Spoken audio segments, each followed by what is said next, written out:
Chapter L. The Bertolini.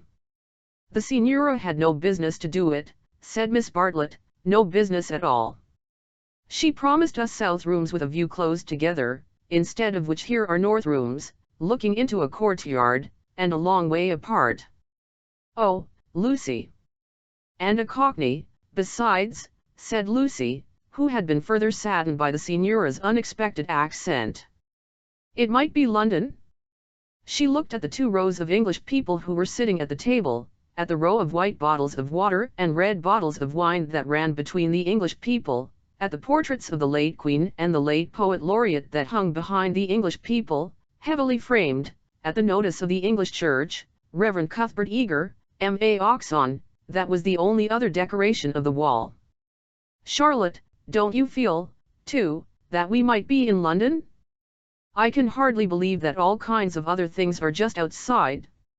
I suppose it is one's being so tired. This meat has surely been used for soup, said Miss Bartlett, laying down her fork. I want so to see the Arnault.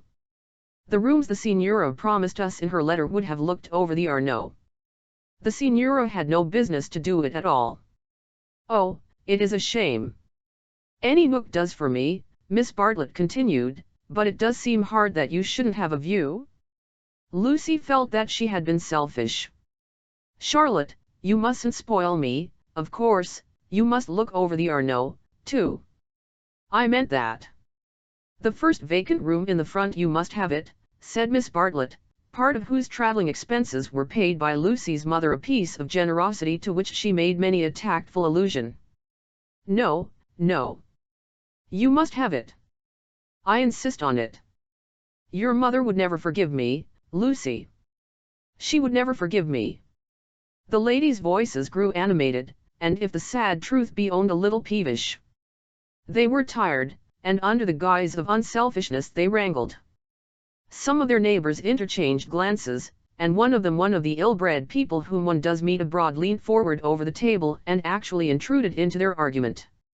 He said, I have a view, I have a view. Miss Bartlett was startled. Generally at a pension people looked them over for a day or 2 before speaking, and often did not find out that they would do till they had gone. She knew that the intruder was ill-bred, even before she glanced at him. He was an old man, of heavy build, with a fair, shaven face and large eyes.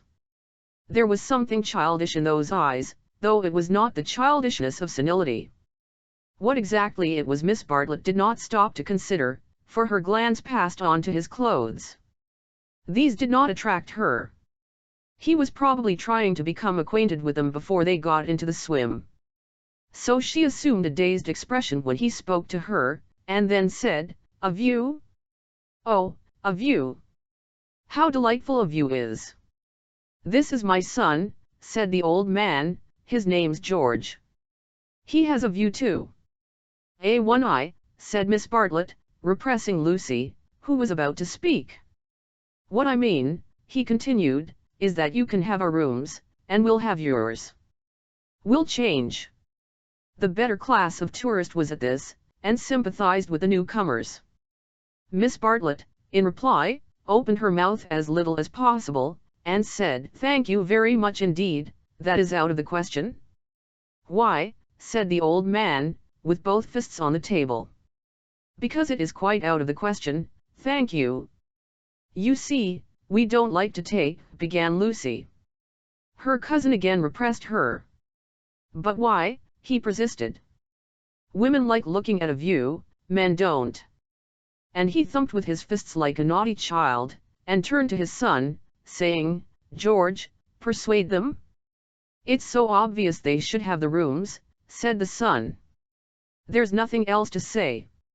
He did not look at the ladies as he spoke, but his voice was perplexed and sorrowful. Lucy, too, was perplexed, but she saw that they were in for what is known as quite a scene, and she had an odd feeling that whenever these ill-bred tourists spoke the contest widened and deepened till it dealt, not with rooms and views, but with something quite different, whose existence she had not realized before. Now the old man attacked Miss Bartlett almost violently. Why should she not change? What possible objection had she? They would clear out in half an hour. Miss Bartlett, though skilled in the delicacies of conversation, was powerless in the presence of brutality. It was impossible to snub anyone so gross.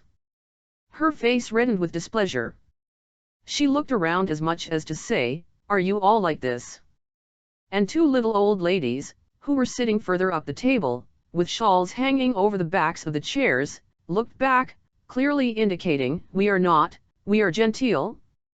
"Eat your dinner, dear," she said to Lucy, and began to toy again with the meat that she had once censured. Lucy mumbled that those seemed very odd people opposite. "Eat your dinner, dear. This pension is a failure. Tomorrow we will make a change." Hardly had she announced this fell decision when she reversed it. The curtains at the end of the room parted, and revealed a clergyman, stout but attractive, who hurried forward to take his place at the table, cheerfully apologizing for his lateness. Lucy, who had not yet acquired decency, at once rose to her feet, exclaiming, "Oh, oh! Why, it's Mr. Beebe! Oh, how perfectly lovely! Oh, Charlotte, we must stop now, however bad the rooms are." "Oh," Miss Bartlett said, with more restraint, "how do you do, Mr. Beebe? I expect that you have forgotten us, Miss Bartlett and Miss Honeychurch, who were at Tunbridge Wells when you helped the vicar of St. Peter's that very cold Easter." The clergyman, who had the air of one on a holiday, did not remember the ladies quite as clearly as they remembered him. But he came forward pleasantly enough and accepted the chair into which he was beckoned by Lucy. "I am so glad to see you," said the girl, who was in a state of spiritual starvation, and would have been glad to see the waiter if her cousin had permitted it. "Just fancy how small the world is. Summer Street, too, makes it so specially funny." "Miss Honeychurch lives in the parish of Summer Street," said Miss Bartlett, filling up the gap, "and she happened to tell me in the course of conversation that you have just accepted the living." "Yes, I heard from mother so last week. She didn't know that I knew you at Tunbridge Wells, but I wrote back at once, and I said, Mr. is quite right," said the clergyman. "I move into the RECT01Y at Summer Street next June. I am lucky to be appointed to such a charming neighborhood. Oh, how glad I am. The name of our house is Windy Corner." Mr. Beebe bowed. "There is mother and me generally, and my brother, though it's not often we get him to CH. The church is rather far off, I mean. Lucy, dearest, let Mr. Beebe eat his dinner." "I am eating it, thank you, and enjoying it." He preferred to talk to Lucy, whose playing he remembered, rather than to Miss Bartlett, who probably remembered his sermons. He asked the girl whether she knew Florence well, and was informed at some length that she had never been there before. It is delightful to advise a newcomer, and he was first in the field. "Don't neglect the country round," his advice concluded. "The first fine afternoon drive up to Fiesole, and round by Settignano, or something of that sort." "No," cried a voice from the top of the table. "Mr. Beebe, you are wrong. The first fine afternoon your ladies must go to Prato." "That lady looks so clever," whispered Miss Bartlett to her cousin. "We are in luck." And, indeed, a perfect torrent of information burst on them. People told them what to see, when to see it, how to stop the electric trams, how to get rid of the beggars, how much to give for a vellum blotter, how much Thepplace would grow upon them. The pension Bertolini had decided, almost enthusiastically, that they would do. Whichever way they looked, kind ladies smiled and shouted at them.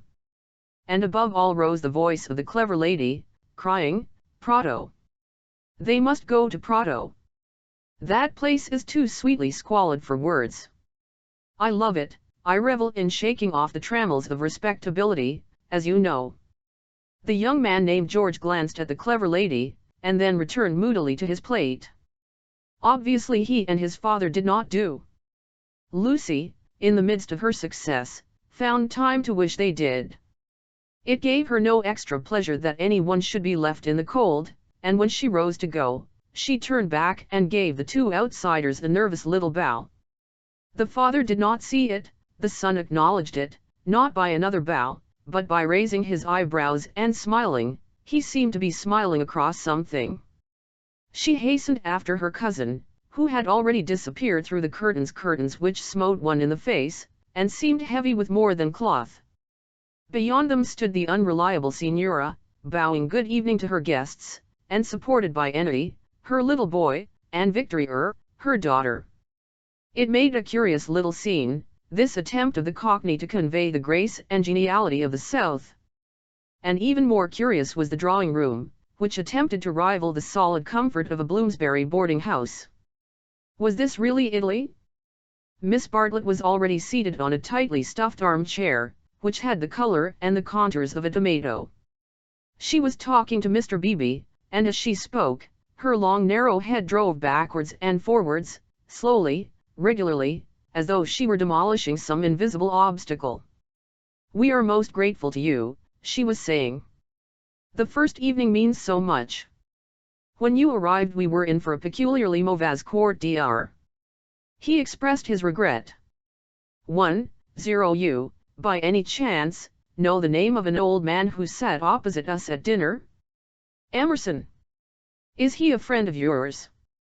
We are friendly as one is in pensions. Then I will say no more? He pressed her very slightly, and she said more. "I am, as it were," she concluded, "the chaperone of my young cousin, Lucy, and it would be a serious thing if I put her under an obligation to people of whom we know nothing." His manner was somewhat unfortunate. "I hope I acted for the best." "You acted very naturally," said he. He seemed thoughtful, and after a few moments added, "All the same, I don't think much harm would have come of accepting." "No harm, of course. But we could not be under an obligation. He is rather a peculiar man." Again he hesitated, and then said gently, "I'll think he would not take advantage of your acceptance, nor expect you to show gratitude. He has the merit, if it is one, of saying exactly what he means. He has rooms he does not value, and he thinks you would value them. He no more thought of putting you under an obligation than he thought of being polite. It is so difficult, at least, I find it difficult to understand people who speak the TNLTH. Lucy was pleased, and said, "I was hoping that he was nice. I do so always hope that people will be nice. I'll think he is, nice and tiresome. I differ from him on almost every point of any importance, and so, I expect I may say I hope you will differ. But his is a type one disagrees with rather than deplores. When he first came here he not unnaturally put people's backs up. He has no tact and no manners. I don't mean by that he has bad manners, and he will not keep his opinions to himself. We nearly complained about him to our depressing Signora, but I am glad to say we thought better of it." "Am I to conclude," said Miss Bartlett, "that he is a socialist?" Mr. Beebe accepted the convenient word, not without a slight twitching of the lips. "And presumably he has brought up his son to be a socialist, too?" "I'll hardly know George, for he hasn't learned to talk yet. He seems a nice creature, and I think he has brains. Of course, he has all his father's mannerisms, and it is quite possible that he, too, may be a socialist." "Oh, you relieve me," said Miss Bartlett. "So you think I ought to have accepted their offer? You feel I have been narrow-minded and suspicious." "Not at all," he answered, "I never suggested that. But ought I not to apologize, at all events, for my apparent uneldeness?" He replied, with some irritation, that it would be quite unnecessary, and got up from his seat to go to the smoking room. "Was I a bore?" said Miss Bartlett, as soon as he had disappeared. "Why didn't you talk, Lucy? He prefers young people, I'm sure. I do hope I haven't monopolized him. I hoped you would have him all the evening, as well as all dinner time." "He is nice," exclaimed Lucy. "Just what I remember. He seems to see good in everyone. No one would take him for a clergyman." "My dear Lucia, well, you know what I mean. And you know how clergymen generally laugh. Mr. Beebe laughs just like an ordinary man." Funny girl. How you do remind me of your mother. I wonder if she will approve of Mr. Beebe. I'm sure she will, and so will Freddie. I think everyone at Windy Corner will approve. It is the fashionable world. I am used to Tunbridge Wells, where we are all hopelessly behind the times. Yes, said Lucy despondently. There was a haze of disapproval in the air, but whether the disapproval was of herself, or of Mr. Beebe, or of the fashionable world at Windy Corner, or of the narrow world at Tunbridge Wells, she could not determine. She tried to locate it, but as usual she blundered. Miss Bartlett sedulously denied disapproving of anyone, and added, I am afraid you are finding me a very depressing companion? And the girl again thought, I must have been selfish or unkind, I must be more careful. It is so dreadful for Charlotte, being poor. Fortunately one of the little old ladies, who for some time had been smiling very benignly, now approached and asked if she might be allowed to sit where Mr. Beebe had sat. Permission granted, she began to chatter gently about Italy, the plunge it had been to come there, the gratifying success of the plunge, the improvement in her sister's health, the necessity of closing the bedroom windows at night, and of thoroughly emptying water bottles in the morning. She handled her subjects agreeably, and they were, perhaps, more worthy of attention than the high discourse upon Guelphs and Gibelins which was proceeding tempestuously at the other end of the room. It was a real catastrophe, not a mere episode, that evening of hers at Venice, when she had found in her bedroom something that is one worse than a flea, though one better than something else. But here you are as safe as in England. Signora Bertolini is so English. Yet our rooms smell, said poor Lucy. We dread going to bed. Ah, then you look into the court. She sighed. If only Mr. Emerson was more tactful. We were so sorry for you at dinner. I think he was meaning to be kind. Undoubtedly he was, said Miss Bartlett. Mr. Beebe has just been scolding me for my suspicious nature. Of course, I was holding back on my cousin's account. Of course, said the little old lady, and they murmured that one could not be too careful with a young girl. Lucy tried to look demure, but could not help feeling a great fool. No one was careful with her at home, or, at all events, she had not noticed it. About old Mr. Emerson I hardly know. No, he is not tactful, yet, have you ever noticed that there are people who do things which are most indelicate, and yet at the same time beautiful? Beautiful, said Miss Bartlett, puzzled at the word. Are not beauty and delicacy the same? So one would have thought, said the other helplessly. But things are so difficult, I sometimes think. She proceeded no further into things, for Mr. Beebe reappeared, looking extremely pleasant. Miss Bartlett, he cried, it's all right about the rooms. I'm so glad. Mr. Emerson was talking about it in the smoking room, and knowing what I did, I encouraged him to make the offer again. He has let me come and ask you. He would be so pleased. Oh, Charlotte, cried Lucy to her cousin, we must have the rooms now. The old man is just as nice and kind as he can be. Miss Bartlett was silent. I fear, said Mr. Beebe, after a pause, that I have been officious. I must apologize for my interference. Gravely displeased, he turned to go. Not till then did Miss Bartlett reply, my own wishes, dearest Lucy, are unimportant in comparison with yours. It would be hard indeed if I stopped you doing as you liked at Florence, when I am only here through your kindness. If you wish me to turn these gentlemen out of their rooms, I will do it. Would you then, Mr. Beebe, kindly tell Mr. Emerson that I accept his kind offer, and then conduct him to me, in order that I may thank him personally. She raised her voice as she spoke, it was heard all over the drawing-room, and silenced the Guelphs and the Gibelins. The clergyman, inwardly cursing the female sex, bowed, and departed with her message. Remember, Lucy, I alone am implicated in this. I do not wish the acceptance to come from you. Grant me that, at all events. Mr. Beebe was back, saying rather nervously, M.R. Emerson is engaged, but here is his son instead." The young man gazed down on the three ladies, who felt seated on the floor, so low were their chairs. "My father," he said, "is in his bath, so you cannot thank him personally. But any message given by you to me will be given by me to him as soon as he comes out." Miss Bartlett was unequal to the bath. All her barbed civilities came forth wrong end first. Young Mr. Emerson scored a notable triumph to the delight of Mr. Beebe and to the secret delight of Lucy. "Poor young man," said Miss Bartlett, as soon as he had gone. "How angry he is with his father about the rooms. It is all he can do to keep polite." "In half an hour or so your rooms will be ready," said Mr. Beebe. Then looking rather thoughtfully at the two cousins, he retired to his own rooms, to write up his philosophic diary. "Oh, dear," breathed the little old lady, and shuddered as if all the winds of heaven had entered the apartment.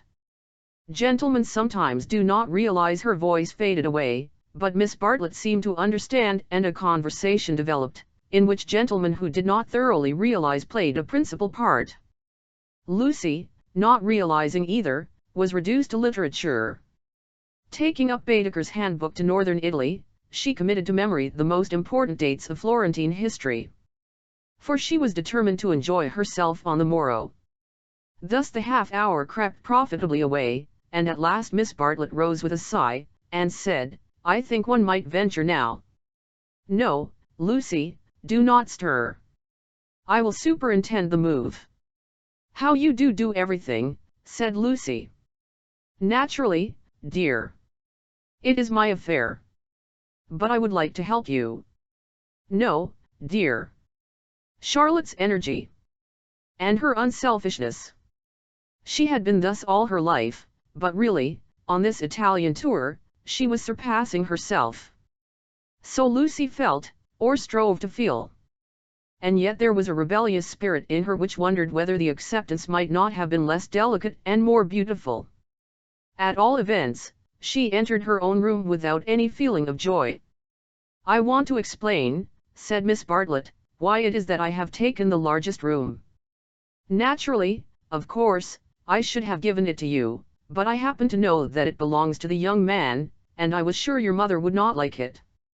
Lucy was bewildered. "If you are to accept a favor, it is more suitable you should be under an obligation to his father than to him. I am a woman of the world, in my small way, and I know where things lead to. However, Mr. Beebe is a guarantee of a sort that they will not presume on this." "Mother wouldn't mind, I'm sure," said Lucy, but again had the sense of larger and unsuspected issues. Miss Bartlett only sighed, and enveloped her in a protecting embrace as she wished her good night. It gave Lucy the sensation of a fog, and when she reached her own room she opened the window and breathed the clean night air, thinking of the kind old man who had enabled her to see the lights dancing in the Arno and the cypresses of San Miniato, and the foothills of the Apennines, black against the rising moon. Miss Bartlett, in her room, fastened the window shutters and locked the door, and then made a tour of the apartment to see where the cupboards led, and whether there were any oubliettes or secret entrances. It was then that she saw, pinned up over the washstand, a sheet of paper on which was scrawled an enormous note of interrogation. Nothing more. "What does it mean?" she thought, and she examined it carefully by the light of a candle. Meaningless at first, it gradually became menacing, obnoxious, portentous with evil. She was seized with an impulse to destroy it, but fortunately remembered that she had no right to do so, since it must be the property of young Mr. Emerson. So she unpinned it carefully, and put it between two pieces of blotting paper to keep it clean for him. Then she completed her inspection of the room, sighed heavily according to her habit, and went to bed. Chapter 2 In Santa Croce with no Baedeker. It was pleasant to wake up in Florence, to open the eyes upon a bright bare room, with a floor of red tiles which look clean though they are not, with a painted ceiling whereon pink griffins and blue amarynlis sport in a forest of yellow violins and bassoons. It was pleasant, too, to fling wide the windows, pinching the fingers in unfamiliar fastenings, to lean out into sunshine with beautiful hills and trees and marble churches opposite, and close below, the Arno, gurgling against the embankment of the road. Over the river men were at work with spades and sieves on the sandy foreshore, and on the river was a boat, also diligently employed for some mysterious end. An electric tram came rushing underneath the window. No one was inside it, except one tourist, but its platforms were overflowing with Italians, who preferred to stand. Children tried to hang on behind, and the conductor, with no malice, spat in their faces to make them let go. Then soldiers appeared, good-looking, undersized men wearing each a knapsack covered with mangy fur, and a great coat which had been cut for some larger soldier. Beside them walked officers, looking foolish and fierce, and before them went little boys, turning somersaults in time with the band. The tramcar became entangled in their ranks, and moved on painfully, like a cat killer in a swarm of ants. One of the little boys fell down, and some white bullocks came out of an archway. Indeed, if it had not been for the good advice of an old man who was selling button hooks, the road might never have got clear.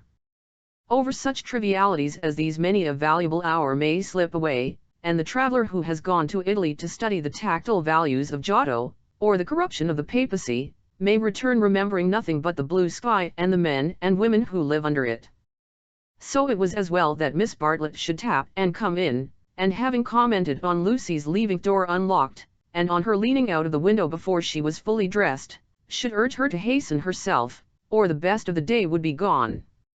By the time Lucy was ready, her cousin had done her breakfast, and was listening to the clever lady among the crumbs.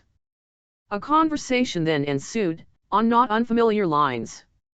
Miss Bartlett was, after all, a wee bit tired, and thought they had better spend the morning settling in, unless Lucy would at all like to go out.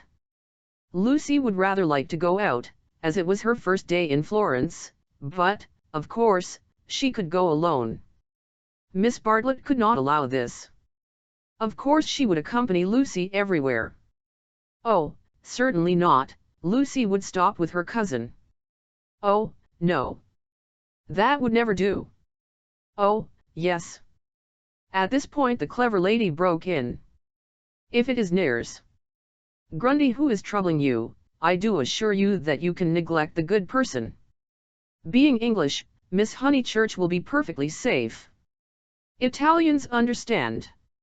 A dear friend of mine, Contessa Baroncelli, has 2 daughters, and when she cannot send a maid to school with them, she lets them go in sailor hats instead. Everyone takes them for English, you see, especially if their hair is strained tightly behind. Miss Bartlett was unconvinced by the safety of Contessa Baroncelli's daughters. She was determined to take Lucy herself, her head not being so very bad. The clever lady then said that she was going to spend a long morning in Santa Croce, and if Lucy would come too, she would be delighted. Elle will take you by a dear dirty back way, Miss Honeychurch, and if you bring me luck, we shall have an adventure.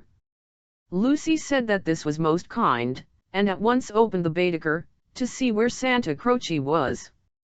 Tut, tut. Miss Lucy. I hope we shall soon emancipate you from Baedeker. He does but touch the surface of things. As to the true Italy, he does not even dream of it. The tunnel Italy is only to be found by patient observation. This sounded very interesting, and Lucy hurried over her breakfast, and started with her new friend in high spirits. Italy was coming at last. The Cockney Signora and her works had vanished like a bad dream. Miss Lavish, for that was the clever lady's name, turned to the right along the sunny Lung Arno. How delightfully warm! But a wind down the side streets cut like a knife, didn't it? Ponte alle Grazie particularly interesting, mentioned by Dante. San Miniato beautiful as well as interesting, the crucifix that kissed a murderer. Miss Honeychurch would remember the story. The men on the river were fishing. Untrue, but then, so is most information. Then Miss Lavish darted under the archway of the White Bullocks, and she stopped, and she cried, a smell. A true Florentine smell. Every city, let me teach you, has its own smell. Is it a very nice smell? Said Lucy, who had inherited from her mother a distaste to dirt. One doesn't come to Italy for niceness, was the retort, one comes for life. Buongiorno. Buongiorno, bowing right and left. Look at that adorable wine cart. How the driver stares at us, dear, simple soul. So Miss Lavish proceeded through the streets of the city of Florence, short, fidgety, and playful as a kitten, though without a kitten's grace. It was a treat for the girl to be with anyone so clever and so cheerful, and a blue military cloak, such as an Italian officer wears, only increased the sense of festivity. Buongiorno. Take the word of an old woman, Miss Lucy, you will never repent of a little civility to your inferiors. That is the true democracy. Though I am a real radical as well. There, now you're shocked. Indeed, I'm not, exclaimed Lucy. We are radicals, too, out and out. My father always voted for Mr. Gladstone, until he was so dreadful about Ireland. I see, I see. And now you have gone over to the enemy. Oh, please. If my father was alive, I am sure he would vote radical again now that Ireland is all right. And as it is, the glass over our front door was broken last election, and Freddie is sure it was the Tories, but mother says nonsense, a tramp. Shameful. A manufacturing district, I suppose. No, in the Surrey Hills. About 5 miles from Dorking, looking over the Weald. Miss Lavish seemed interested, and slackened her trot. What a delightful part, I know it so well. It is full of the very nicest people. Do you know Sir Harry Otway, a radical if ever there was? Very well indeed. And old Mrs. Butterworth, the philanthropist. Why, she rents a field of us. How funny. Miss Lavish looked at the narrow ribbon of sky, and murmured, oh, you have property in Surrey. Hardly any, said Lucy, fearful of being thought a snob. Only 30 acres, just the garden, all downhill, and some fields. Miss Lavish was not disgusted, and said it was just the size of her aunt's Suffolk estate. Italy receded. They tried to remember the last name of Lady Louisa's someone, who had taken a house near Summer Street the other year, but she had not liked it, which was odd of her. And just as Miss Lavish had got the name, she broke off and exclaimed, bless us! Bless us and save us! We've lost the way. Certainly they had seemed a long time in reaching Santa Croce, the tower of which had been plainly visible from the landing window. But Miss Lavish had said so much about knowing her Florence by heart, that Lucy had followed her with no misgivings. Lost? Lost? My dear Miss Lucy, during our political diatribes we have taken a wrong turning. How those horrid conservatives would jeer at us! What are we to do? 2 lone females in an unknown town. Now, this is what one call an adventure. Lucy, who wanted to see Santa Croce, suggested, as a possible solution, that they should ask the way there. Oh, but that is the word of a craven. And no, you are not to look at your Baedeker. Give it to me, I shan't let you carry it. We will simply drift. Accordingly they drifted through a series of those grey-brown streets, neither commodious nor picturesque, in which the eastern quarter of the city abounds. Lucy soon lost interest in the discontent of Lady Louisa, and became discontented herself. For one ravishing moment Italy appeared. She stood in the square of the Annunziata and saw in the living terracotta those divine babies whom no cheap reproduction can ever stale. There they stood, with their shining limbs bursting from the garments of charity, and their strong white arms extended against circlets of heaven. Lucy thought she had never seen anything more beautiful, but Miss Lavish, with a shriek of dismay, dragged her forward, declaring that they were out of their path now by at least a mile. The hour was approaching at which the continental breakfast begins, or rather ceases, to tell, and the ladies bought some hot chestnut paste out of a little shop, because it looked so typical. It tasted partly of the paper in which it was wrapped, partly of hair oil, partly of the great unknown. But it gave them strength to drift into another piazza, large and dusty, on the farther side of which rose a black and white facade of surpassing ugliness. Miss Lavish spoke to it dramatically. It was Santa Croce. The adventure was over. Stop a minute, let those two people go on, or I shall have to speak to them. I do detest conventional intercourse. Nasty. They are going into the church, too. Oh, the British are abroad. We sat opposite them at dinner last night. They have given us their rooms. They were so very kind. Look at their figures, laughed Miss Lavish. They walk through my Italy like a pair of cows. It's very naughty of me, but I would like to set an examination paper at Dover, and turn back every tourist who couldn't pass it. What would you ask us? Miss Lavish laid her hand pleasantly on Lucy's arm, as if to suggest that she, at all events, would get full marks. In this exalted mood they reached the steps of the great church, and were about to enter it when Miss Lavish stopped, squeaked, flung up her arms, and cried, "There goes my local colour box. I must have a word with him." And in a moment she was away over the piazza, her military cloak flapping in the wind, nor did she slacken speed till she caught up an old man with white whiskers, and nipped him playfully upon the arm. Lucy waited for nearly 10 minutes. Then she began to get tired. The beggars worried her, the dust blew in her eyes, and she remembered that a young girl ought not to loiter in public places. She descended slowly into the piazza with the intention of rejoining Miss Lavish, who was really almost too original. But at that moment Miss Lavish and her local colour box moved also, and disappeared down a side street, both gesticulating largely. Tears of indignation came to Lucy's eyes, partly because Miss Lavish had jilted her, partly because she had taken her Baedeker. How could she find her way home? How could she find her way about in Santa Croce? Her first morning was ruined, and she might never be in Florence again. A few minutes ago she had been all high spirits, talking as a woman of culture, and half persuading herself that she was full of originality. Now she entered the church depressed and humiliated, not even able to remember whether it was built by the Franciscans or the Dominicans. Of course, it must be a wonderful building. But how like a barn! And how very cold! Of course, it contained frescoes by Giotto, in the presence of whose tactile values she was capable of feeling what was proper. But who was to tell her which they were? She walked about disdainfully, unwilling to be enthusiastic over monuments of uncertain authorship or date.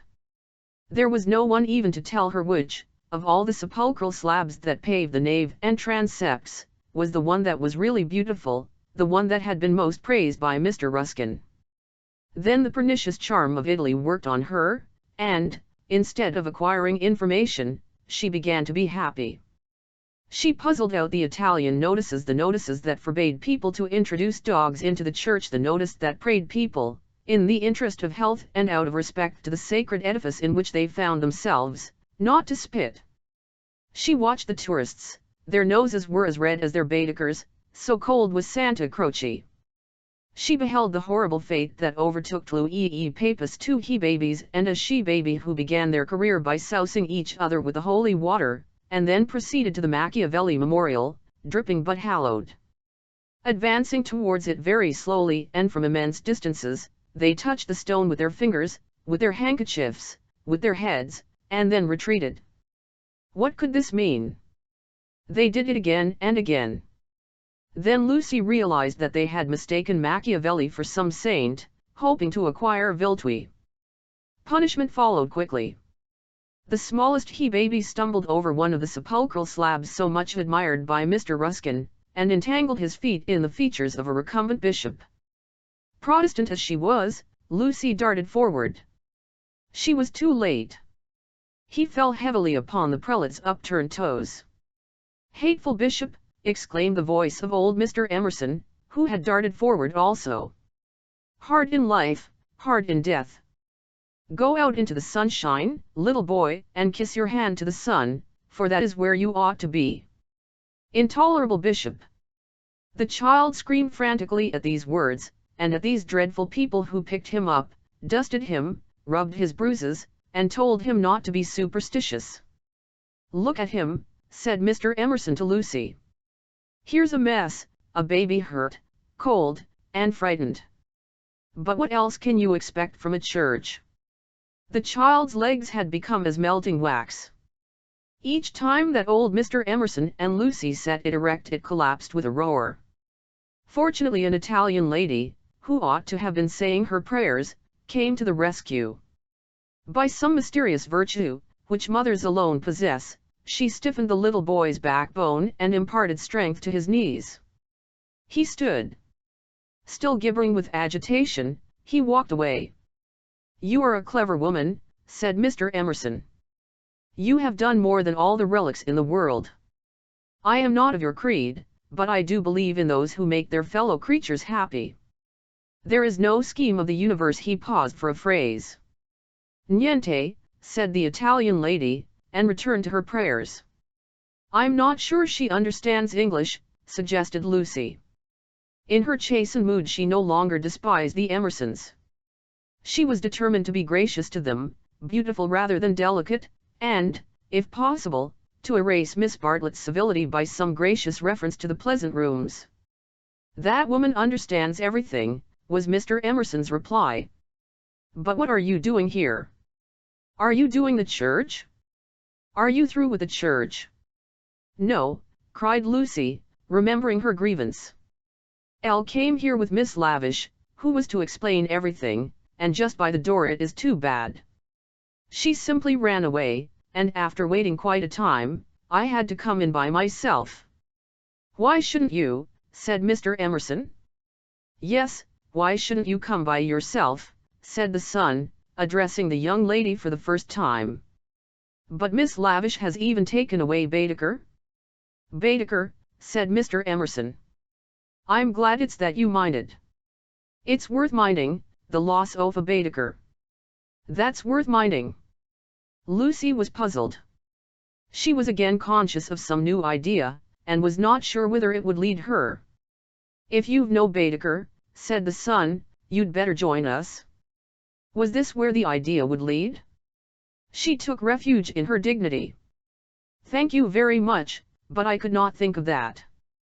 I hope you do not suppose that I came to join on to you. I really came to help with the child, and to thank you for so kindly giving us your rooms last night.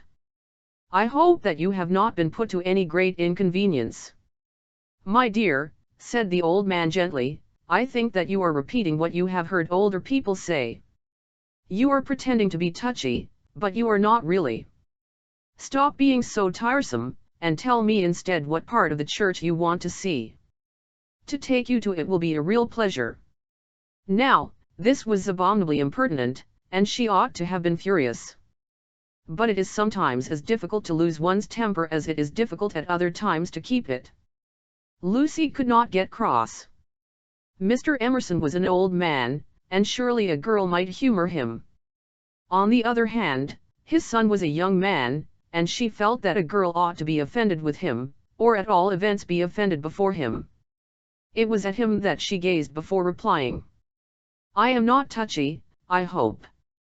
It is the Giottos that I want to see, if you will kindly tell me which they are." The son nodded. With a look of somber satisfaction, he led the way to the Peruzzi chapel. There was a hint of the teacher about him. She felt like a child in school who had answered a question rightly.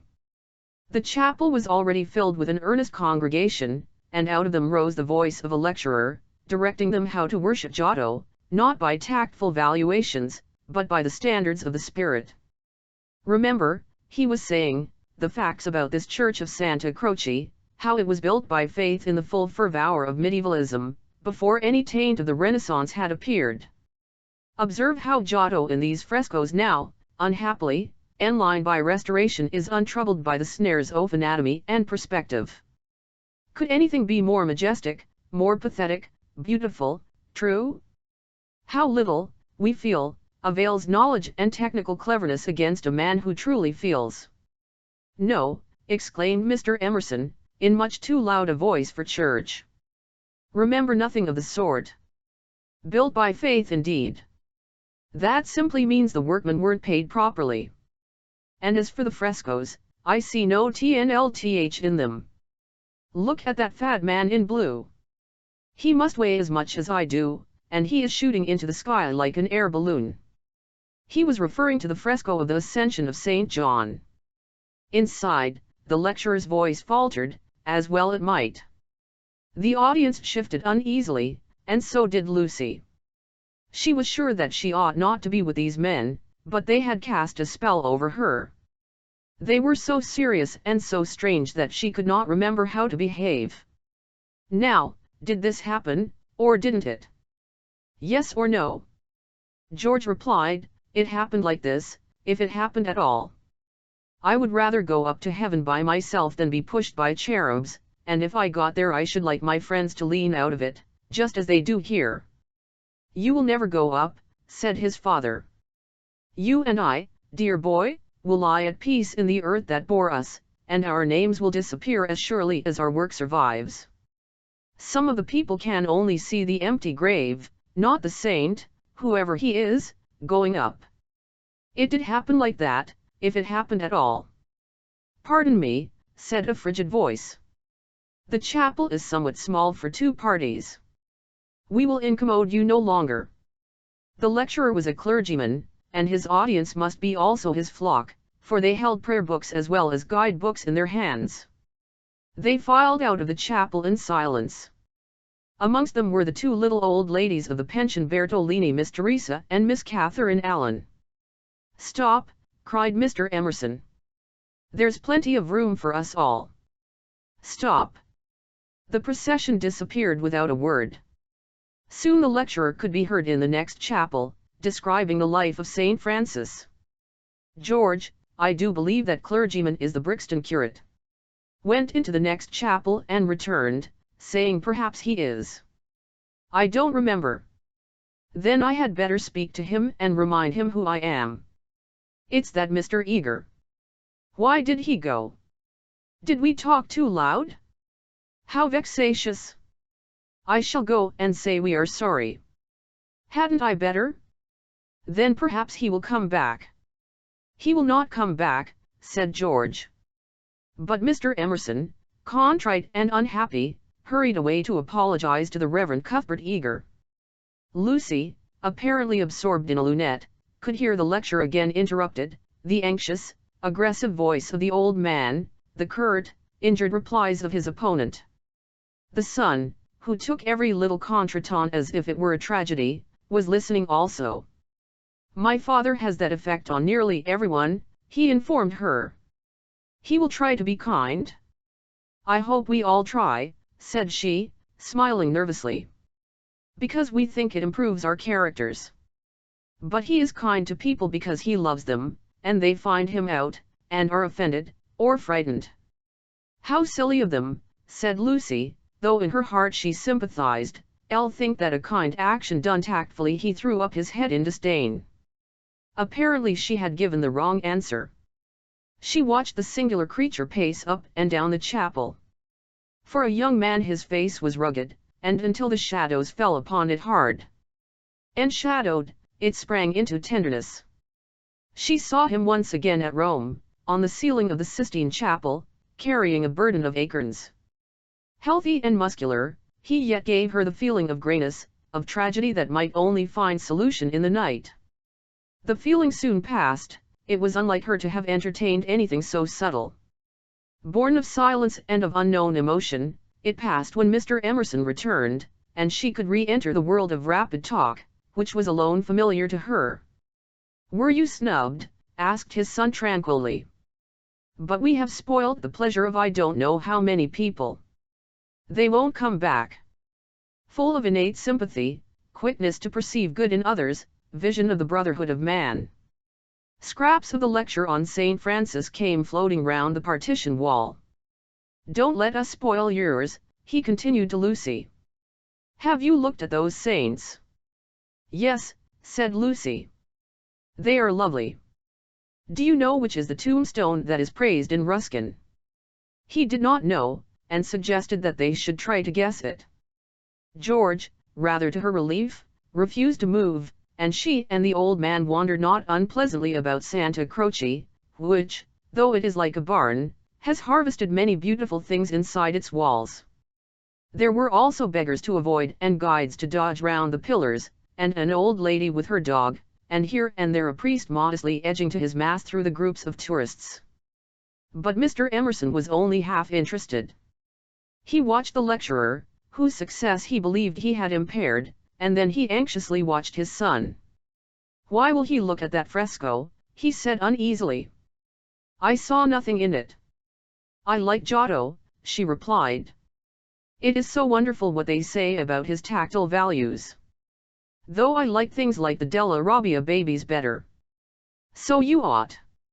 A baby is worth a dozen saints. And my baby's worth the whole of paradise, and as far as I can see he lives in hell." Lucy again felt that this did not do. "In hell," he repeated. "He's unhappy." "Oh, dear," said Lucy. "How can he be unhappy when he is strong and alive? What more is one to give him? And think how he has been brought up free from all the superstition and ignorance that lead men to hate one another in the name of God. With such an education as that, I thought he was bound to grow up happy." She was no theologian, but she felt that here was a very foolish old man, as well as a very irreligious one.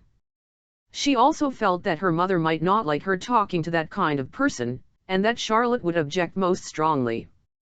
"What are we to do with him?" he asked.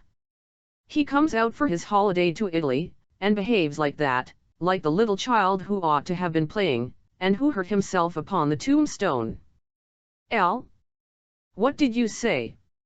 Lucy had made no suggestion. Suddenly he said, "Now don't be stupid over this. I don't require you to fall in love with my boy, but I do think you might try and understand him.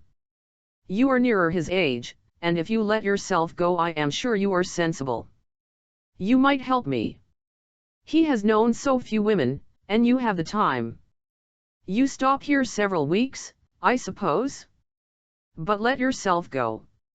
You are inclined to get muddled, if I may judge from last night. Let yourself go. Pull out from the depths those thoughts that you do not understand, and spread them out in the sunlight and know the meaning of them. By understanding George you may learn to understand yourself. It will be good for both of you." To this extraordinary speech Lucy found no answer. "I only know what it is that's wrong with him, not why it is." "And what is it?" asked Lucy fearfully, expecting some harrowing tale. "The old trouble, things won't fit." "What things?" "The things of the universe." "It is quite true." "They don't." "Oh, Mr. Emerson, whatever do you mean?"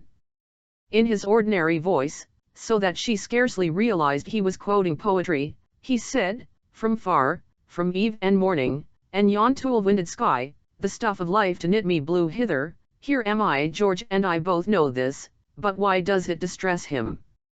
We know that we come from the winds, and that we shall return to them, that all life is perhaps a knot, a tangle, a blemish in the eternal smoothness. But why should this make us unhappy? Let us rather love one another, and work and rejoice. I don't believe in this world sorrow." Miss Honeychurch assented. "Then make my boy think like us. Make him realize that by the side of the everlasting why there is a yes, a transitory yes if you like, but a yes." Suddenly she laughed. Surely one ought to laugh. A young man melancholy because the universe wouldn't fit, because life was a tangle or a wind, or a yes, or something. "I'm very sorry," she cried. "You'll think me unfeeling, but then she became matronly. "Oh, but your son wants employment. Has he no particular hobby?" "Why, I myself have worries, but I can generally forget them at the piano, and collecting stamps did no end of good for my brother." "Perhaps Italy bores him. You ought to try the Alps or the lakes." The old man's face saddened, and he touched her gently with his hand. This did not alarm her. She thought that her advice had impressed him and that he was thanking her for it.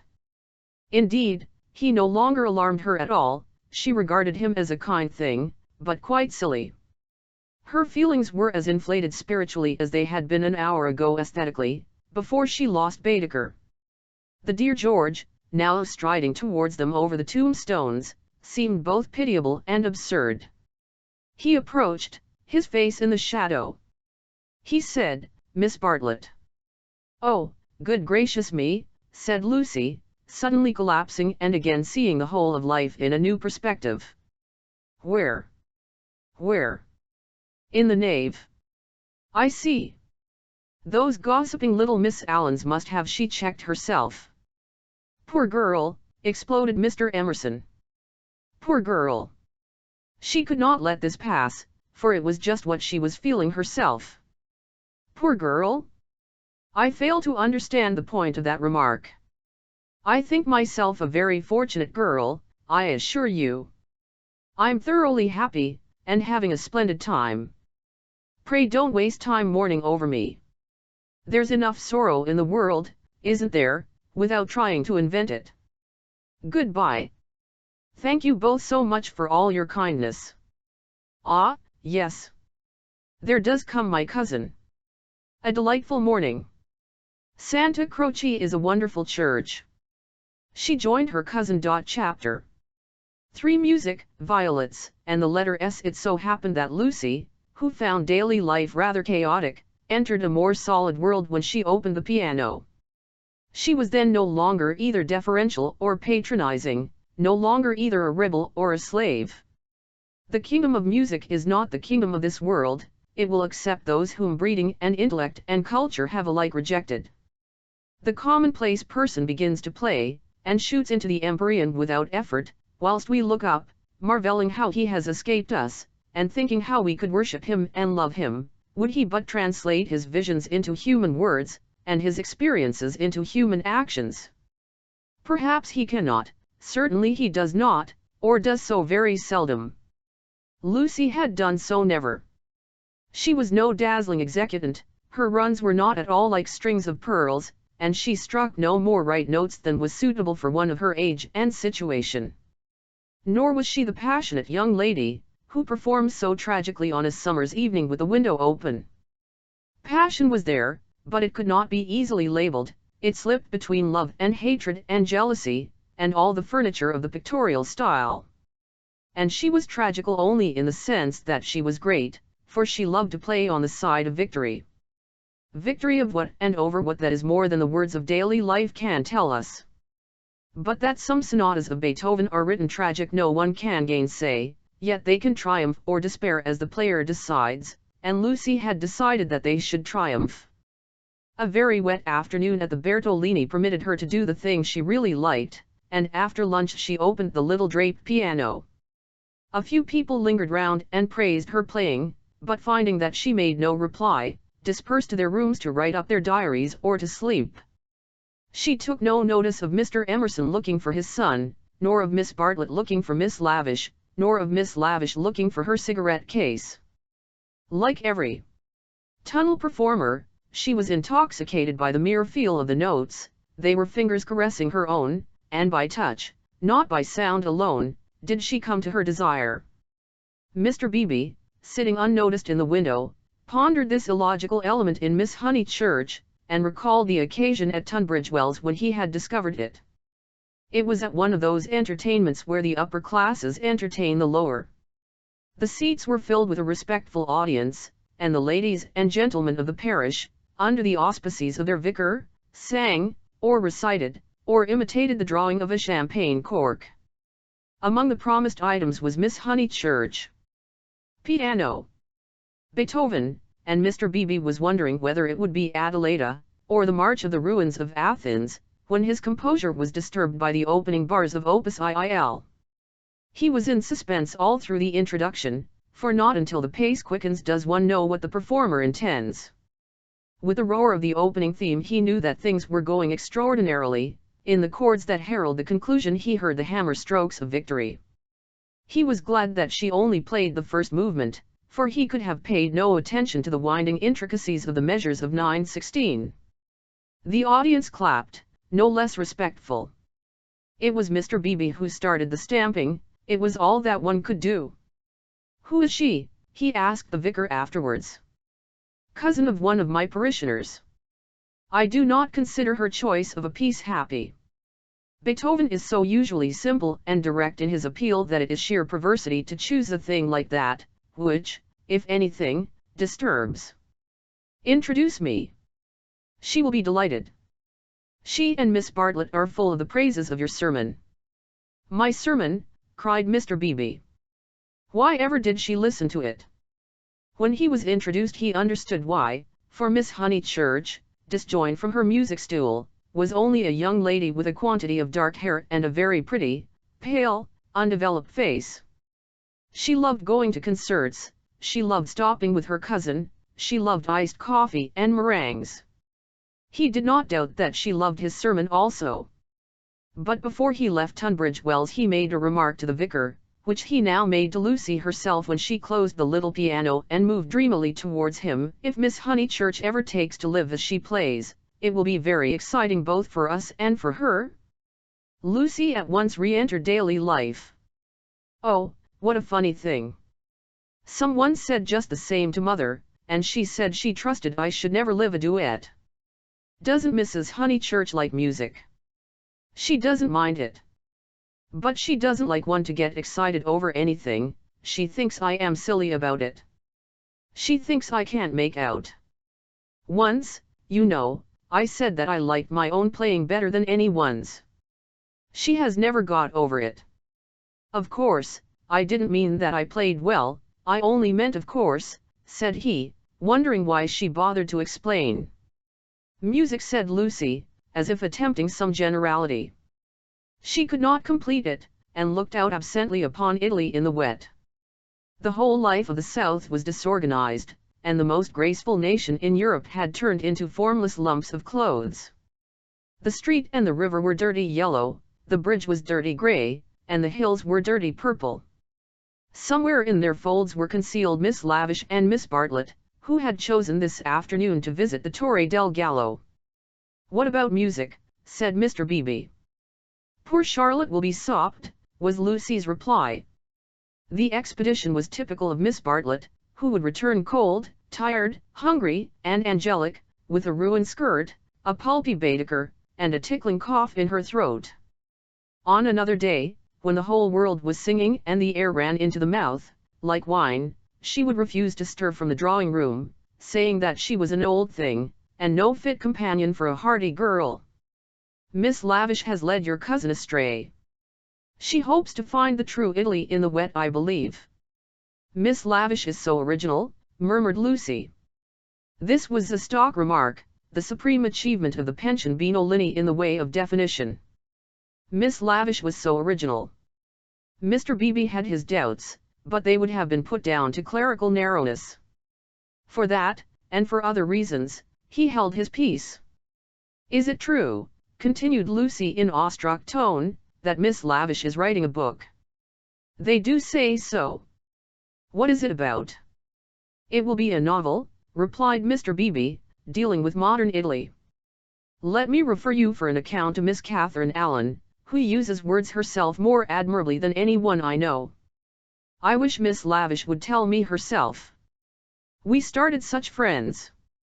But I don't think she ought to have run away with Baedeker that morning in Santa Croce.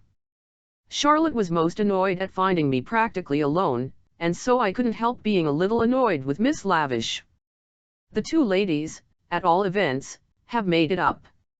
He was interested in the sudden friendship between women so apparently dissimilar as Miss Bartlett and Miss Lavish. They were always in each other's company, with Lucy a slighted third. Miss Lavish he believed he understood, but Miss Bartlett might reveal unknown depths of strangeness, though not perhaps, of meaning.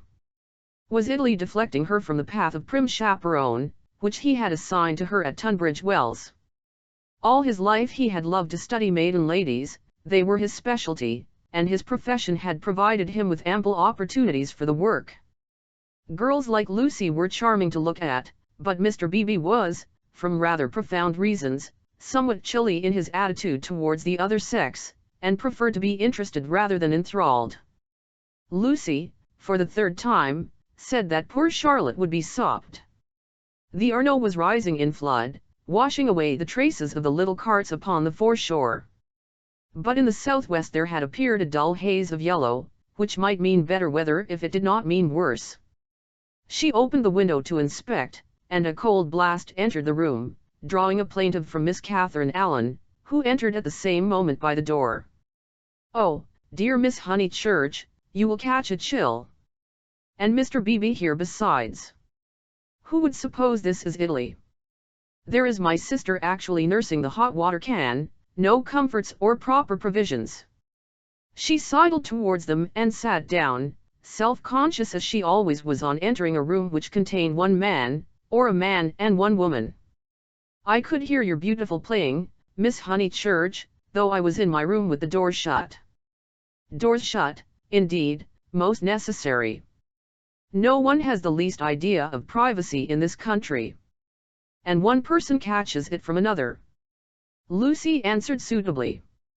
Mr. Beebe was not able to tell the ladies of his adventure at Medina, where the chambermaid burst in upon him in his bath, exclaiming cheerfully, "Fa niente, sono vecchia."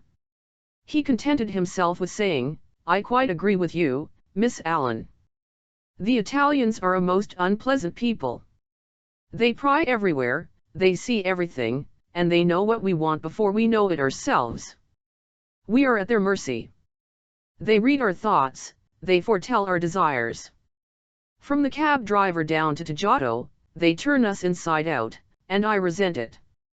Yet in their heart of hearts they are how superficial. They have no conception of the intellectual life. How right is Signora Bertolini, who exclaimed to me the other day, 'Elo, Mr. Beebe, if you knew what I suffer over the children's education. I won't have my little Victory taught by a ignorant Italian what can't explain nothing.'" Miss Allen did not follow, but gathered that she was being mocked in an agreeable way. Her sister was a little disappointed in Mr. Beebe, having expected better things from a clergyman whose head was bald and who wore a pair of russet whiskers. Indeed, who would have supposed that tolerance, sympathy, and a sense of humor would inhabit that militant form? In the midst of her satisfaction she continued to sidle, and at last the cause was disclosed. From the chair beneath her she extracted a gun-metal cigarette case, on which were powdered in turquoise the initials E.L. "That belongs to Lavish," said the clergyman. "A good fellow, Lavish, but I wish she'd start a pipe." "Oh, Mr. Beebe," said Miss Allen, divided between awe and mirth. "Indeed, though it is dreadful for her to smoke, it is not quite as dreadful as you suppose. She took to it, practically in despair, after her life's work was carried away in a landslip. Surely that makes it more excusable." "What was that?" asked Lucy. Mr. Beebe sat back complacently, and Miss Allen began as follows, "It was a novel, and I am afraid, from what I can gather, not a very nice novel. It is so sad when people who have abilities misuse them, and I must say they nearly always do. Anyhow, she left it almost finished in the Grotto of the Calvary at the Capucini Hotel at Amalfi while she went for a little ink. She said, 'Can I have a little ink, please?' But you know what Italians are, and meanwhile the Grotto fell roaring on to the beach, and the saddest thing of all is that she cannot remember what she has written. The poor thing was very ill after it, and so got tempted into cigarettes. It is a great secret, but I am glad to say that she is writing another novel. She told Teresa and Miss Pole the other day that she had got up all the local color. This novel is to be about modern Italy, the other was historical, but that she could not start till she had an idea. First she tried Perugia for an inspiration, then she came here. This must on no account get round. And so cheerful through it all. I cannot help thinking that there is something to admire in everyone, even if you do not approve of them." Miss Allen was always thus being charitable against her better judgment. A delicate pathos perfumed her disconnected remarks, giving them unexpected beauty, just as in the decaying autumn woods there sometimes rise odors reminiscent of spring. She felt she had made almost too many allowances, and apologized hurriedly for her toleration. All the same, she is a little too, I hardly like to say unwomanly, but she behaved most strangely when the Emersons arrived. Mr. Beebe smiled as Miss Allen plunged into an anecdote which he knew she would be unable to finish in the presence of a gentleman. "Don't know, Miss Honeychurch, if you have noticed that Miss Pole, the lady who has so much yellow hair, takes lemonade. That old Mr. Emerson, who puts things very strangely. Her jaw dropped. She was silent. Mr. Beebe, whose social resources were endless, went out to order some tea, and she continued to Lucy in a hasty whisper, "Stomach." He warned Miss Pole of her stomach acidity, he called it, and he may have meant to be kind. I must say I forgot myself and laughed, it was so sudden. As Teresa truly said, it was no laughing matter. But the point is that Miss Lavish was positively attracted by his mentioning S, and said she liked plain speaking, and meeting different grades of thought. She thought they were commercial travelers. Demers was the word she used, and all through dinner she tried to prove that England, our great and beloved country, rests on nothing but commerce. Teresa was very much annoyed, and left the table before the cheese, saying as she did so, "There, Miss Lavish, is one who can confute you better than I," and pointed to that beautiful picture of Lord Tennyson. Then Miss Lavish said, "Tut! The early Victorians. Just imagine! Tut! The early Victorians." My sister had gone, and I felt bound to speak. I said, "Miss Lavish, I am an early Victorian, at least, that is to say, I will hear no breath of censure against our dear Queen." It was horrible speaking. I reminded her how the Queen had been to Ireland when she did not want to go, and I must say she was dumbfounded, and made no reply. But, unluckily, Mr. Emerson overheard this part, and called in his deep voice, "Quite so, quite so. I honor the woman for her Irish visit." The woman. I tell things so badly, but you see what a tangle we were in by this time, all on account of S having been mentioned in the first place. But that was not all. After dinner Miss Lavish actually came up and said, "Miss Allen, I am going into the smoking room to talk to those two nice men. Come, too." Needless to say, I refused such an unsuitable invitation, and she had the impertinence to tell me that it would broaden my ideas, and said that she had 4 brothers, all university men, except one who was in the army, who always made a point of talking to commercial travelers. "Let me finish the story," said Mr. Beebe, who had returned. Miss Lavish tried Miss Pole, myself, everyone, and finally said, "Elle shall go alone." She went. At the end of 5 minutes she returned unobtrusively with a green baize board, and began playing Patience. "Whatever happened?" cried Lucy. "No one knows. No one will ever know. Miss Lavish will never dare to tell, and Mr. Emerson does not think it worth telling. Mr. Beebe, old Mr. Emerson, is he nice or not nice? I do so want to know." Mr. Beebe laughed and suggested that she should settle the question for herself. "No, but it is so difficult. Sometimes he is so silly, and then I do not mind him. Miss Allen, what do you think? Is he nice?" The little old lady shook her head, and sighed disapprovingly. Mr. Beebe, whom the conversation amused, stirred her up by saying, "I'll consider that you are bound to class him as nice, Miss Allen, after that business of the violets." "Violets? Oh, dear! Who told you about the violets? How do things get round? A pension is a bad place for gossips. No, I cannot forget how they behaved at Mr. Eager's lecture at Santa Croce. Oh, poor Miss Honeychurch! It really was too bad. No, I have quite changed. I do not like the Emersons. They are not nice." Mr. Beebe smiled nonchalantly.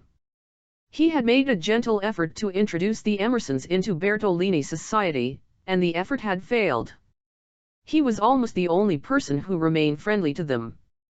Miss Lavish, who represented intellect, was avowedly hostile, and now the Miss Allens, who stood for good breeding, were following her. Miss Bartlett, smarting under an obligation, would scarcely be civil. The case of Lucy was different. She had given him a hazy account of her adventures in Santa Croce, and he gathered that the 2 men had made a curious and possibly concerted attempt to annex her, to show her the world from their own strange standpoint, to interest her in their private sorrows and joys. This was impertinent, He did not wish their cause to be championed by a young girl, he would rather it should fail. After all, he knew nothing about them, and pension joys, pension sorrows, are flimsy things, whereas Lucy would be his parishioner. Lucy, with one eye upon the weather, finally said that she thought the Emersons were nice, not that she saw anything of them now. Even their seats at dinner had been moved.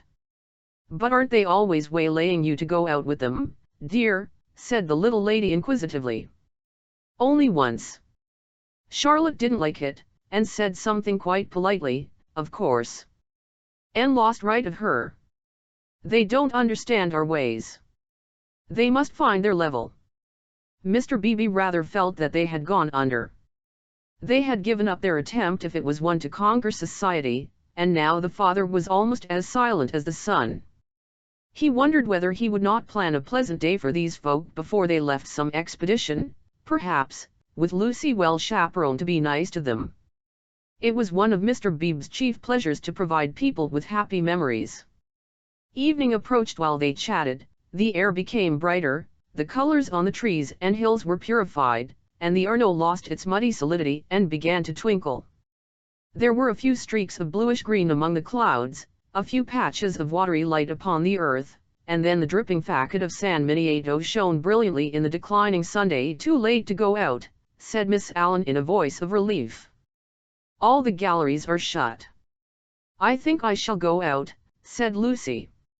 "I want to go round the town in the circular tram on the platform by the driver." Her two companions looked grave. Mr. Beebe, who felt responsible for her in the absence of Miss Bartlett, ventured to say, "I wish we could. Unluckily I have letters." "If you do want to go out alone, won't you be better on your feet?" "Italians, dear, you know," said Miss Allen. "Perhaps I shall meet someone who reads me through and through." But they still looked disapproval, and she so far conceded to Mr. Beebe as to say that she would only go for a little walk, and keep to the street frequented by tourists. "She oughtn't really to go at all," said Mr. Beebe, as they watched her from the window, "and she knows it. I put it down to too much Beethoven." Chapter 4 Fourth Chapter.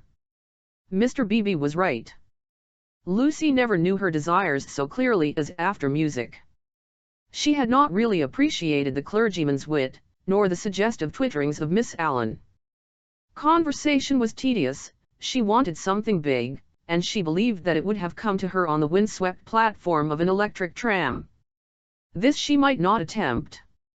It was unladylike. Why? Why were most big things unladylike? Charlotte had once explained to her why. It was not that ladies were inferior to men, it was that they were different. Their mission was to inspire others to achievement rather than to achieve themselves. Indirectly, by means of tact and a spotless name, a lady could accomplish much. But if she rushed into the fray herself, she would be first censured, then despised, and finally ignored. Poems had been written to illustrate this point. There is much that is immortal in this medieval lady. The dragons have gone, and so have the knights, but still she lingers in our midst. She reigned in many an early Victorian castle, and was queen of much early Victorian song. It is sweet to protect her in the intervals of business, sweet to pay her honor when she has cooked our dinner well. But alas! The creature grows degenerate. In her heart also there are springing up strange desires. She too is enamored of heavy winds, and vast panoramas, and green expanses of the sea. She has marked the kingdom of this world, how full it is of wealth, and beauty, and wore a radiant crust, built around the central fires, spinning towards the receding heavens. Men, declaring that she inspires them to it, move joyfully over the surface, having the most delightful meetings with other men, happy, not because they are masculine, but because they are alive. Before the show breaks up she would like to drop the august title of the Eternal Woman, and go there as her transitory self. Lucy does not stand for the medieval lady, who was rather an ideal to which she was bidden to lift her eyes when feeling serious. Nor has she any system of revolt. Here and there a restriction annoyed her particularly, and she would transgress it, and perhaps be sorry that she had done so. This afternoon she was peculiarly restive. She would really like to do something of which her well-wishers disapproved. As she might not go on the electric tram, she went to a Linari's shop. There she bought a photograph of Botticelli's Birth of Venus. Venus, being a pity, spoilt the picture, otherwise so charming, and Miss Bartlett had persuaded her to do without it. A pity in art of course signified the nude. Giorgione's Tempesta, the Idolino, some of the Sistine frescoes and the Apocchiamenos, were added to it. She felt a little calmer then, and bought Fra Angelico's Coronation, Giotto's The Ascension of St. John, some Della Robbia babies, and some Guido Reni Madonnas. For her taste was Catholic, and she extended uncritical approval to every well-known name. But though she spent nearly 7 lire, the gates of liberty seemed still unopened. She was conscious of her discontent, it was new to her to be conscious of it. The world, she thought, is certainly full of beautiful things, if only I could come across them. It was not surprising that Mrs. Honeychurch disapproved of music, declaring that it always left her daughter peevish, unpractical, and touchy. Nothing ever happens to me, she reflected, as she entered the Piazza Signoria and looked nonchalantly at its marvels, now fairly familiar to her. The great square was in shadow, the sunshine had come too late to strike it. Neptune was already unsubstantial in the twilight, half god, half ghost, and his fountain plashed dreamily to the men and satyrs who idled together on its marge. The loggia showed as the triple entrance of a cave, wherein many a deity, shadowy, but immortal, looking forth upon the arrivals and departures of mankind. It was the hour of unreality, the hour, that is, when unfamiliar things are real. An older person at such an hour and in such a place might think that sufficient was happening to him, and rest content. Lucy desired more. She fixed her eyes wistfully on the tower of the palace, which rose out of the lower darkness like a pillar of roughened gold.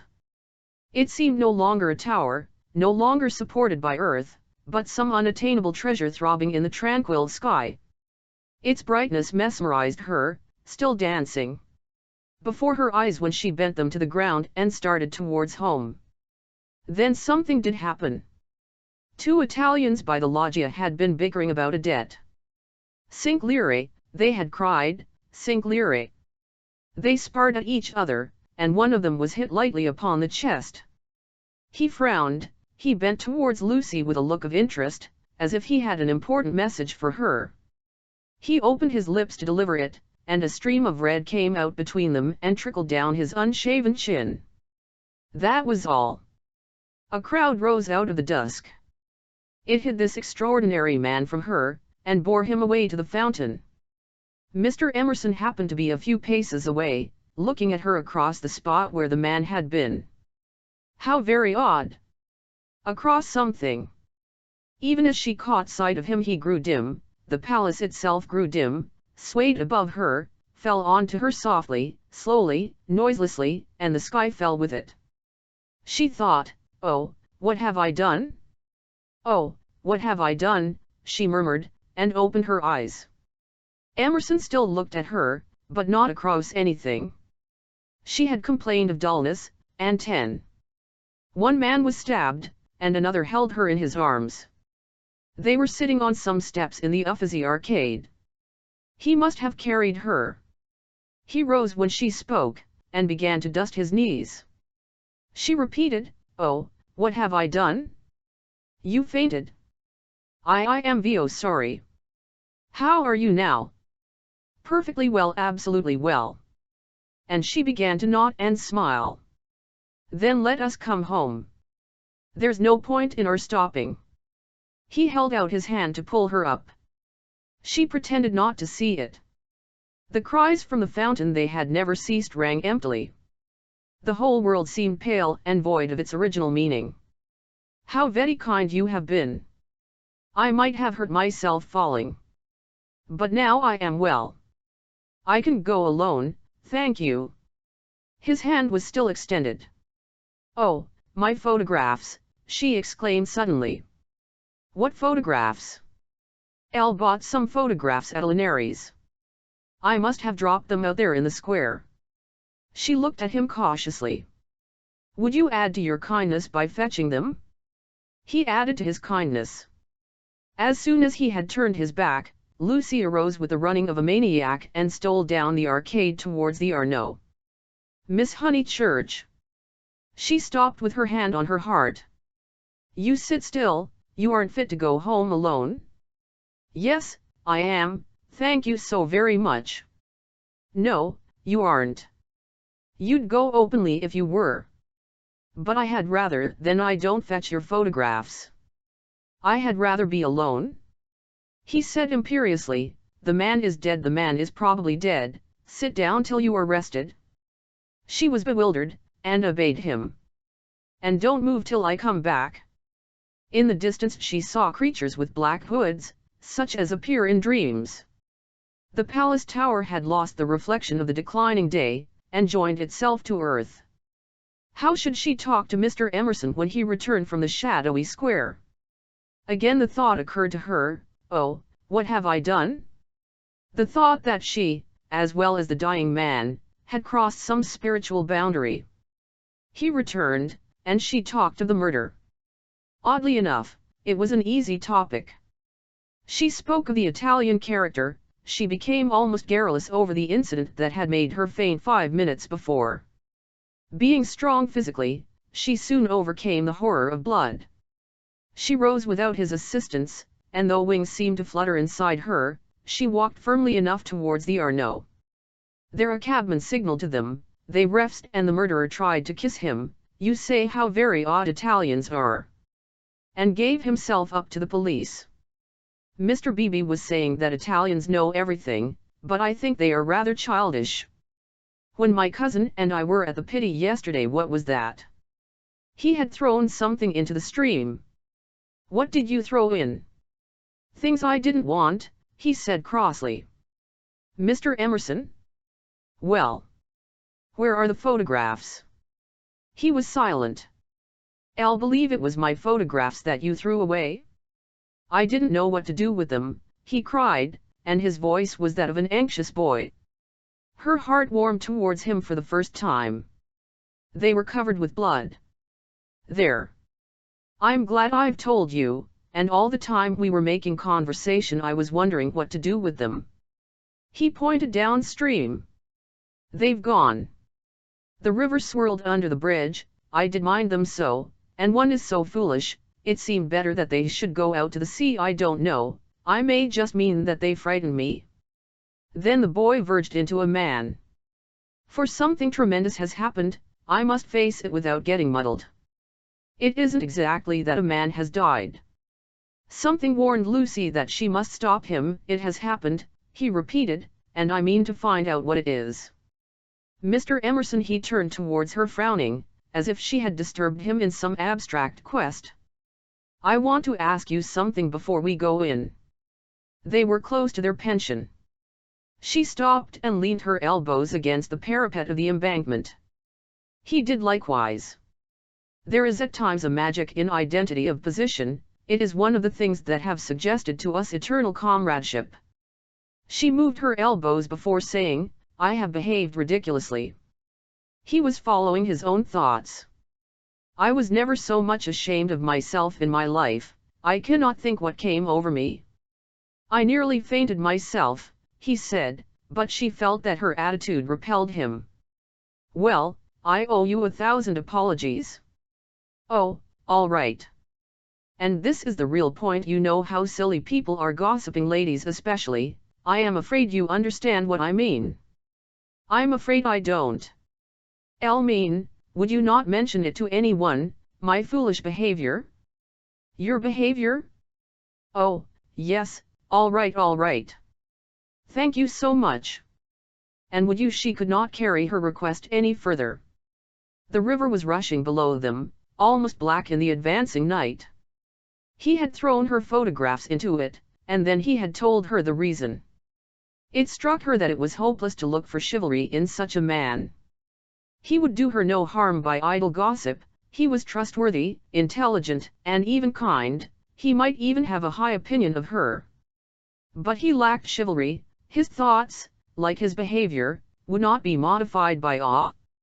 It was useless to say to him, "And would you?" and hope that he would complete the sentence for himself, averting his eyes from her nakedness like the night in that beautiful picture. She had been in his arms, and he remembered it, just as he remembered the blood on the photographs that she had bought in a Linares shop. It was not exactly that a man had died, something had happened to the living, they had come to a situation where character tells, and where childhood enters upon the branching paths of youth. "Well, thank you so much," she repeated. "How quickly these accidents do happen, and then one returns to the old life." "I don't." Anxiety moved her to question him. His answer was puzzling. "I shall probably want to live." "But why, Mr. Emerson?" "What do you mean?" "I shall want to live, I say." Leaning her elbows on the parapet, she contemplated the river Arno, whose roar was suggesting some unexpected melody to her ears. Chapter 5. Possibilities of a pleasant outing. It was a family saying that you never knew which way Charlotte Bartlett would turn. She was perfectly pleasant and sensible over Lucy's adventure, found the abridged account of it quite adequate, and paid suitable tribute to the courtesy of Mr. George Emerson. She and Miss Lavish had had an adventure also. They had been stopped at the Daisio coming back, and the young officials there, who seemed impudent and deceiver, had tried to search their reticules for provisions. It might have been most unpleasant. Fortunately Miss Lavish was a match for anyone. For good or for evil, Lucy was left to face her problem alone. None of her friends had seen her, either in the piazza or, later on, by the embankment. Mr. Beebe, indeed, noticing her startled eyes at dinner time, had again passed to himself the remark of "too much Beethoven?" But he only supposed that she was ready for an adventure, not that she had encountered it. This solitude oppressed her. She was accustomed to have her thoughts confirmed by others or, at all events, contradicted. It was too dreadful not to know whether she was thinking right or wrong. At breakfast next morning she took decisive action. There were two plans between which she had to choose. Mr. Beebe was walking up to the Torre del Gallo with the Emersons and some American ladies. Would Miss Bartlett and Miss Honeychurch join the party? Charlotte declined for herself. She had been there in the rain the previous afternoon. But she thought it an admirable idea for Lucy, who hated shopping, changing money, fetching letters, and other irksome duties, all of which Miss Bartlett must accomplish this morning and could easily accomplish alone. "No, Charlotte," cried the girl, with real warmth. "It's very kind of Mr. Beebe, but I am certainly coming with you. I had much rather." "Very well, dear," said Miss Bartlett, with a faint flush of pleasure that called forth a deep flush of shame on the cheeks of Lucy. How abominably she behaved to Charlotte, now as always. But now she should alter. All morning she would be really nice to her. She slipped her arm into her cousin's, and they started off along the Lung Amo. The river was a lion that morning in strength, voice, and color. Miss Bartlett insisted on leaning over the parapet to look at it. She then made her usual remark, which was, "How I do wish Freddie and your mother could see this, too." Lucy fidgeted. It was tiresome of Charlotte to have stopped exactly where she did. "Look, Lucia. Oh, you are watching for the Torre del Gallo party. I feared you would repent you of your choice." Serious as the choice had been, Lucy did not repent.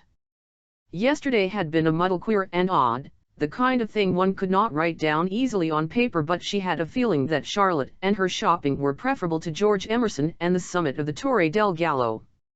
Since she could not unravel the tangle, she must take care not to re-enter it.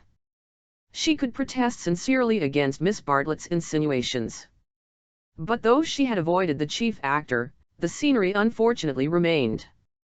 Charlotte, with the complacency of fate, led her from the river to the Piazza Signoria. She could not have believed that stones, a loggia, a fountain, a palace tower, would have such significance. For a moment she understood the nature of ghosts. The exact site of the murder was not by a ghost, but by Miss Lavish, who had the morning newspaper in her hand. She hailed them briskly. The dreadful catastrophe of the previous day had given her an idea which she thought would work up into a book. "Oh, let me congratulate you," said Miss Bartlett. "After your despair of yesterday. What a fortunate thing! Aha! Miss Honeychurch, come you here, I am in luck. Now, you are to tell me absolutely everything that you saw from the beginning." Lucy poked at the ground with her parasol. "But perhaps you would rather not?" "I'm sorry if you could manage without it, I think I would rather not." The elder ladies exchanged glances, not of disapproval. It is suitable that a girl should feel deeply. "It is I who am sorry," said Miss Lavish. "We literary hacks are shameless creatures. I believe there's no secret of the human heart into which we wouldn't pry." She marched cheerfully to the fountain and back, and did a few calculations in realism. Then she said that she had been in the piazzas since 8 o'clock collecting material. A good deal of it was unsuitable, but of course one always had to adapt. The two men had quarreled over a 5-franc note. For the 5-franc note she should substitute a young lady, which would raise the tone of the tragedy, and at the same time furnish an excellent plot. "What is the heroine's name?" asked Miss Bartlett. "Leonora," said Miss Lavish, "her own name was Eleanor. I do hope she's nice." That desideratum would not be omitted. "And what is the plot?" "Love, murder, abduction, revenge," was the plot. But it all came while the fountain plashed to the Satyrs in the morning Sunday. "I hope you will excuse me for boring on like this," Miss Lavish concluded. "It is so tempting to talk to really sympathetic people. Of course, this is the barest outline. There will be a deal of local coloring, descriptions of Florence and the neighborhood, and I shall also introduce some humorous characters. And let me give you all fair warning, I intend to be unmerciful to the British tourist." "Oh, you wicked woman," cried Miss Bartlett.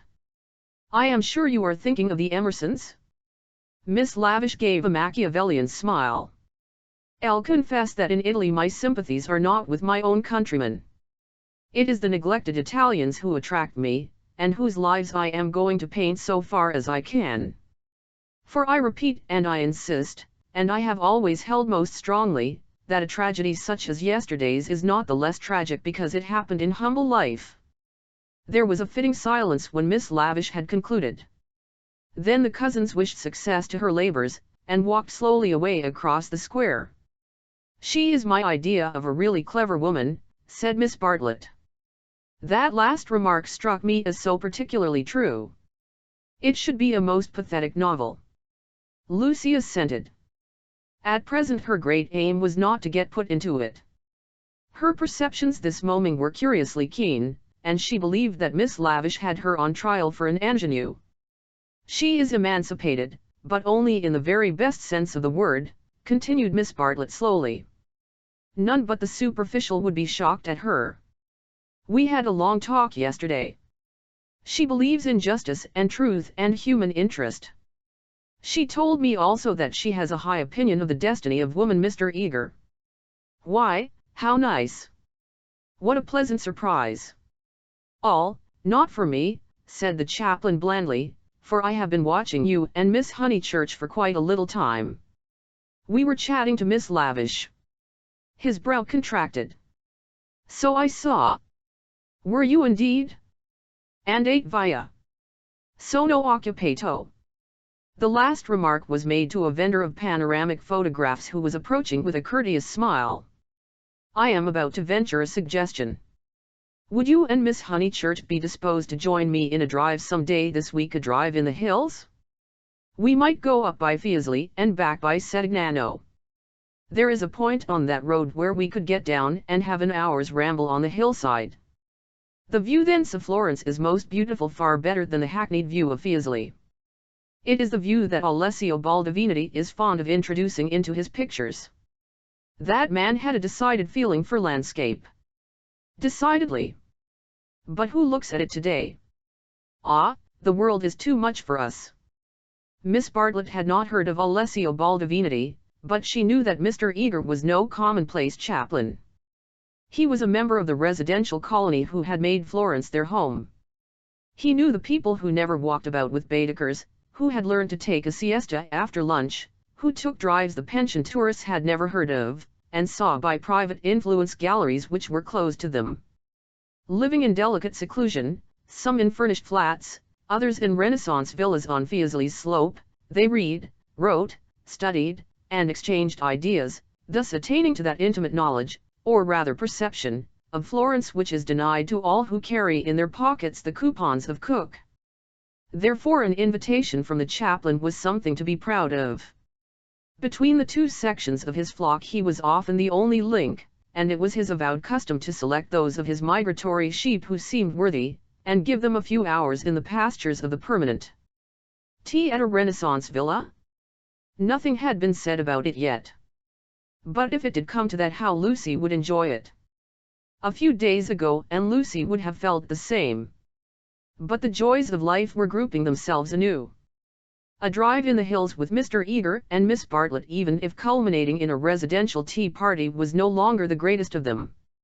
She echoed the raptures of Charlotte somewhat faintly. Only when she heard that Mr. Beebe was also coming did her thanks become more sincere. "So we shall be a party, Carrie," said the chaplain. "In these days of toil and tumult one has great needs of the country and its message of purity. And eight via. And eight presto, presto. Ah, the town. Beautiful as it is the town." They assented. This very square, so I am told, witnessed yesterday the most sordid of tragedies. To one who loves the Florence of Dante and Savonarola there is something portentous in such desecration, portentous and humiliating. "Humiliating indeed," said Miss Bartlett. Miss Honeychurch happened to be passing through as it happened. She can hardly bear to speak of it. She glanced at Lucy proudly. "And how came we to have you here?" asked the chaplain paternally. Miss Bartlett's recent liberalism oozed away at the question. "Do not blame her, please, Mr. Eager. The fault is mine, I left her unchaperoned." "So you were here alone, Miss Honeychurch?" His voice suggested sympathetic reproof, but at the same time indicated that a few harrowing details would not be unacceptable. His dark, handsome face drooped mournfully towards her to catch her reply. "Practically. One of our pension acquaintances kindly brought her home," said Miss Bartlett, adroitly concealing the sex of the preserver. "For her also it must have been a terrible experience. I trust that neither of you was at all, that it was not in your immediate proximity." Of the many things Lucy was noticing today, not the least remarkable was this, the ghoulish fashion in which respectable people will nibble after blood. George Emerson had kept the subject strangely pure. "He died by the fountain, I believe," was her reply. "And you and your friend were over at the loggia? That must have saved you much. You have not, of course, seen the disgraceful illustrations which the gutter press. This man is a public nuisance. He knows that I am a resident perfectly well, and yet he goes on worrying me to buy his vulgar views." Surely the vendor of photographs was in league with Lucy in the eternal league of Italy with youth.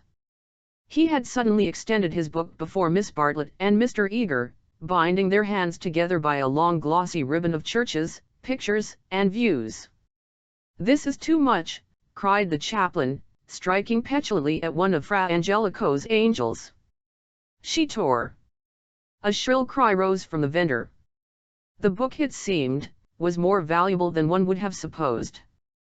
"Willingly would I purchase," began Miss Bartlett. "Ignore him," said Mr. Eager sharply, and they all walked rapidly away from the square. But an Italian can never be ignored, least of all when he has a grievance. His mysterious persecution of Mr. Eager became relentless, the air rang with his threats and lamentations.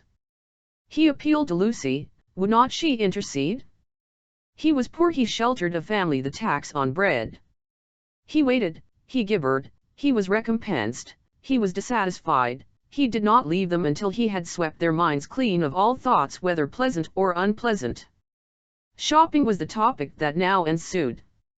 Under the chaplain's guidance they selected many hideous presents and mementos, florid little picture frames that seemed fashioned in gilded pastry, other little frames, more severe, that stood on little easels, and were carven out of oak, a blotting book of vellum, a Dante of the same material, cheap mosaic brooches, which the maids, next Christmas, would never tell from real, pins, pots, heraldic saucers, brown art photographs, Eros and Psyche in alabaster, St. Peter to match, all of which would have cost less in London. This successful morning left no pleasant impressions on Lucy. She had been a little frightened, both by Miss Lavish and by Mr. Eager, she knew not why.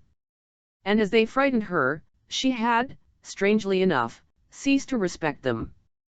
She doubted that Miss Lavish was a great artist. She doubted that Mr. Eager was as full of spirituality and culture as she had been led to suppose. They were tried by some new test, and they were found wanting. As for Charlotte, she was exactly the same. It might be possible to be nice to her, it was impossible to love her. The son of a laborer, I happen to know it for a fact. A mechanic of some sort himself when he was young, then he took to writing for the socialistic press. I came across him at Brixton.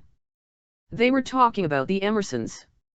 How wonderfully people rise in these days, sighed Miss Bartlett, fingering a model of the Leaning Tower of Pisa. Generally, replied Mr. Eager, one has only sympathy for their success. The desire for education and for social advance in these things, there is something not wholly vile. There are some working men whom one would be very willing to see out here in Florence, little as they would make of it. Is he a journalist now? Miss Bartlett asked. He is not, he made an advantageous marriage. He uttered this remark with a voice full of meaning, and ended with a sigh. Oh, so he has a wife? Dead, Miss Bartlett, dead? I wonder, yes, I wonder how he has the effrontery to look me in the face, to dare to claim acquaintance with me. He was in my London parish long ago. The other day in Santa Croce, when he was with Miss Honeychurch, I snubbed him. Let him beware that he does not get more than a snub. What? Cried Lucy, flushing. Exposure, hissed Mr. Eager. He tried to change the subject, but in scoring a dramatic point he had interested his audience more than he had intended. Miss Bartlett was full of very natural curiosity. Lucy, though she wished never to see the Emersons again, was not disposed to condemn them on a single word. 1-0 You mean, she asked, that he is an irreligious man? We know that already. Lucy, dear, said Miss Bartlett, gently reproving her cousin's penetration. Elle should be astonished if you knew all. The boy an innocent child at the time I will exclude. God knows what his education and his inherited qualities may have made him.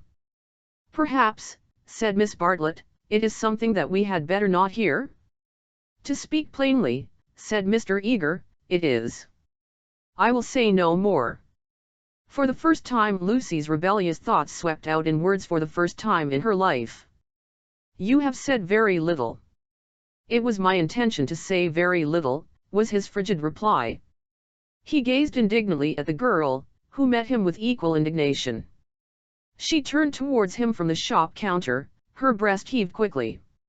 He observed her brow, and the sudden strength of her lips. It was intolerable that she should disbelieve him. Murder, if you want to know, he cried angrily. That man murdered his how, she retorted. To all intents and purposes he murdered her. That day in Santa Croce did they say anything against me? Not a word, Mr. Eager, not a single word. Oh, I thought they had been libeling me to you. But I suppose it is only their personal charms that makes you defend them. I'm not defending them, said Lucy, losing her courage, and relapsing into the old chaotic methods. They're nothing to me. How could you think she was defending them, said Miss Bartlett, much discomfited by the unpleasant scene. The shopman was possibly listening. She will find it difficult. For that man has murdered his wife in the sight of God. The addition of God was striking. But the chaplain was really trying to dollar a rash remark. A silence followed which might have been impressive, but was merely awkward. Then Miss Bartlett hastily purchased the Leaning Tower, and led the way into the street. Elle must be going, said he, shutting his eyes and taking out his watch. Miss Bartlett thanked him for his kindness, and spoke with enthusiasm of the approaching drive. Drive? Oh, is our drive to come off? Lucy was recalled to her manners, and after a little exertion the complacency of Mr. Eager was restored. Bother the drive, exclaimed the girl, as soon as he had departed. It is just the drive we had arranged with Mr. Beebe without any fuss at all. Why should he invite us in that absurd manner? We might as well invite him. We are each paying for ourselves. Miss Bartlett, who had intended to lament over the Emersons, was launched by this remark into unexpected thoughts. If that is so, dear, if the drive we and Mr. Beebe are going with Mr. Eager is really the same as the one we are going with Mr. Beebe, then I foresee a sad kettle of fish. How? Because Mr. Beebe has asked Eleanor Lavish to come, too. That will mean another carriage. Far worse. Mr. Eager does not like Eleanor. She knows it herself. The truth must be told, she is too unconventional for him. They were now in the newspaper room at the English Bank. Lucy stood by the central table, heedless of Punch and the Graphic, trying to answer, or at all events to formulate the questions rioting in her brain. The well-known world had broken up, and there emerged Florence, a magic city where people thought and did the most extraordinary things. Murder, accusations of murder, a lady clinging to one man and being ennobled to another, were these the daily incidents of her streets? Was there more in her frank beauty than met the eye the power, perhaps, to evoke passions, good and bad, and to bring them speedily to a fulfillment? Happy Charlotte, who, though greatly troubled over things that did not matter, seemed oblivious to things that did, who could conjecture with admirable delicacy where things might lead to, but apparently lost sight of the goal as she approached it. Now she was crouching in the corner trying to extract a circular note from a kind of linen nose-bag which hung in chaste concealment round her neck. She had been told that this was the only safe way to carry money in Italy, it must only be broached within the walls of the English Bank. As she groped she murmured, whether it is Mr. Beebe who forgot to tell Mr. Eager, or Mr. Eager who forgot when he told us, or whether they have decided to leave Eleanor out altogether, which they could scarcely do, but in any case we must be prepared. It is you they really want, I am only asked for appearances. You shall go with the two gentlemen, and I and Eleanor will follow behind. A one-horse carriage would do for us. Yet how difficult it is. It is indeed, replied the girl, with a gravity that sounded sympathetic. What do you think about it? Asked Miss Bartlett, flushed from the struggle, and buttoning up her dress. Don't know what I think, nor what I want.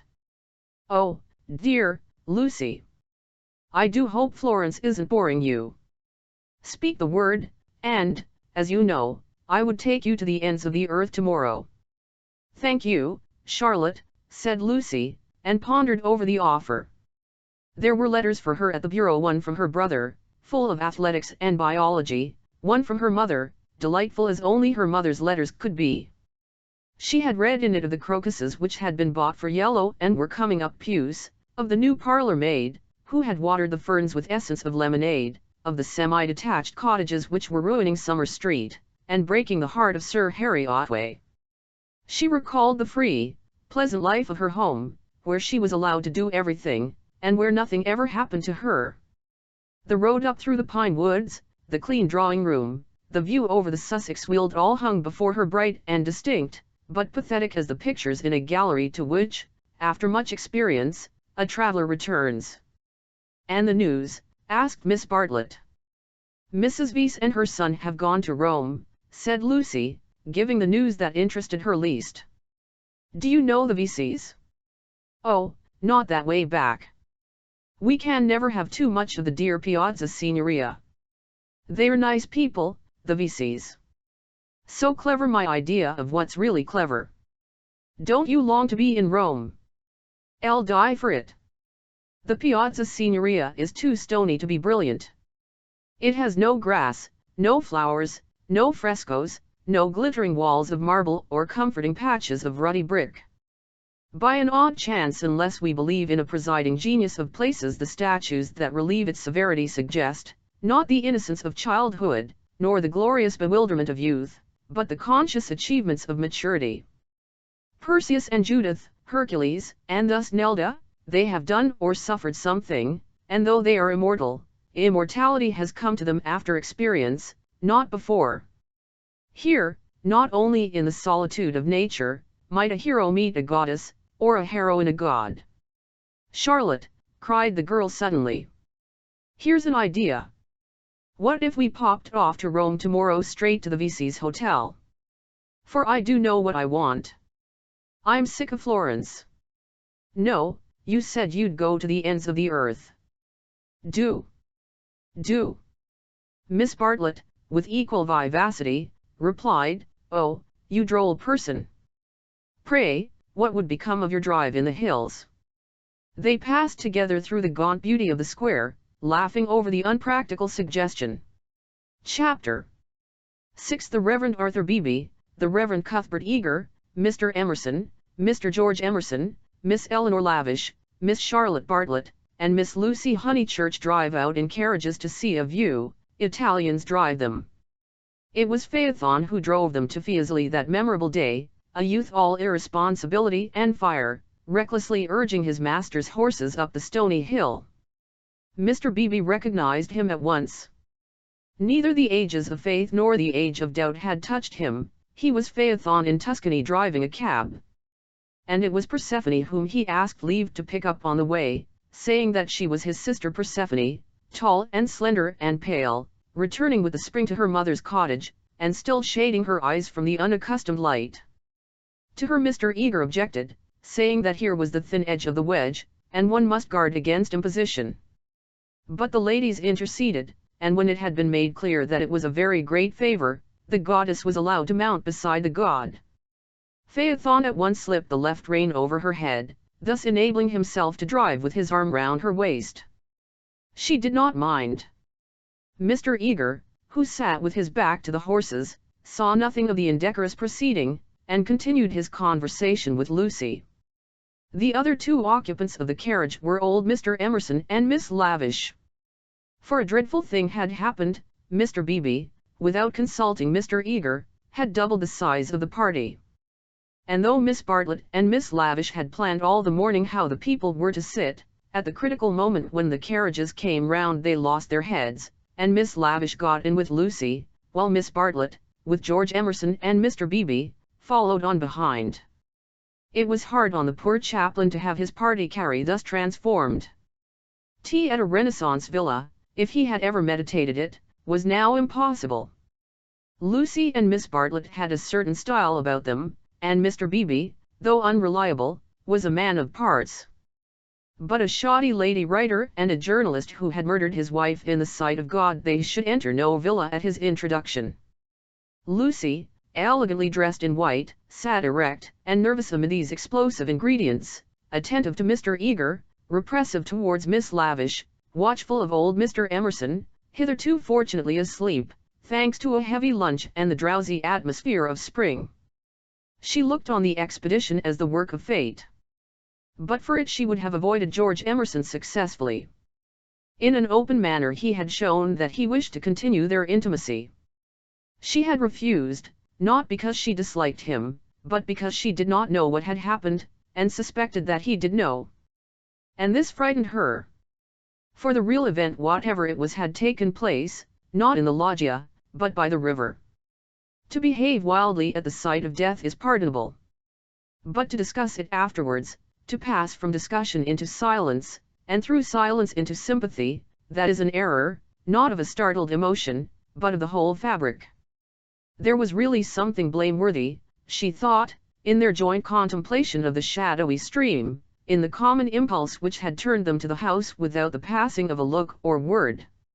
This sense of wickedness had been slight at first.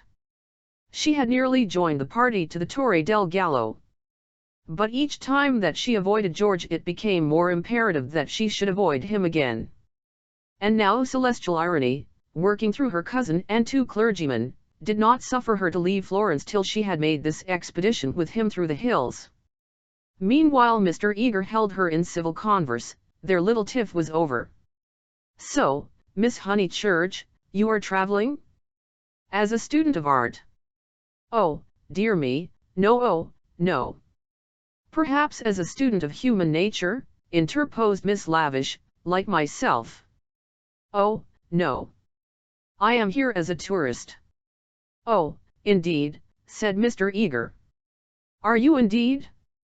If you will not think me rude, we residents sometimes pity you poor tourists not a little handed about like a parcel of goods from Venice to Florence, from Florence to Rome, living herded together in pensions or hotels, quite unconscious of anything that is outside Baedeker, their one anxiety to get done or through and go on somewhere else. The result is, they mix up towns, rivers, palaces in one inextricable whirl. You know the American girl in Punch who says, 'Say, Papa, what did we see at Rome?' And the father replies, 'Why, guess Rome was the place where we saw the yaller dog.' There's traveling for you. Ella." "Ha! Ha! I'll quite agree," said Miss Lavish, who had several times tried to interrupt his mordant wit. "The narrowness and superficiality of the Anglo-Saxon tourist is nothing less than a menace." "Quite so. Now, the English colony at Florence, Miss Honeychurch, and it is of considerable size, though, of course, not all equally. A few are here for trade, for example. But the greater part are students. Lady Helen Laverstock is at present busy over Fra Angelico. I mention her name because we are passing her villa on the left. No, you can only see it if you stand. No, do not stand, you will fall. She is very proud of that thick hedge. Inside, perfect seclusion. One might have gone back 600 years. Some critics believe that her garden was the scene of the Decameron, which lends it an additional interest, does it not?" "It does indeed," cried Miss Lavish. "Tell me, where do they place the scene of that wonderful seventh day?" But Mr. Eager proceeded to tell Miss Honeychurch that on the right lived Mr. Someone Something, an American of the best type, so that the somebody else's were farther down the hill. Doubtless you know her monographs in the series of medieval byways? He is working at Gemistus Pletho. Sometimes as I take tea in their beautiful grounds I hear, over the wall, the electric tram squealing up the new road with its loads of hot, dusty, unintelligent tourists who are going to Duffisley in an hour in order that they may say they have been there, and I think how little they think what lies so near them." During this speech the two figures on the box were sporting with each other disgracefully. Lucy had a spasm of envy. Granted that they wished to misbehave, it was pleasant for them to be able to do so. They were probably the only people enjoying the expedition. The carriage swept with agonizing jolts up through the piazza of Fiesole and into the Settignano road. "Piano! Piano!" said Mr. Eager, elegantly waving his hand over his head. "Va bene, signore, va bene," crooned the driver, and whipped his horses up again. Now Mr. Eager and Miss Lavish began to talk against each other on the subject of Alessio Baldovinetti. Was he a cause of the Renaissance, or was he one of its manifestations? The other carriage was left behind. As the pace increased to a gallop the large, slumbering form of Mr. Emerson was thrown against the chaplain with the regularity of a machine. "Piano! Piano!" said he, with a martyred look at Lucy. An extra lurch made him turn angrily in his seat. Phaethon, who for some time had been endeavoring to kiss Persephone, had just succeeded. A little scene ensued, which, as Miss Bartlett said afterwards, was most unpleasant. The horses were stopped, the lovers were ordered to disentangle themselves, the boy was to lose his pourboire, the girl was immediately to get down. "She is my sister," said he, turning round on them with piteous eyes. Mr. Eager took the trouble to tell him that he was a liar. Phaethon hung down his head, not at the matter of the accusation, but at its manner. At this point Mr. Emerson, whom the of stopping had awoke, declared that the lovers must on no account be separated, and patted them on the back to signify his approval. And Miss Lavish, though unwilling to ally him, felt bound to support the cause of Bohemianism. "Most certainly I would let them be," she cried. "But I dare say I shall receive scant support. I have always flown in the face of the conventions all my life. This is what I call an adventure." "We must not submit," said Mr. Eager. I knew he was trying it on. "He is treating us as if we were a party of Cook's tourists." "Surely no," said Miss Lavish, her ardor visibly decreasing. The other carriage had drawn up behind, and sensible Mr. Beebe called out that after this warning the couple would be sure to behave themselves properly. "Leave them alone," Mr. Emerson begged the chaplain, of whom he stood in no awe. "Do we find happiness so often that we should turn it off the box when it happens to sit there?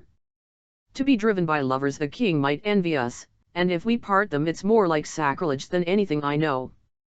Here the voice of Miss Bartlett was heard saying that a crowd had begun to collect.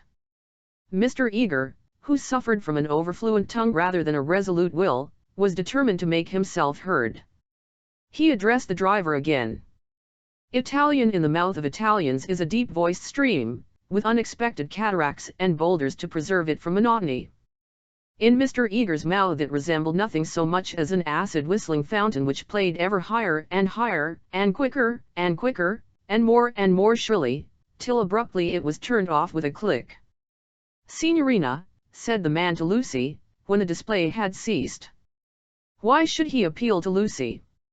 "Signorina," echoed Persephone in her glorious contralto. She pointed at the other carriage. "Why?" For a moment the two girls looked at each other. Then Persephone got down from the box. "Victory at last," said Mr. Eager, smiting his hands together as the carriages started again. "It is not victory," said Mr. Emerson. "It is defeat. You have parted two people who were happy." Mr. Eager shut his eyes.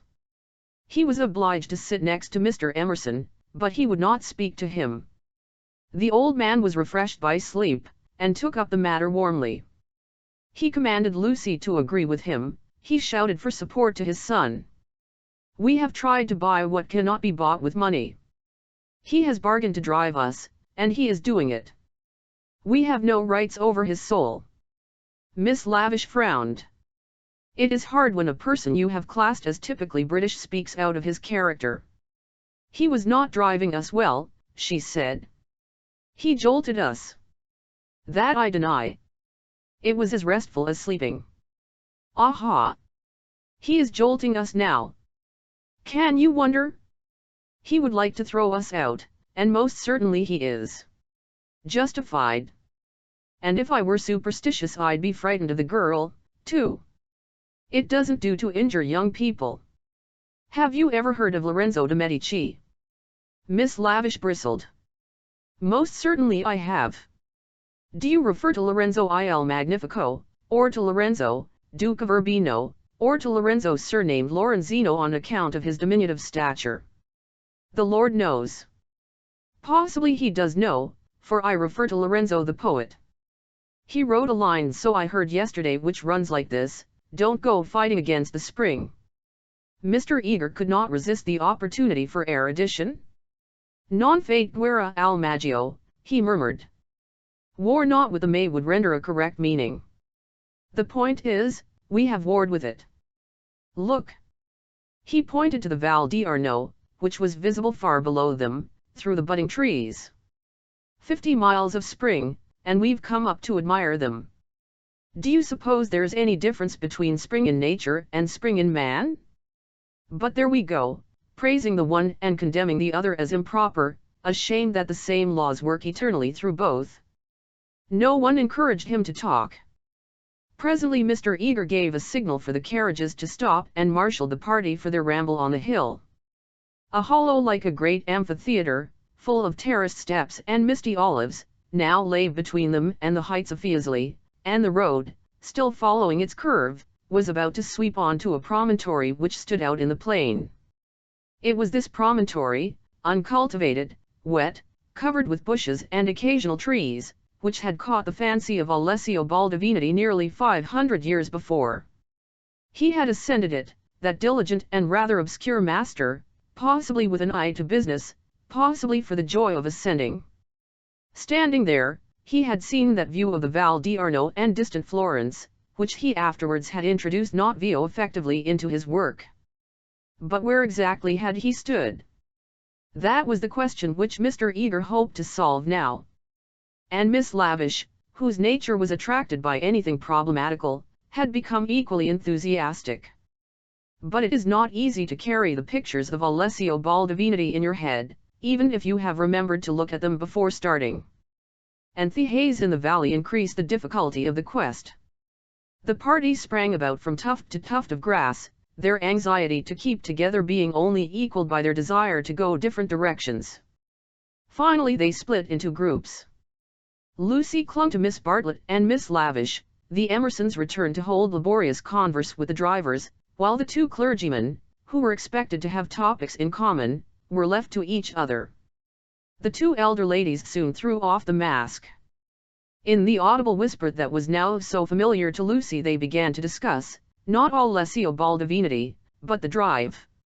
Miss Bartlett had asked Mr. George Emerson what his profession was, and he had answered the railway.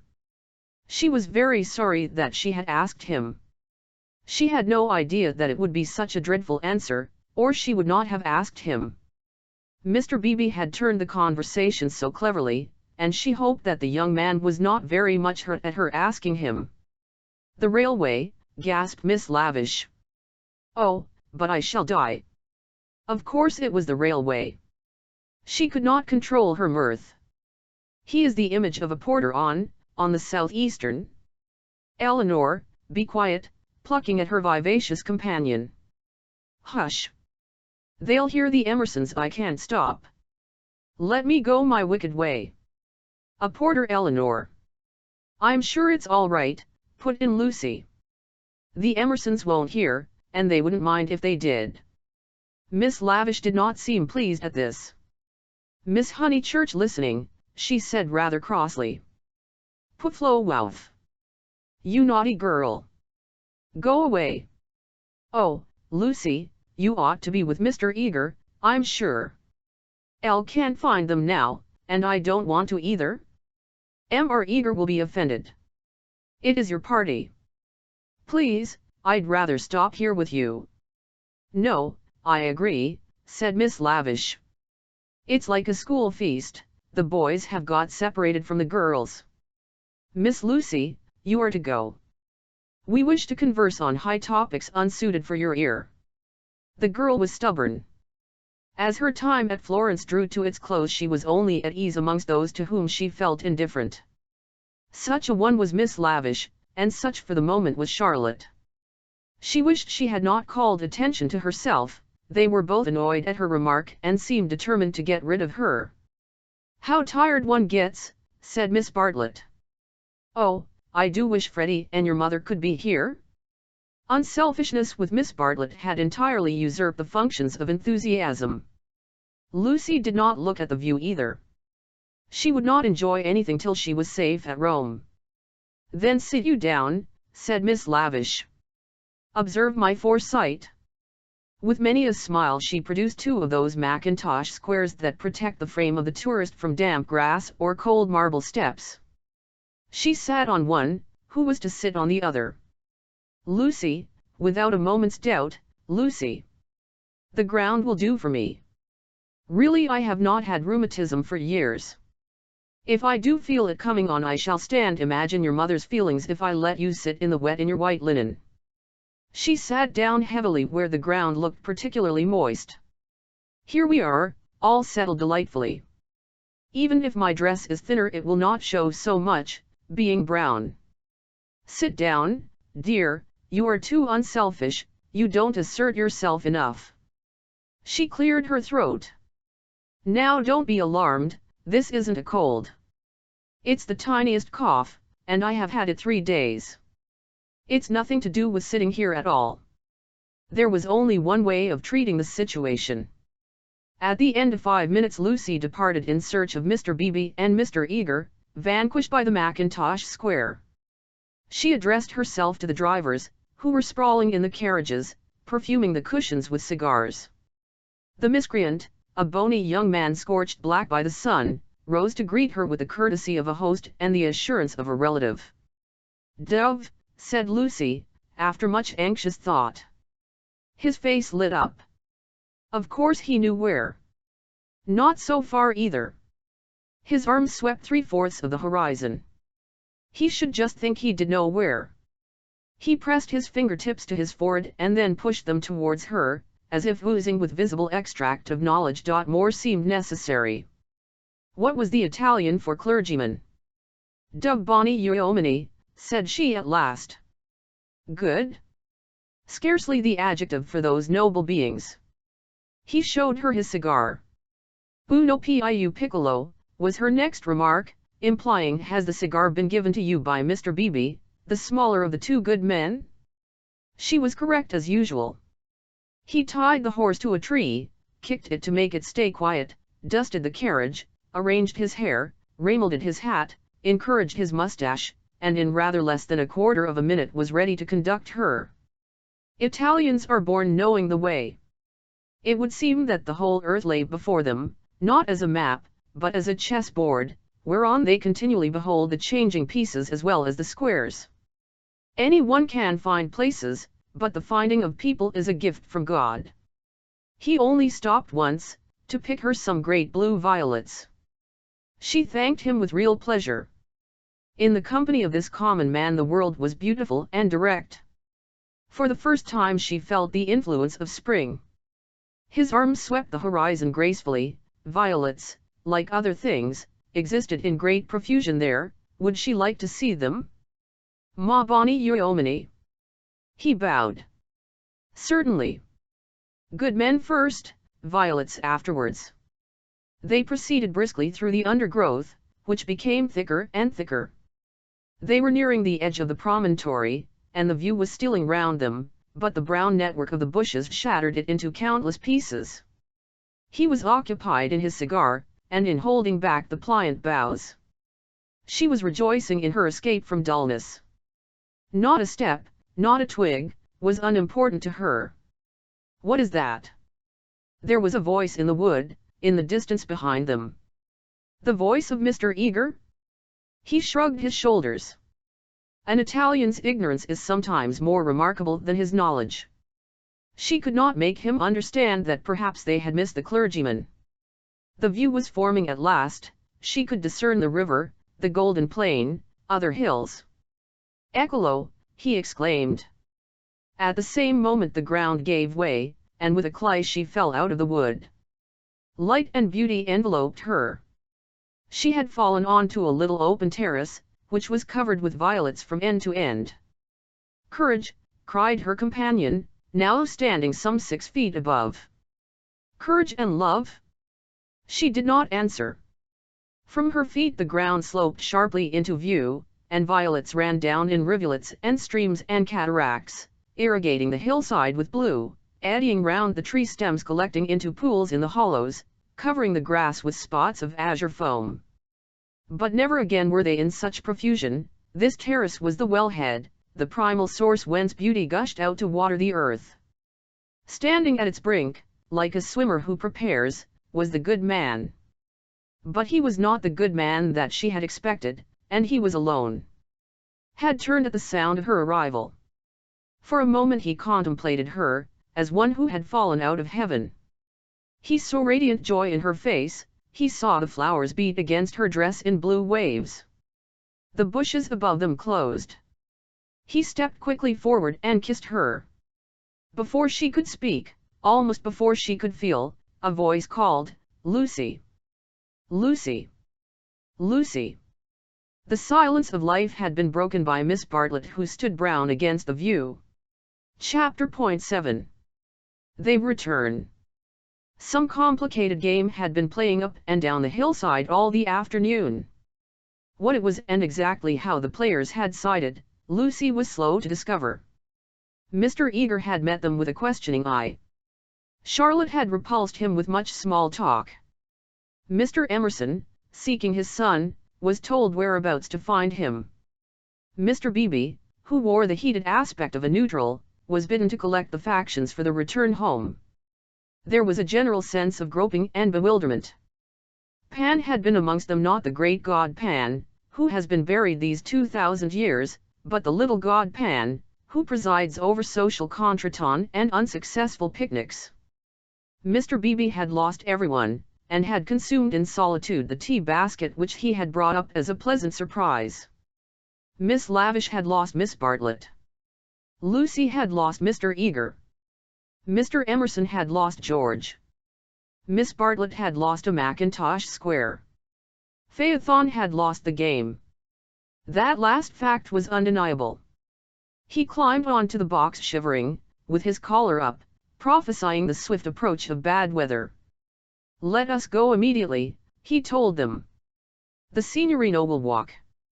"All the way?" "He will be ours," said Mr. Beebe. "Apparently. I told him it was unwise. He would look no one in the face, perhaps defeat was particularly mortifying for him. He alone had played skillfully, using the whole of his instinct, while the others had used scraps of their intelligence. He alone had divined what things were, and what he wished them to be. He alone had interpreted the message that Lucy had received 5 days before from the lips of a dying man. Persephone, who spends half her life in the grave, she could interpret it also. Not so these English. They gain knowledge slowly, and perhaps too late. The thoughts of a cab driver, however just, seldom affect the lives of his employers. He was the most competent of Miss Bartlett's opponents, but infinitely the least dangerous. Once back in the town, he and his insight and his knowledge would trouble English ladies no more. Of course, it was most unpleasant. She had seen his black head in the bushes. He might make a tavern story out of it. But after all, what have we to do with taverns? Real menace belongs to the drawing room. It was of drawing room people that Miss Bartlett thought as she journeyed downwards towards the fading Sunday. Lucy sat beside her, Mr. Eager sat opposite, trying to catch her eye. He was vaguely suspicious. They spoke of Alessio Baldovinati. Rain and darkness came on together. The two ladies huddled together under an inadequate parasol. There was a lightning flash, and Miss Lavish, who was nervous, screamed from the carriage in front. At the next flash, Lucy screamed also. Mr. Eager addressed her professionally: "Courage, Miss Honeychurch, courage and faith. If I might say so, there is something almost blasphemous in this horror of the elements. Are we seriously to suppose that all these clouds, all this immense electrical display, is simply called into existence to extinguish you or me? No, of course, even from the scientific standpoint the chances against our being struck are enormous. The steel knives, the only articles which might attract the current, are in the other carriage. And, in any case, we are infinitely safer than if we were walking. Courage, courage and faith." Under the rug, Lucy felt the kindly pressure of her cousin's hand. At times our need for a sympathetic gesture is so great that we care not what exactly it signifies or how much we may have to pay for it afterwards. Miss Banlett, by this timely exercise of her muscles, gained more than she would have got in hours of preaching or cross-examination. She renewed it when the two carriages stopped, half into Florence. "M.R. Eager," called Mr. Beebe. "We want your assistance. Will you interpret for us?" "George," cried Mr. Emerson. "Ask your driver which way George went. The boy may lose his way. He may be killed." "Go, Mr. Eager," said Miss Bartlett, "don't ask our driver is no help. Go and support poor Mr. Beebe, he is nearly demented." "He may be killed," cried the old man. "He may be killed." "Typical behavior," said the chaplain, as he quitted the carriage. "In the presence of reality that kind of person invariably breaks down." "What does he know?" whispered Lucy as soon as they were alone. "Charlotte, how much does Mr. Eager know?" "Nothing, dearest, he knows nothing." "But," she pointed at the driver, "he knows everything." "Dearest, had we better?" "Shall?" She took out her purse. "It is dreadful to be entangled with low-class people." He saw it all. Tapping Phaethon's back with her guidebook, she said, "Silenzio," and offered him a franc. "Va bene," he replied, and accepted it. As well this ending to his day as any. But Lucy, a mortal maid, was disappointed in him. There was an explosion up the road.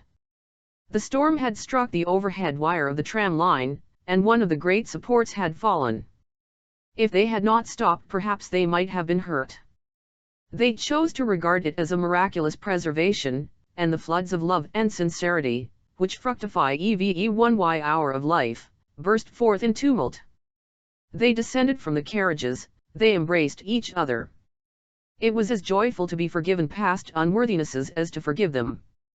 For a moment they realized vast possibilities of good. The older people recovered quickly. In the very height of their emotion they knew it to be unmanly or unladylike. Miss Lavish calculated that, even if they had continued, they would not have been caught in the accident. Mr. Eager mumbled a temperate prayer. But the drivers, through miles of dark squalid road, poured out their souls to the Dryads and the Saints, and Lucy poured out hers to her cousin. "Charlotte, dear Charlotte, kiss me. Kiss me again. Only you can understand me. You warned me to be careful. And one thought I was developing. 1-0 not cry, dearest. Take your time. I have been obstinate and silly, worse than you know, far worse. Once by the river, oh, but he isn't killed. He wouldn't be killed, would he?" The thought disturbed her repentance. As a matter of fact, the storm was worst along the road, but she had been near danger, and so she thought it must be near to everyone. Itnlst not. One would always pray against that. He is really, I think he was taken by surprise, just as I was before. But this time I'm not to blame. I want you to believe that. I simply slipped into those violets. No, I want to be really truthful. I am a little to blame. I had silly thoughts.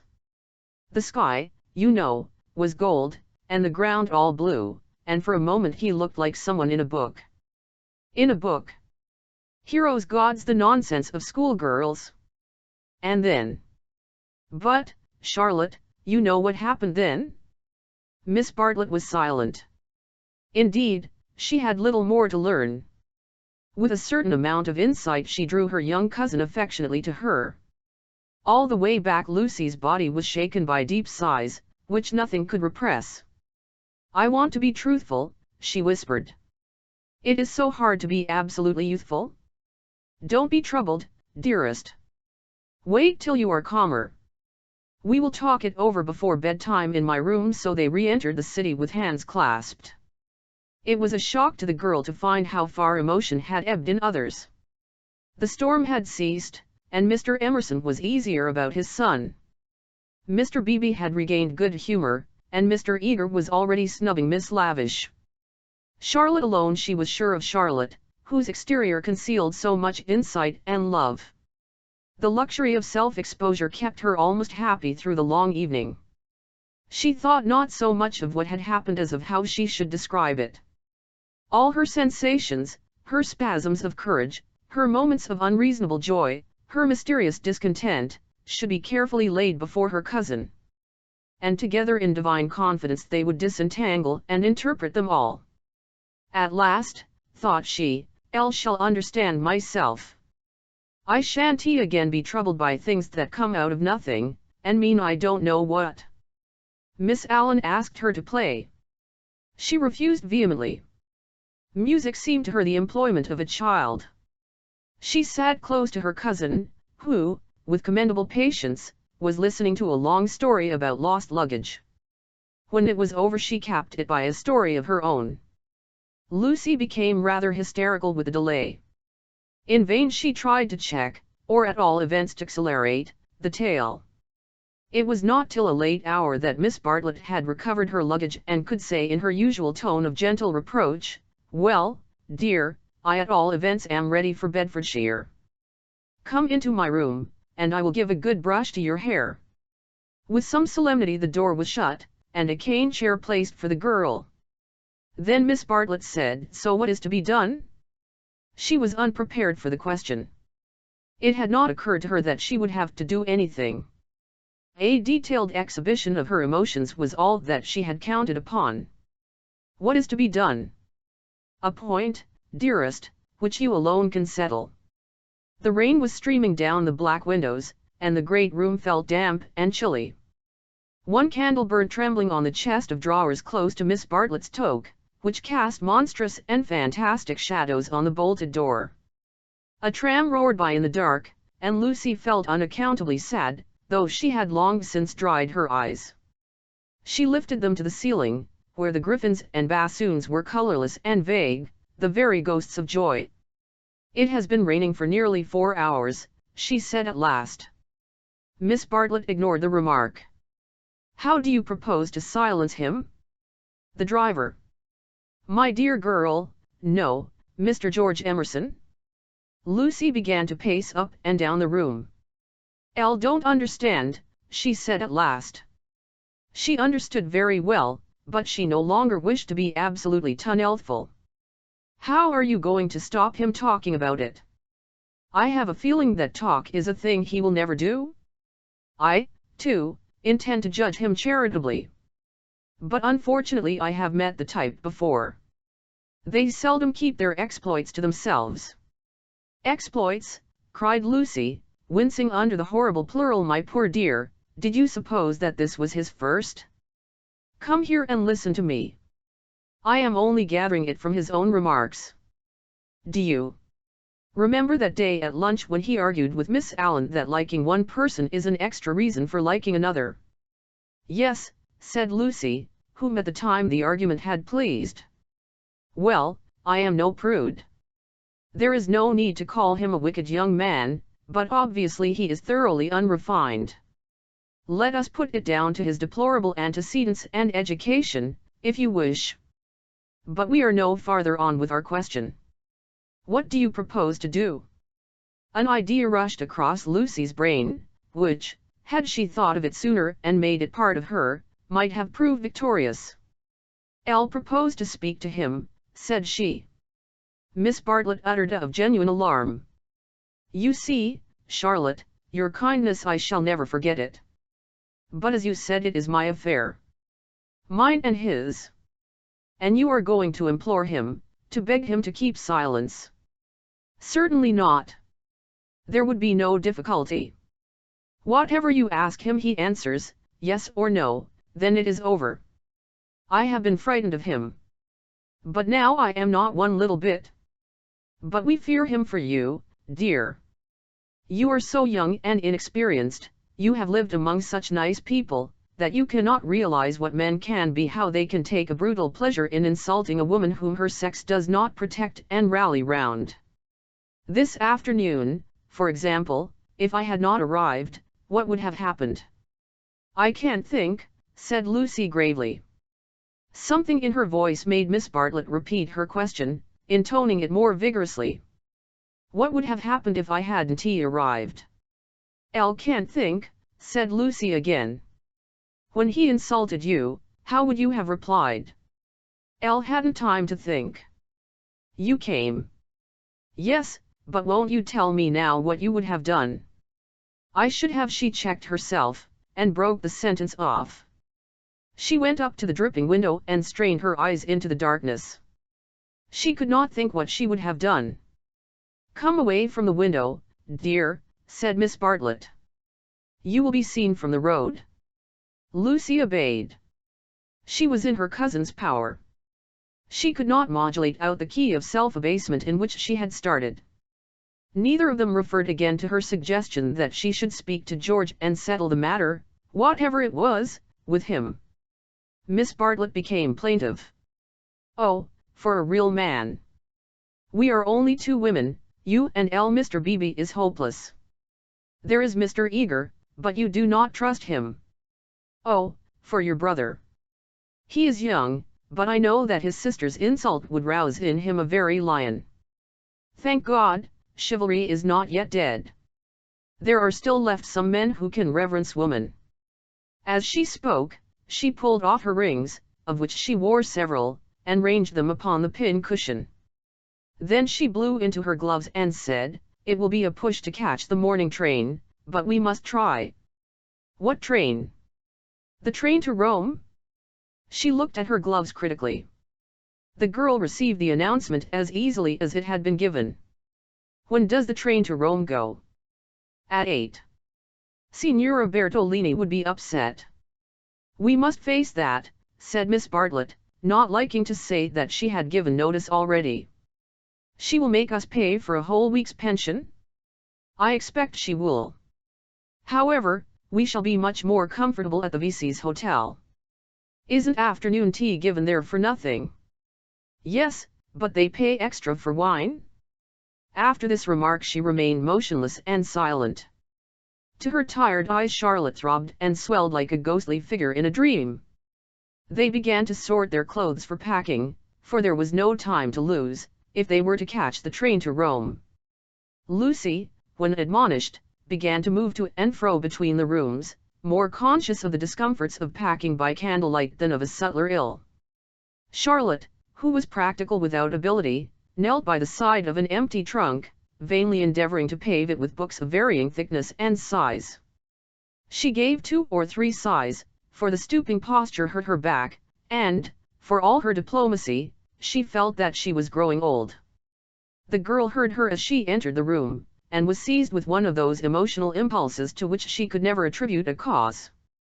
She only felt that the candle would burn better, the packing go easier, the world be happier, if she could give and receive some human love. The impulse had come before today, but never so strongly. She knelt down by her cousin's side and took her in her. Miss Bartlett returned the embrace with tenderness and warmth. But she was not a stupid woman, and she knew perfectly well that Lucy did not love her, but needed her to love.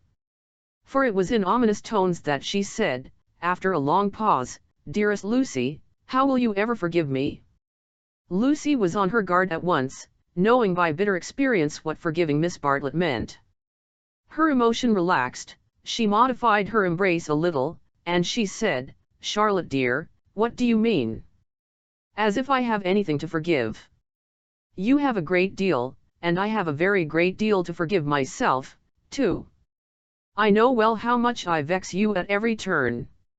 But no, Miss Bartlett assumed her favorite role, that of the prematurely aged.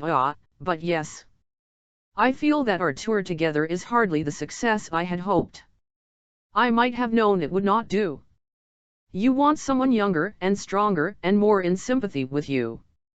I am too uninteresting and old-fashioned, only fit to pack and unpack your things.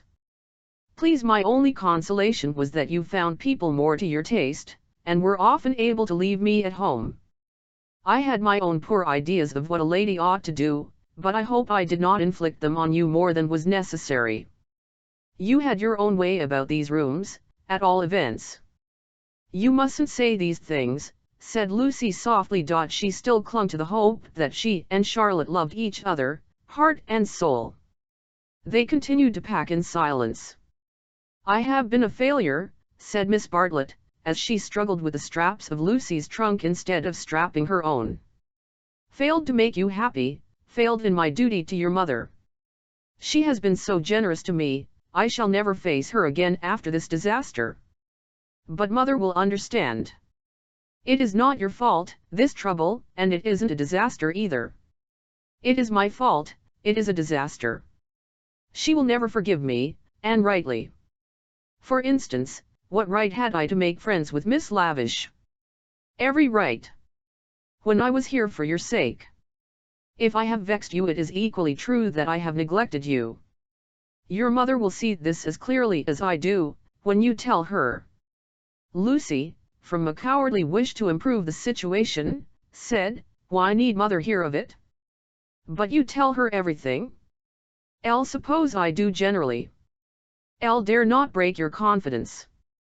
There is something sacred in it. Unless you feel that it is a thing you could not tell her. The girl would not be degraded to this. Naturally I should have told her. But in case she should blame you in any way, I promise I will not, I am very willing not to. I will never speak of it either to her or to anyone. Her promise brought the long-drawn interview to a sudden close. Miss Bartlett pecked her smartly on both cheeks, wished her good night, and sent her to her own room. For a moment the original trouble was in the background. George would seem to have behaved like a cad throughout, perhaps that was the view which one would take eventually. At present she neither acquitted nor condemned him, she did not pass judgment. At the moment when she was about to judge him her cousin's voice had intervened, and, ever since, it was Miss Bartlett who had dominated, Miss Bartlett who, even now, could heard sighing into a crack in the partition wall, Miss Bartlett, who had really been neither pliable nor humble nor inconsistent. She had worked like a great artist, for a time indeed, for years she had been meaningless, but at the end there was presented to the girl the complete picture of a cheerless, loveless world in which the young rush to destruction until they learn better, a shamefaced world of precautions and barriers which may avert evil, but which do not seem to bring good, if we may judge from those who have used them most. Lucy was suffering from the most grievous wrong which this world has yet discovered. Diplomatic advantage had been taken of her sincerity, of her craving for sympathy and love. Such a wrong is not easily forgotten. Never again did she expose herself without due consideration and precaution against rebuff. And such a wrong may react disastrously upon the soul. The doorbell rang, and she started to the shutters. Before she reached them she hesitated, turned, and blew out the candle. Thus it was that, though she saw someone standing in the wet below, he, though he looked up, did not see her. To reach his room he had to go by hers. She was still dressed. It struck her that she might slip into the passage and just say that she would be gone before he was up, and that their extraordinary intercourse was over. Whether she would have dared to do this was never proved. At the critical moment Miss Bartlett opened her own door, and her voice said, "I'll wish one word with you in the drawing-room, Mr. Emerson, please." Soon their footsteps returned, and Miss Bartlett said, "Good night, N.L.R. Emerson." His heavy, tired breathing was the only reply. The chaperone had done her work. Lucy cried aloud, "It isn't true. It can't all be true. I want not to be muddled. I want to grow older quickly." Miss Bartlett tapped on the wall. "Go to bed at once, dear. You need all the rest you can get." In the morning they left for Rome. Part TWO Chapter Point 8. Medieval. The drawing-room curtains at Windy Corner had been pulled to meet, for the carpet was new and deserved protection from the August sun. They were heavy curtains, reaching almost to the ground, and the light that filtered through them was subdued and varied. A poet none was present might have quoted, "Life like a dome of many-colored glass," or might have compared the curtains to sluice gates, lowered against the intolerable tides of heaven. Without was poured a sea of radiance, within, the glory, though visible, was tempered to the capacities of man. Two pleasant people sat in the room. One, a boy of 19, was studying a small manual of anatomy, and peering occasionally at a bone which lay upon the piano. From time to time he bounced in his chair and puffed and groaned, for the day was hot and the print small, and the human frame fearfully made, and his mother, who was writing a letter, did continually read out to him what she had written. And continually did she rise from her seat and part the curtains so that a rivulet of light fell across the carpet, and make the remark that they were still there. "Where aren't they?" said the boy, who was Freddie, Lucy's brother. "I'll tell you I'm getting fairly sick." "For goodness sake go out of my drawing-room, then," cried Mrs. Honeychurch, who hoped to cure her children of slang by taking it literally. Freddie did not move or reply. "I think things are coming to a head," she observed, rather wanting her son's opinion on the situation if she could obtain it without undue supplication. "Time they did. I am glad that Cecil is asking her this once more. It's his third go, isn't it?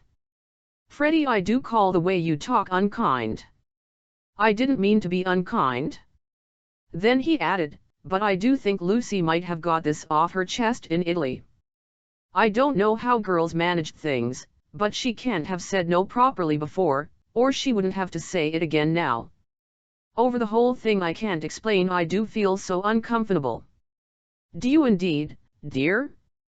How interesting. I feel never mind. He returned to his work.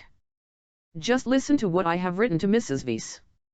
I said, Dear Mrs. Vyse. Yes, mother, you told me. A jolly good letter. Elle said, Dear Mrs. Vyse, Cecil has just asked my permission about it, and I should be delighted, if Lucy wishes it. But, she stopped reading. I was rather amused at Cecil asking my permission at all. He has always gone in for unconventionality, and parents nowhere, and so forth. When it comes to the point, he can't get on without me. Nor me. You. Freddie nodded. What do you mean? He asked me for my permission also. She exclaimed, How very odd of him. Why so? Asked the son and heir. Why shouldn't my permission be? What do you know about Lucy or girls or anything? Whatever did you say? I said to Cecil, take her or leave her, it's no business of mine. What a helpful answer. But her own answer, though more normal in its wording, had been to the same effect. The bother is this, began Freddie, then he took up his work again, too shy to say what the bother was. Mrs. Honeychurch went back to the window. Freddie, you must come. There they still are. I don't see you ought to go peeping like that. Peeping like that. Can't I look out of my own window? But she returned to the writing table, observing, as she passed her son, still page 322. Freddie snorted, and turned over 2 leaves. For a brief space they were silent. Close by, beyond the curtains, the gentle murmur of a long conversation had never ceased. The bother is this, I have put my foot in it with Cecil most awfully. He gave a nervous gulp. Not content with permission, which I did give, that is to say, I said, Elle don't mind, well, not content with that, he wanted to know whether I wasn't off my head with joy. He practically put it like this, wasn't it a splendid thing for Lucy and for Windy Corner generally if he married her? And he would have an answer. He said it would strengthen his hand. I hope you gave a careful answer, dear? Elle answered no, said the boy, grinding his teeth. There. Fly into a stew. I can't help it, had to say it. I had to say no. He ought never to have asked me. Ridiculous child, cried his mother. You think you're so holy and mirthful, but really it's only abominable conceit. Do you suppose that a man like Cecil would take the slightest notice of anything you say? I hope he boxed your ears. How dare you say no? Oh, do keep quiet, mother. I had to say no when I couldn't say yes. I tried to laugh as if I didn't mean what I said, and, as Cecil laughed too, and went away, it may be all right. But I feel my foot's in it. Oh, do keep quiet, though, and let a man do some work. No, said Mrs. Honeychurch, with the air of one who has considered the subject, Elle shall not keep quiet. You know all that has passed between them in Rome, you know why he is down here, and yet you deliberately insult him, and try to turn him out of my house. Not a bit, he pleaded. Elle only let out I didn't like him. I don't hate him, but I don't like him. What I mind is that he'll tell Lucy. He glanced at the curtains dismally. Well, I like him, said Mrs. Honeychurch. I know his mother, he's good, he's clever, he's rich, he's well, you needn't kick the piano. He's well connected, I'll say it again if you like, he's well connected. She paused, as if rehearsing her eulogy, but her face remained dissatisfied. She added, and he has beautiful manners. I liked him till just now. I suppose it's having him spoiling Lucy's first week at home, and it's also something that Mr. Beebe said, not knowing. Mr. Beebe, said his mother, trying to conceal her interest. Elle don't see how Mr. Beebe comes in. You know Mr. Beebe's funny way, when you never quite know what he means. He said, Mr. Vyse is an ideal bachelor. He was very cute. I asked him what he meant. He said, oh, he's like me, better detached. I couldn't make him say any more, but it set me thinking. Since Cecil has come after Lucy, he hasn't been so pleasant, at least I can't explain. You never can, dear. But I can. You are jealous of Cecil because he may stop Lucy knitting you silk ties. The explanation seemed plausible, and Freddie tried to accept it. But at the back of his brain there lurked a dim mistrust. Cecil praised one too much for being athletic. Was that it?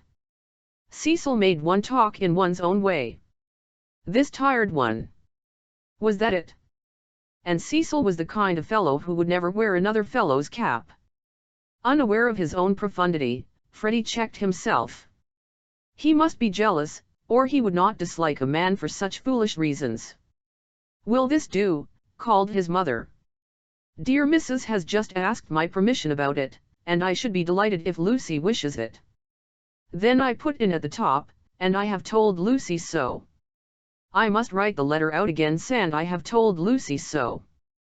But Lucy seems very uncertain, and in these days young people must decide for themselves. I said that because I didn't want Mrs. V's to think us old-fashioned.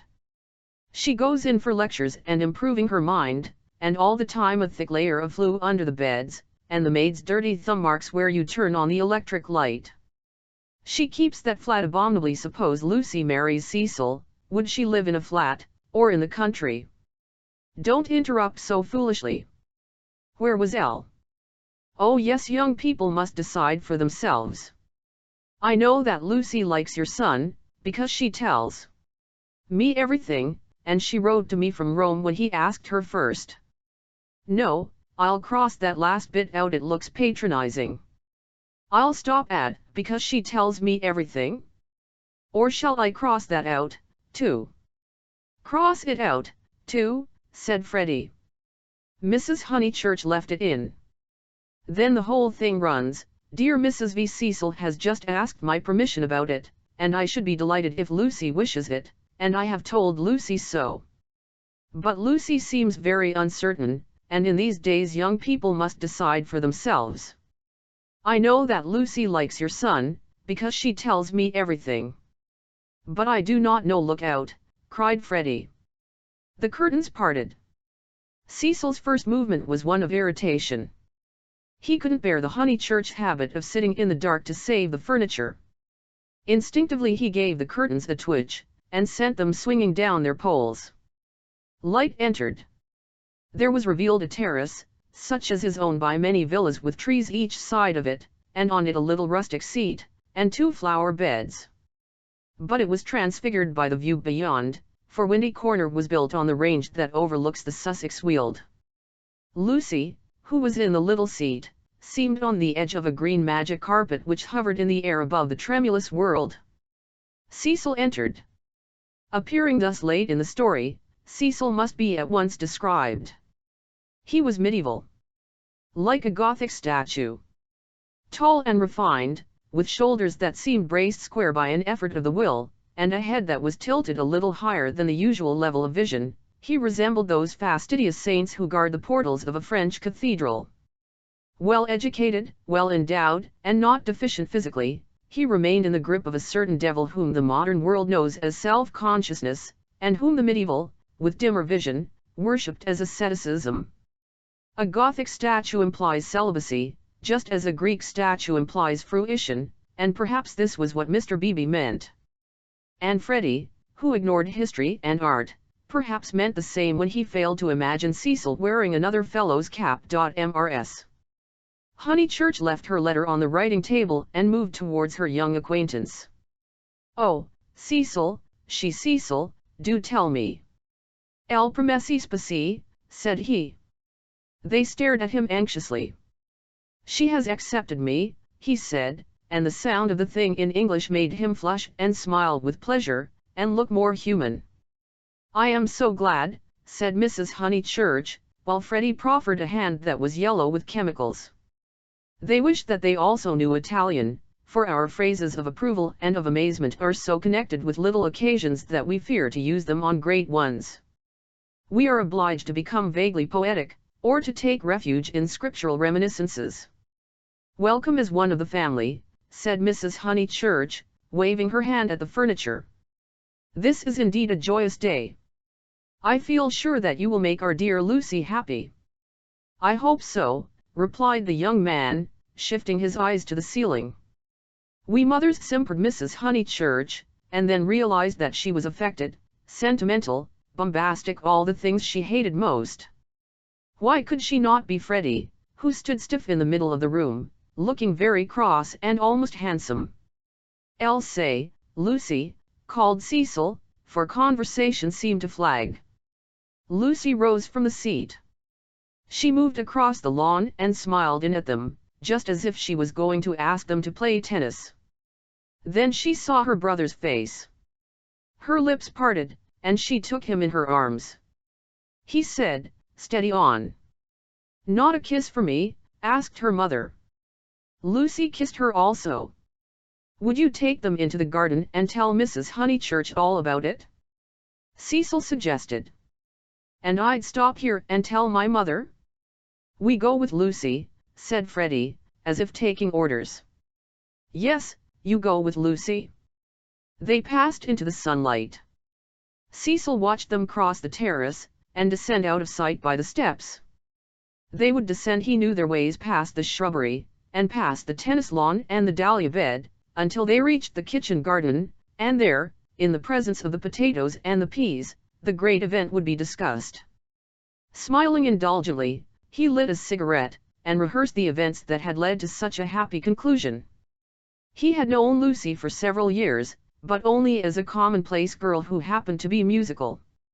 He could still remember his depression that afternoon at Rome, when she and her terrible cousin fell on him out of the blue, and demanded to be taken to St. Peter's. That day she had seemed a typical tourist, shrill, crude, and gaunt with travel. But Italy worked some marvel in her. It gave her light, and which he held more precious, it gave her shadow. Soon he detected in her a wonderful reticence. She was like a woman of Leonardo da Vinci's, whom we love not so much for herself as for the things that she will not tell us. The things are assuredly not of this life. No woman of Leonardo's could have anything so vulgar as a story. She did develop most wonderfully day by day. So it happened that from patronizing civility he had slowly passed, if not to passion, at least to a profound uneasiness. Already at Rome he had hinted to her that they might be suitable for each other. It had touched him greatly that she had not broken away at the suggestion. Her refusal had been clear and gentle. After it, as the horrid phrase went, she had been exactly the same to him as before. 3 months later, on the margin of Italy, among the flower-clad Alps, he had asked her again in bald, traditional language.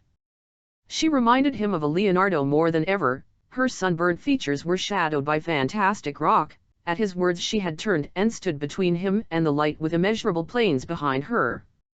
He walked home with her unashamed, feeling not at all like a rejected suitor. The things that really mattered were unshaken. So now he had asked her once more, and, clear and gentle as ever, she had accepted him, giving no coy reasons for her delay, but simply saying that she loved him and would do her best to make him happy. His mother, too, would be pleased. She had counseled the step. He must write her a long account. Glancing at his hand, in case any of Freddie's chemicals had come off on it, he moved to the writing table. There he saw "Dear Mrs. Vyse," followed by many erasures. He recoiled without reading any more, and after a little hesitation sat down elsewhere, and penciled a note on his knee. Then he lit another cigarette, which did not seem quite as divine as the first, and considered what might be done to make Wendy Corner drawing room more distinctive. With that outlook it should have been a successful room, but the trail of Tottenham Court Road was upon it. He could almost visualize the motor vans of Messrs. Shoolbred and Messrs. Maple arriving at the door and depositing this chair, those varnished bookcases, that writing table. The table recalled Mrs. Honeychurch's letter. He did not want to read that letter. His temptations never lay in that direction, but he worried about it nonetheless. It was his own fault that she was discussing him with his mother. He had wanted her support in his third attempt to win Lucy. He wanted to feel that others, no matter who they were, agreed with him, and so he had asked their permission. Mrs. Honeychurch had been civil, but obtuse in essentials, while as for his only a boy, he reflected, I'll represent all that he despises. Why should he want me for a brother-in-law? The Honeychurches were a worthy family, but he began to realize that Lucy was of another clay, and perhaps he did not put it very definitely. He ought to introduce her into more congenial circles as soon as possible. Mr. Beebe, said the maid, and the new rector of Summer Street was shown in. He had at once started on friendly relations, owing to Lucy's praise of him in her letters from Florence. Cecil greeted him rather critically. I've come for tea, Mr. Vyse. Do you suppose that I shall get it? L should say so. Food is the thing one does get here. Don't sit in that chair, young Honeychurch has left a bone in it. I know, said Cecil. I know. I can't think why Mrs. Honeychurch allows it.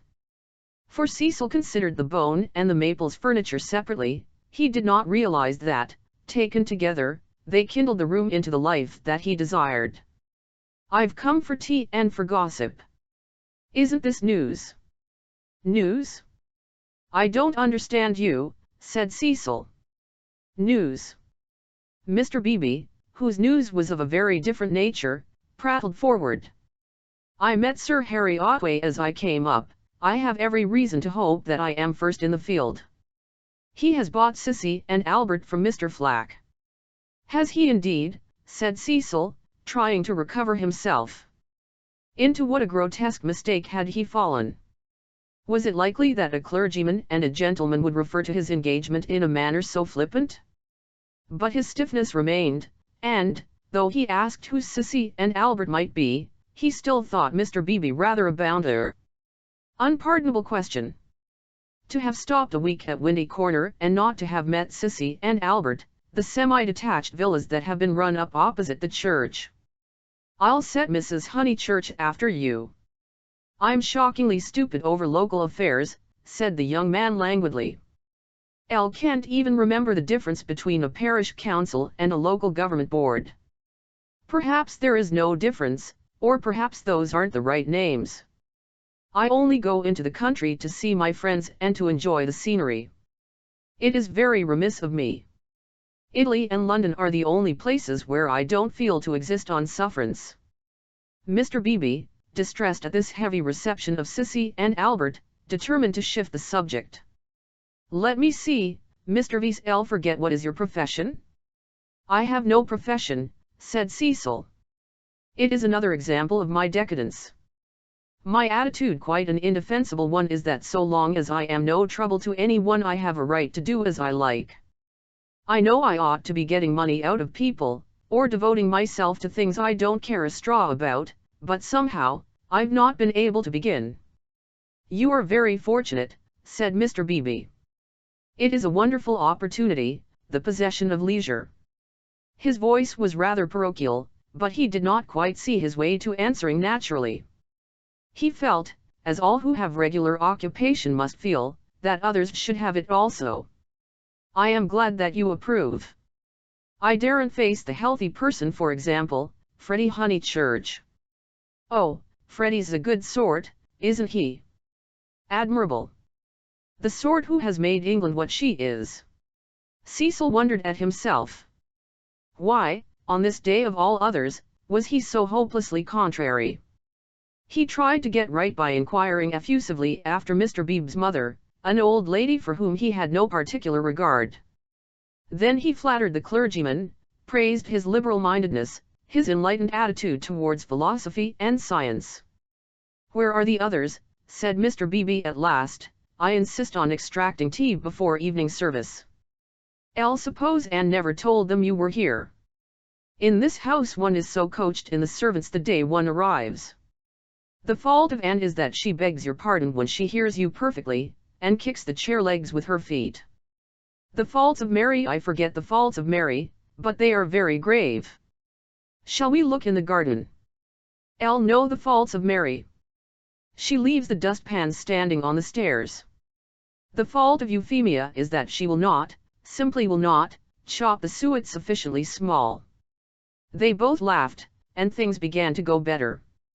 The faults of Freddie, Cecil continued. He has too many.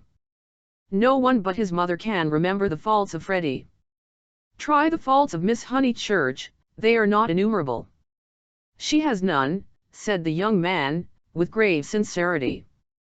I quite agree. At present she has none. At present. I'm not cynical.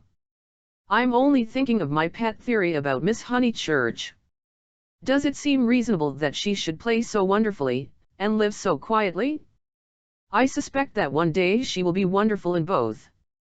The watertight compartments in her will break down, and music and life will mingle. Then we shall have her heroically good, heroically bad, too heroic, perhaps, to be good or bad. Cecil found his companion interesting. And at present you think her not wonderful as far as life goes? Well, I must say I've only seen her at Tunbridge Wells, where she was not wonderful, and at Florence. Since I came to Summer Street she has been away.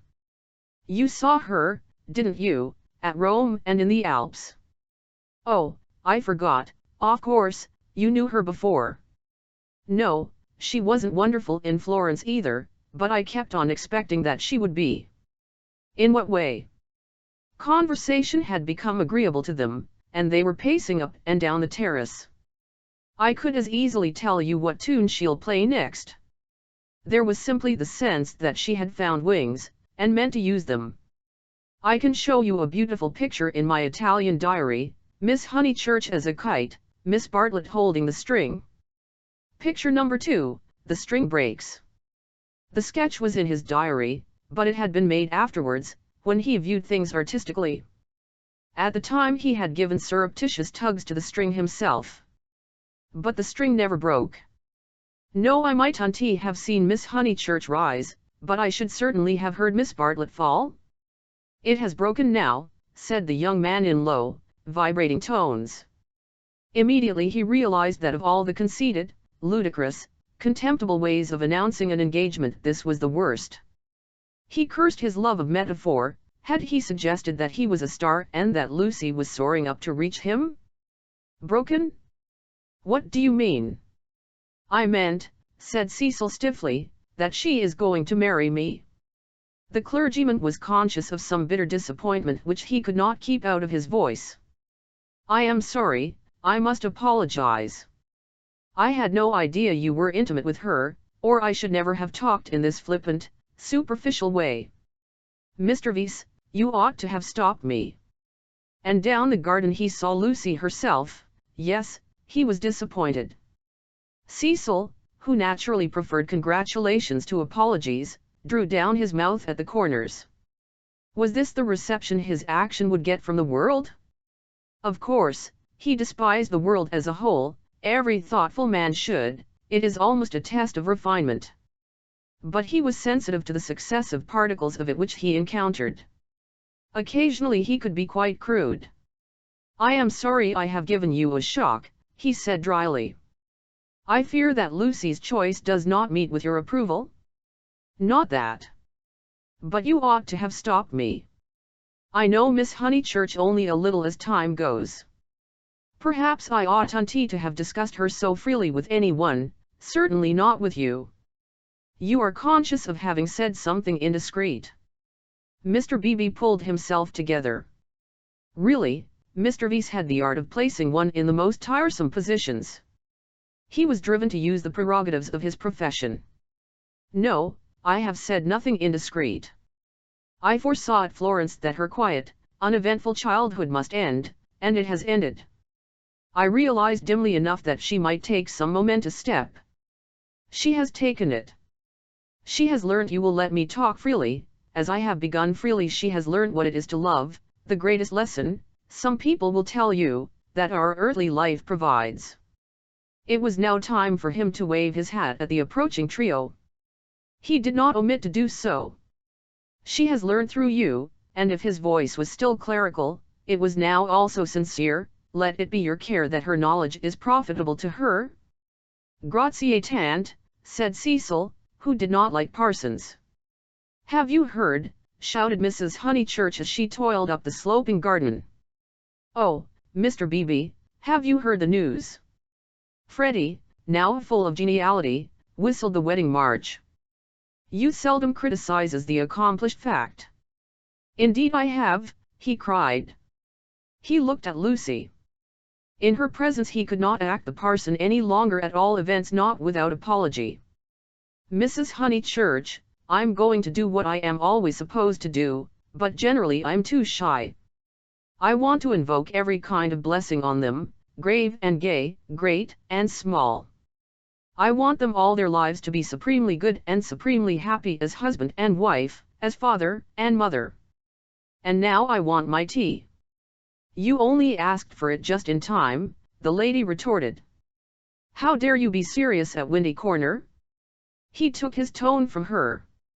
There was no more heavy beneficence, no more attempts to dignify the situation with poetry or the scriptures. None of them dared or was able to be serious any more. An engagement is so potent a thing that sooner or later it reduces all who speak of it to the state of cheerful awe. Away from it, in the solitude of their rooms, Mr. Beebe, and even Freddie, might again be critical. But in its presence and in the presence of each other they were sincerely hilarious. It has a strange power, for it compels not only the lips, but the very heart. The chief parallel to compare one great thing with another is the power over us of a temple of some alien creed. Standing outside, we deride or oppose it, or at the most feel sentimental.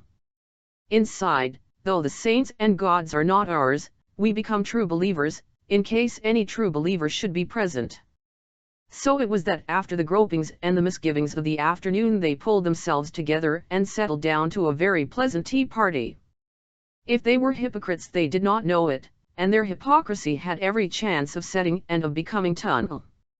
Anne, putting down each plate as if it were a wedding present, stimulated them greatly. They could not lag behind that smile of hers which she gave them ere she kicked the drawing-room door. Mr. chirrupied. Freddie was at his wittiest, referring to Cecil as the fiasco family-honored pun on fiancé. Mrs. Honeychurch, amusing and portly, promised well as a mother-in-law. As for Lucy and Cecil, for whom the temple had been built, they also joined in the merry ritual, but waited, as earnest worshippers should, for the disclosure of some holier shrine of joy. Chapter 9 Lucy as a work of art. A few days after the engagement was announced Mrs. Honeychurch made Lucy and her fiasco come to a little garden party in the neighborhood, for naturally she wanted to show people that her daughter was marrying a presentable man.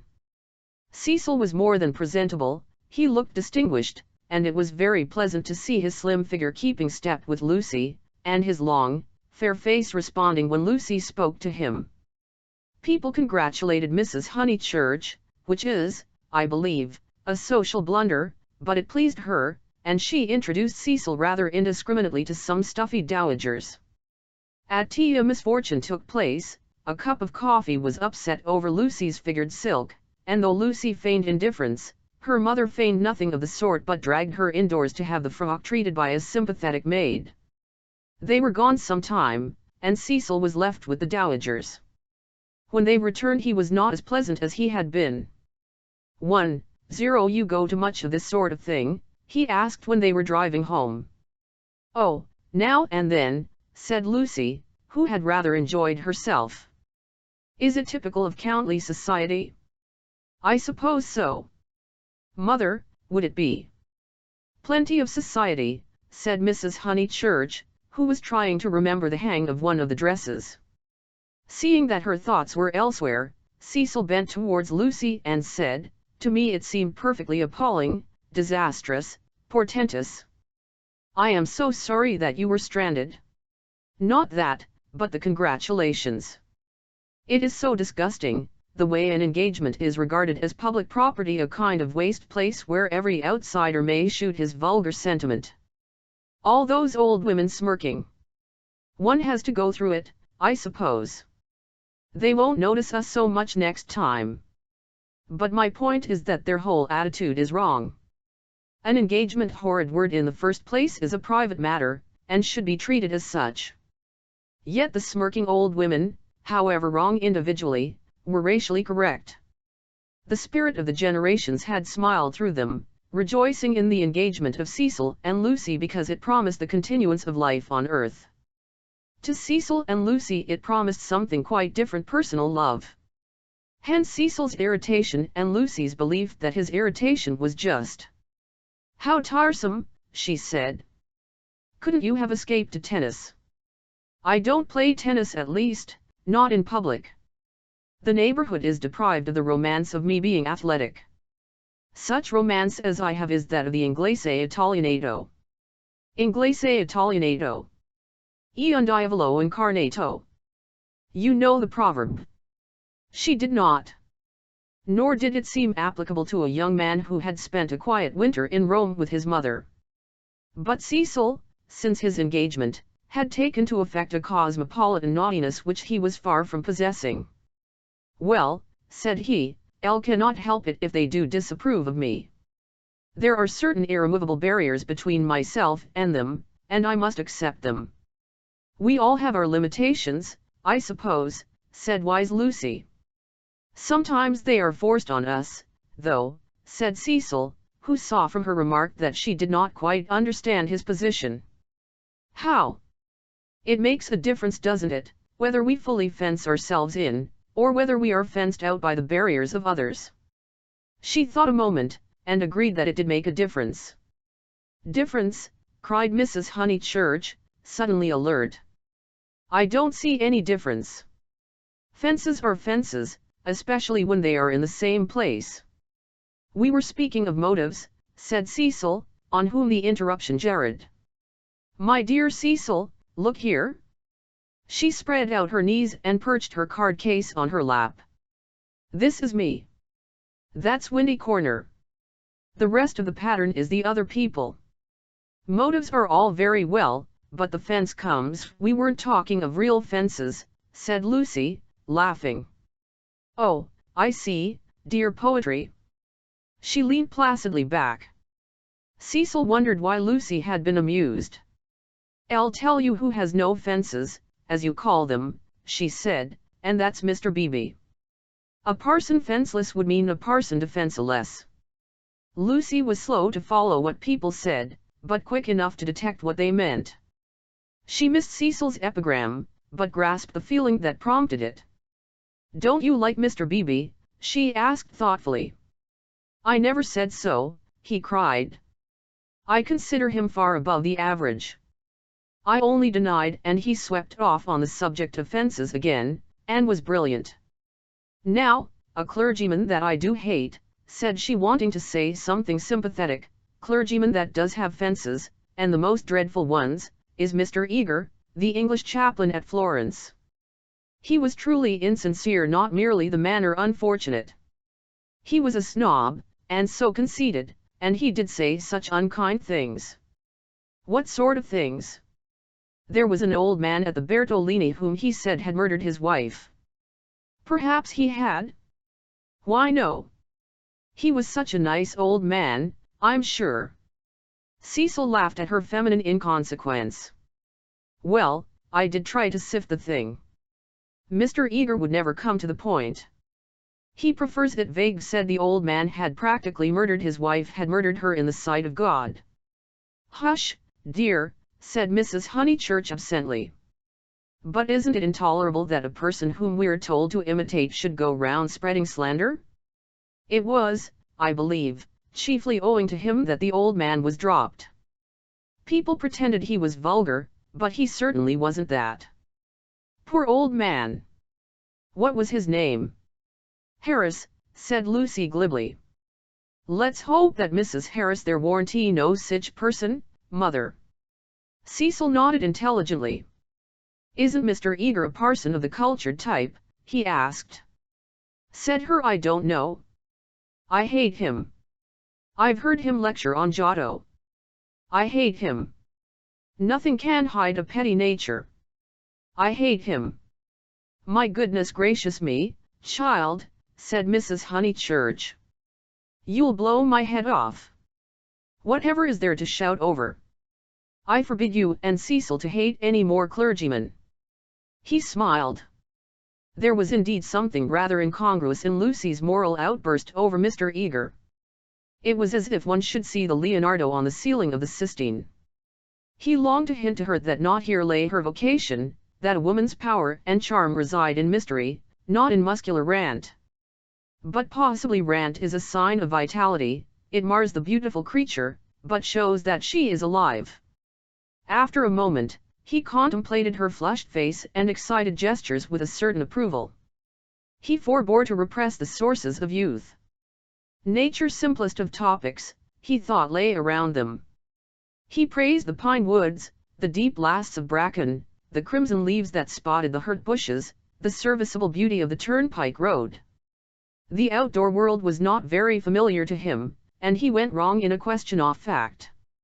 Mrs. Honeychurch's mouth twitched when he spoke of the perpetual green of the larch. "I'll count myself a lucky person," he concluded. "When I'm in London I feel I could never live out of it. When I'm in the country I feel the same about the country. After all, I do believe that birds and trees and the sky are the most wonderful things in life, and that the people who live amongst them must be the best. It's true that in 9 cases out of 10 they don't seem to notice anything. The country gentleman and the country laborer are each in their way the most depressing of companions. Yet they may have a tacit sympathy with the workings of nature which is denied to us of the town. Do you feel that, Mrs. Honeychurch?" Mrs. Honeychurch started and smiled. She had not been attending. Cecil, who was rather crushed on the front seat of the Victoria, felt irritable, and determined not to say anything interesting again. Lucy had not attended either. Her brow was wrinkled, and she still looked furiously cross, the result, he concluded, of too much moral gymnastics. It was sad to see her thus blind to the beauties of an August wood. "Come down, O maid, from yonder mountain height," he quoted, and touched her knee with his own.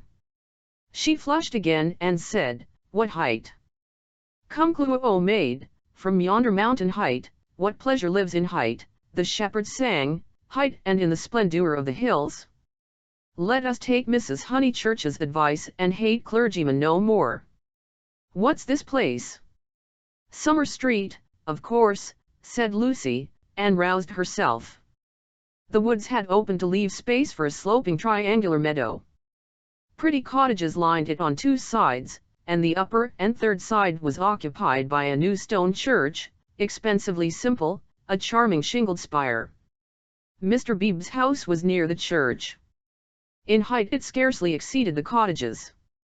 Some great mansions were at hand, but they were hidden in the trees. The scene suggested a Swiss Alp rather than the shrine and centre of a leisured world, and was marred only by 2 ugly little villas, the villas that had competed with Cecil's engagement, having been acquired by Sir Harry Otway the very afternoon that Lucy had been acquired by Cecil. Sissy was the name of one of these villas, Albert of the other. These titles were not only picked out in shaded Gothic on the garden gates, but appeared a second time on the porches, where they followed the semicircular curve of the entrance arch in block capitals. Albert was inhabited. His tortured garden was bright with geraniums and lobelias and polished shells. His little windows were chastely swathed in Nottingham lace. Sissy was to let.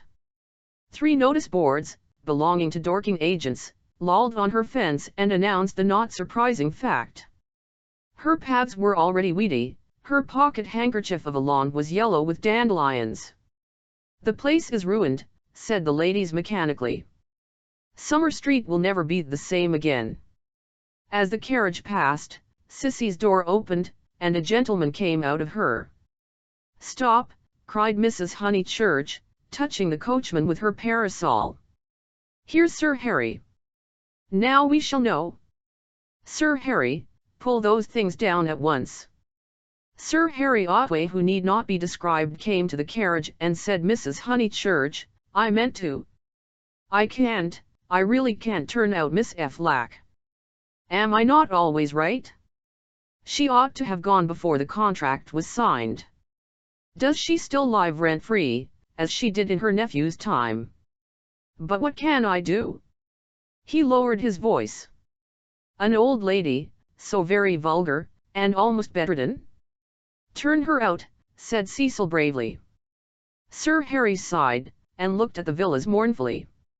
He had had full warning of Mr. Flack's intentions, and might have bought the plot before building commenced, but he was apathetic and dilatory. He had known Summer Street for so many years that he could not imagine it being spoilt. Not till Mrs. Flack had laid the foundation stone, and the apparition of red and cream brick began to rise, did he take alarm.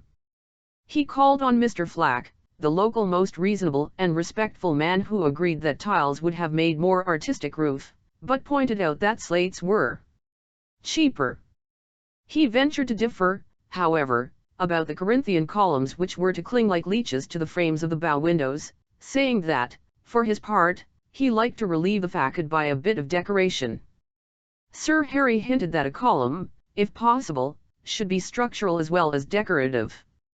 Mr. Flack replied that all the columns had been ordered, adding, and all the capitals different, one with dragons in the foliage, another approaching to the Ionian style, another introducing Mrs. Flack's initials, every one different. For he had read his Ruskin.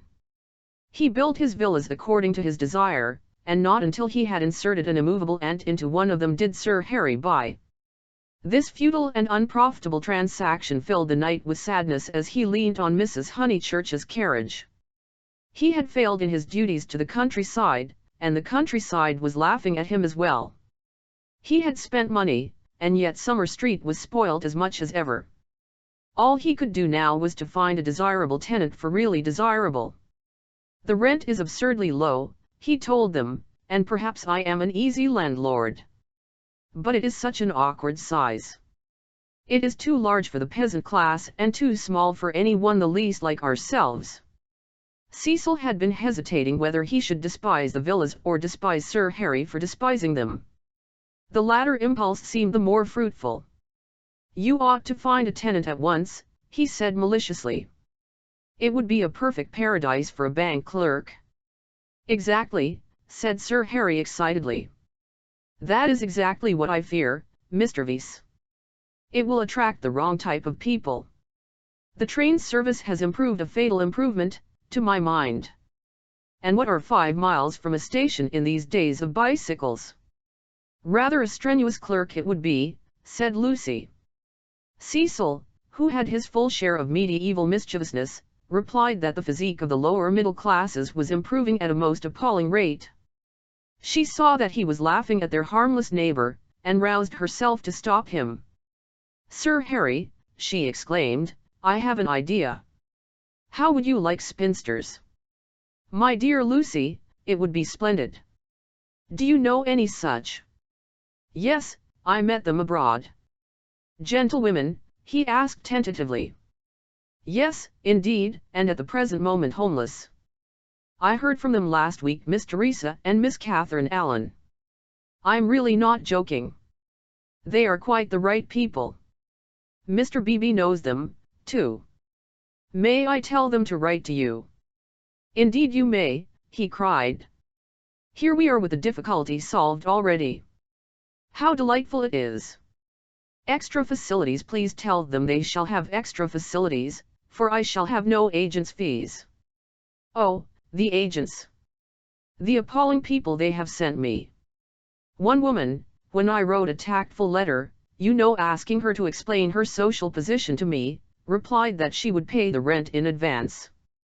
As if one cares about that!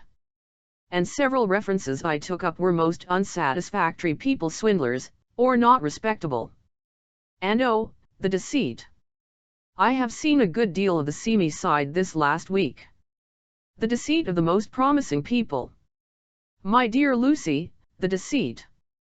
She nodded. "My advice," put in Mrs. Honeychurch, "is to have nothing to do with Lucy and her decayed gentlewomen at all. I know the type. Preserve me from people who have seen better days, and bring heirlooms with them that make the house smell stuffy. It's a sad thing, but I'd far rather let to someone who is going up in the world than to someone who has come down." "I think I follow you," said Sir Harry, "but it is, as you say, a very sad thing." "The Misses Allen aren't that," cried Lucy. "Yes, they are," said Cecil. "Haven't met them, but I should say they were a highly unsuitable addition to the neighborhood." "Don't listen to him, Sir Harry, he's tiresome." "It's I who am tiresome," he replied. Elle oughtn't to come with my troubles to young people. But really I am so worried, and Lady Otway will only say that I cannot be too careful, which is quite true, but no real help. Then may I write to my Mrs. Allen? Please. But his eye wavered when Mrs. Honeychurch exclaimed, "Beware! They are certain to have canaries. Sir Harry, beware of canaries, they spit the seed out through the bars of the cages and then the mice come. Beware of women altogether. Only let to a man." "Really," he murmured gallantly, though he saw the wisdom of her remark. "And Len don't gossip over teacups. If they get drunk, there's an end of them. They lie down comfortably and sleep it off. If they're vulgar, they somehow keep it to themselves. It doesn't spread so. Give me a man, of course, provided he's clean." Sir Harry blushed. Neither he nor Cecil enjoyed these open compliments to their sex. Even the exclusion of the dirty did not leave them much distinction. He suggested that Mrs. Honeychurch, if she had time, should descend from the carriage and inspect Sissy for herself. She was delighted. Nature had intended her to be poor and to live in such a house. Domestic arrangements always attracted her, especially when they were on a small scale. Cecil pulled Lucy back as she followed her mother. "Mrs. Honeychurch," he said, "what if we too walk home and leave you?" "Certainly," was her cordial reply. Sir Harry likewise seemed almost too glad to get rid of them. He beamed at them knowingly, said, "Allah! Young people," and then hastened to unlock the house. "Hopeless vulgarian," exclaimed Cecil, almost before they were out of earshot. "Oh, Cecil! Elle can't help it. It would be wrong not to loathe that man. He isn't clever, but really he is nice. No, Lucy, he stands for all that is bad in country life. In London he would keep his place. He would belong to a brainless club, and his wife would give brainless dinner parties. But down here he acts the little god with his gentility, and his patronage, and his sham aesthetics, and everyone, even your mother, is taken ill." "All that you say is quite TME, said Lucy, though she felt discouraged. "I wonder whether it matters so very much?" "It matters supremely. Sir Harry is the essence of that garden party. Oh, goodness, how cross I feel! How I do hope he'll get some vulgar tenant in that villa, some woman so really vulgar that he'll notice it. Gentlefolks. Ugh! With his bald head and retreating chin.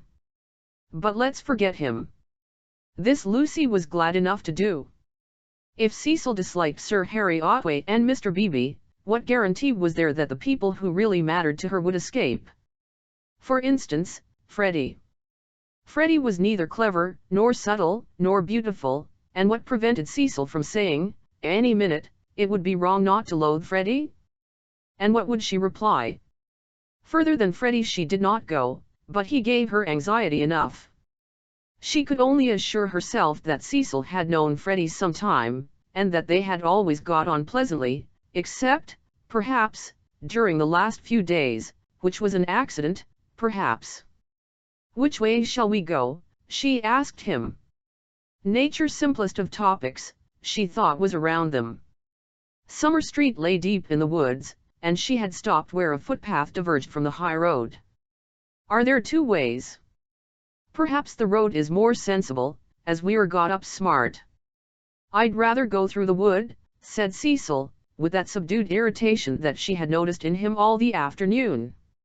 "Why is it, Lucy, that you always say the road? Do you know that you have never once been with me in the fields or the wood since we were engaged?" "Haven't, Elle?"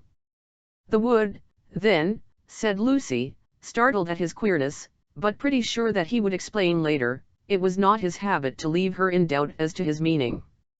She led the way into the whispering pines, and sure enough he did explain before they had gone a dozen yards. "I had got an idea, I dare say wrongly, that you feel more at home with me in a room?" "A room?" she echoed, hopelessly bewildered. "Yes. Or, at the most, in a garden, or on a road. Never in the real country like this." "Oh, Cecil, whatever do you mean? I have never felt anything of the sort.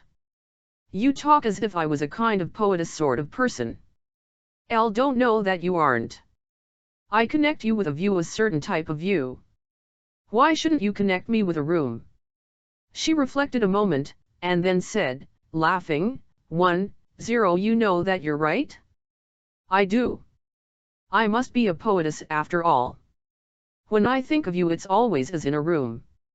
How funny. To her surprise, he seemed annoyed. A drawing room, pray? With no view?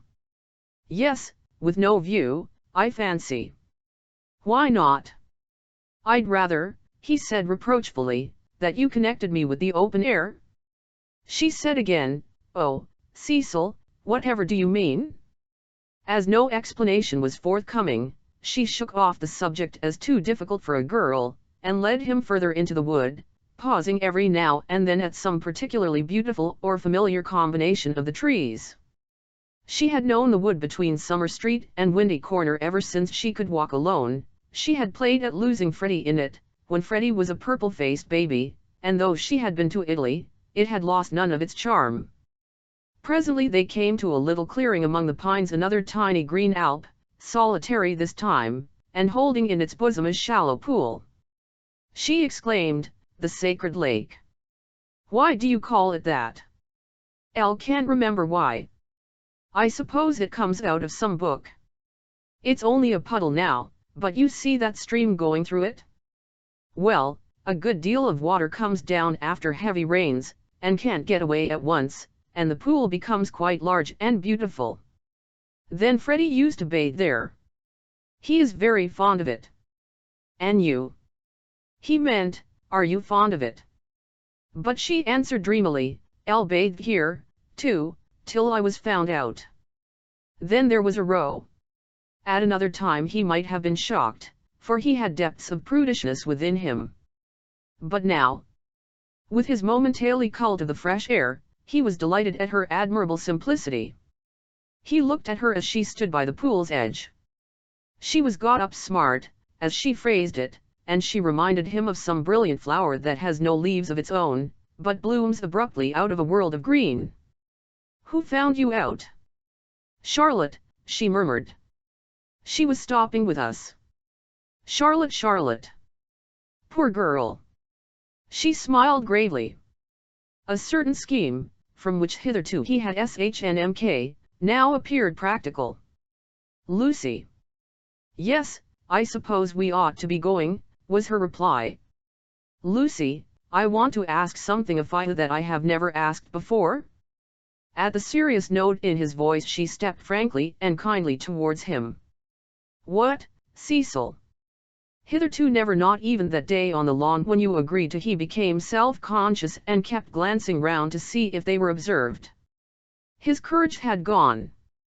"Yes. Up to now I have never kissed you." She was as scarlet as if he had put the thing most indelicately. "No more you have," she stammered. "Then I ask you, may I now?" "Of course, you may, Cecil. You might before. I can't run at you, you know." At that supreme moment he was conscious of nothing but absurdities. Her reply was inadequate. She gave such a businesslike lift to her veil. As he approached her he found time to wish that he could recoil. As he touched her, his gold pince-nez became dislodged and was flattened between them. Such was the embrace. He considered, with TNLTH, that it had been a failure. Passion should believe itself irresistible. It should forget civility and consideration and all the other curses of a refined nature. Above all, it should never ask for leave where there is a right of way. Why could he not do as any laborer or navvy, nay, as any young man behind the counter would have done? He recast the scene. Lucy was standing flower-like by the water. He rushed up and took her in his arms. She rebuked him, permitted him, and revered him ever after for his manliness. For he believed that women revere men for their manliness. They left the pool in silence, after this one salutation. He waited for her to make some remark which should show him her inmost thoughts. At last she spoke, and with fitting gravity. Emerson was the name, not Harris. What name? The old man's. What old man? That old man I told you about. The one Mr. Eager was so unkind to. He could not know that this was the most intimate conversation they had ever had. Chapter 10. Cecil as a humorist. The society out of which Cecil proposed to rescue Lucy was perhaps no very splendid affair, yet it was more splendid than her antecedents entitled her to. Her father, a prosperous local solicitor, had built Windy Corner, as a speculation at the time the district was opening up, and, falling in love with his own creation, had ended by living there himself. Soon after his marriage the social atmosphere began to alter. Other houses were built on the brow of that steep southern slope, and others, again, among the pine trees behind, and northward on the chalk barrier of the downs. Most of these houses were larger than Windy Corner, and were filled by people who came, not from the district, but from London, and who mistook the Honeychurches for the remnants of an indigenous aristocracy. He was inclined to be frightened, but his wife accepted the situation without either pride or humility. "Elle cannot think what people are doing," she would say, "but it is extremely fortunate for the children." She called everywhere, her calls were returned with enthusiasm, and by the time people found out that she was not exactly of their milieu, they liked her, and it did not seem to matter. When Mr. Honeychurch died, he had the satisfaction which few honest solicitors despise of leaving his family rooted in the best society obtainable. The best obtainable. Certainly many of the immigrants were rather dull, and Lucy realized this more vividly since her return from Italy. Hitherto she had accepted their ideals without questioning their kindly affluence, their inexplosive religion, their dislike of paper bags, orange peel, and broken bottles. A radical out and out, she learned to speak with horror of suburbia. Life, so far as she troubled to conceive it, was a circle of rich, pleasant people, with identical interests and identical foes. In this circle, one thought, married, and died. Outside it were poverty and vulgarity forever trying to enter, just as the London fog tries to enter the pine woods pouring through the gaps in the northern hills. But, in Italy, where anyone who chooses may warm himself in equality, as in the sun, this conception of life vanished. Her senses expanded, she felt that there was no one whom she might not get to like, that social barriers were irremovable, doubtless, but not particularly high. You jump over them just as you jump into a peasant's olive yard in the Apennines, and he is glad to see you. She returned with new eyes. So did Cecil, but Italy had quickened Cecil, not to tolerance, but to irritation. He saw that the local society was narrow, but, instead of saying, "Does that very much matter?" he rebelled, and tried to substitute for it the society he called broad. He did not realize that Lucy had consecrated her environment by the thousand little civilities that create a tenderness in time, and that though her eyes saw its defects, her heart refused to despise it entirely. Nor did he realize a more important point, that if she was too great for this society, she was too great for all society, and had reached the stage where personal intercourse would alone satisfy her. A rebel she was, but not of the kind he understood, a rebel who desired, not a wider dwelling room, but equality beside the man she loved. For Italy was offering her the most priceless of all possessions, her own soul.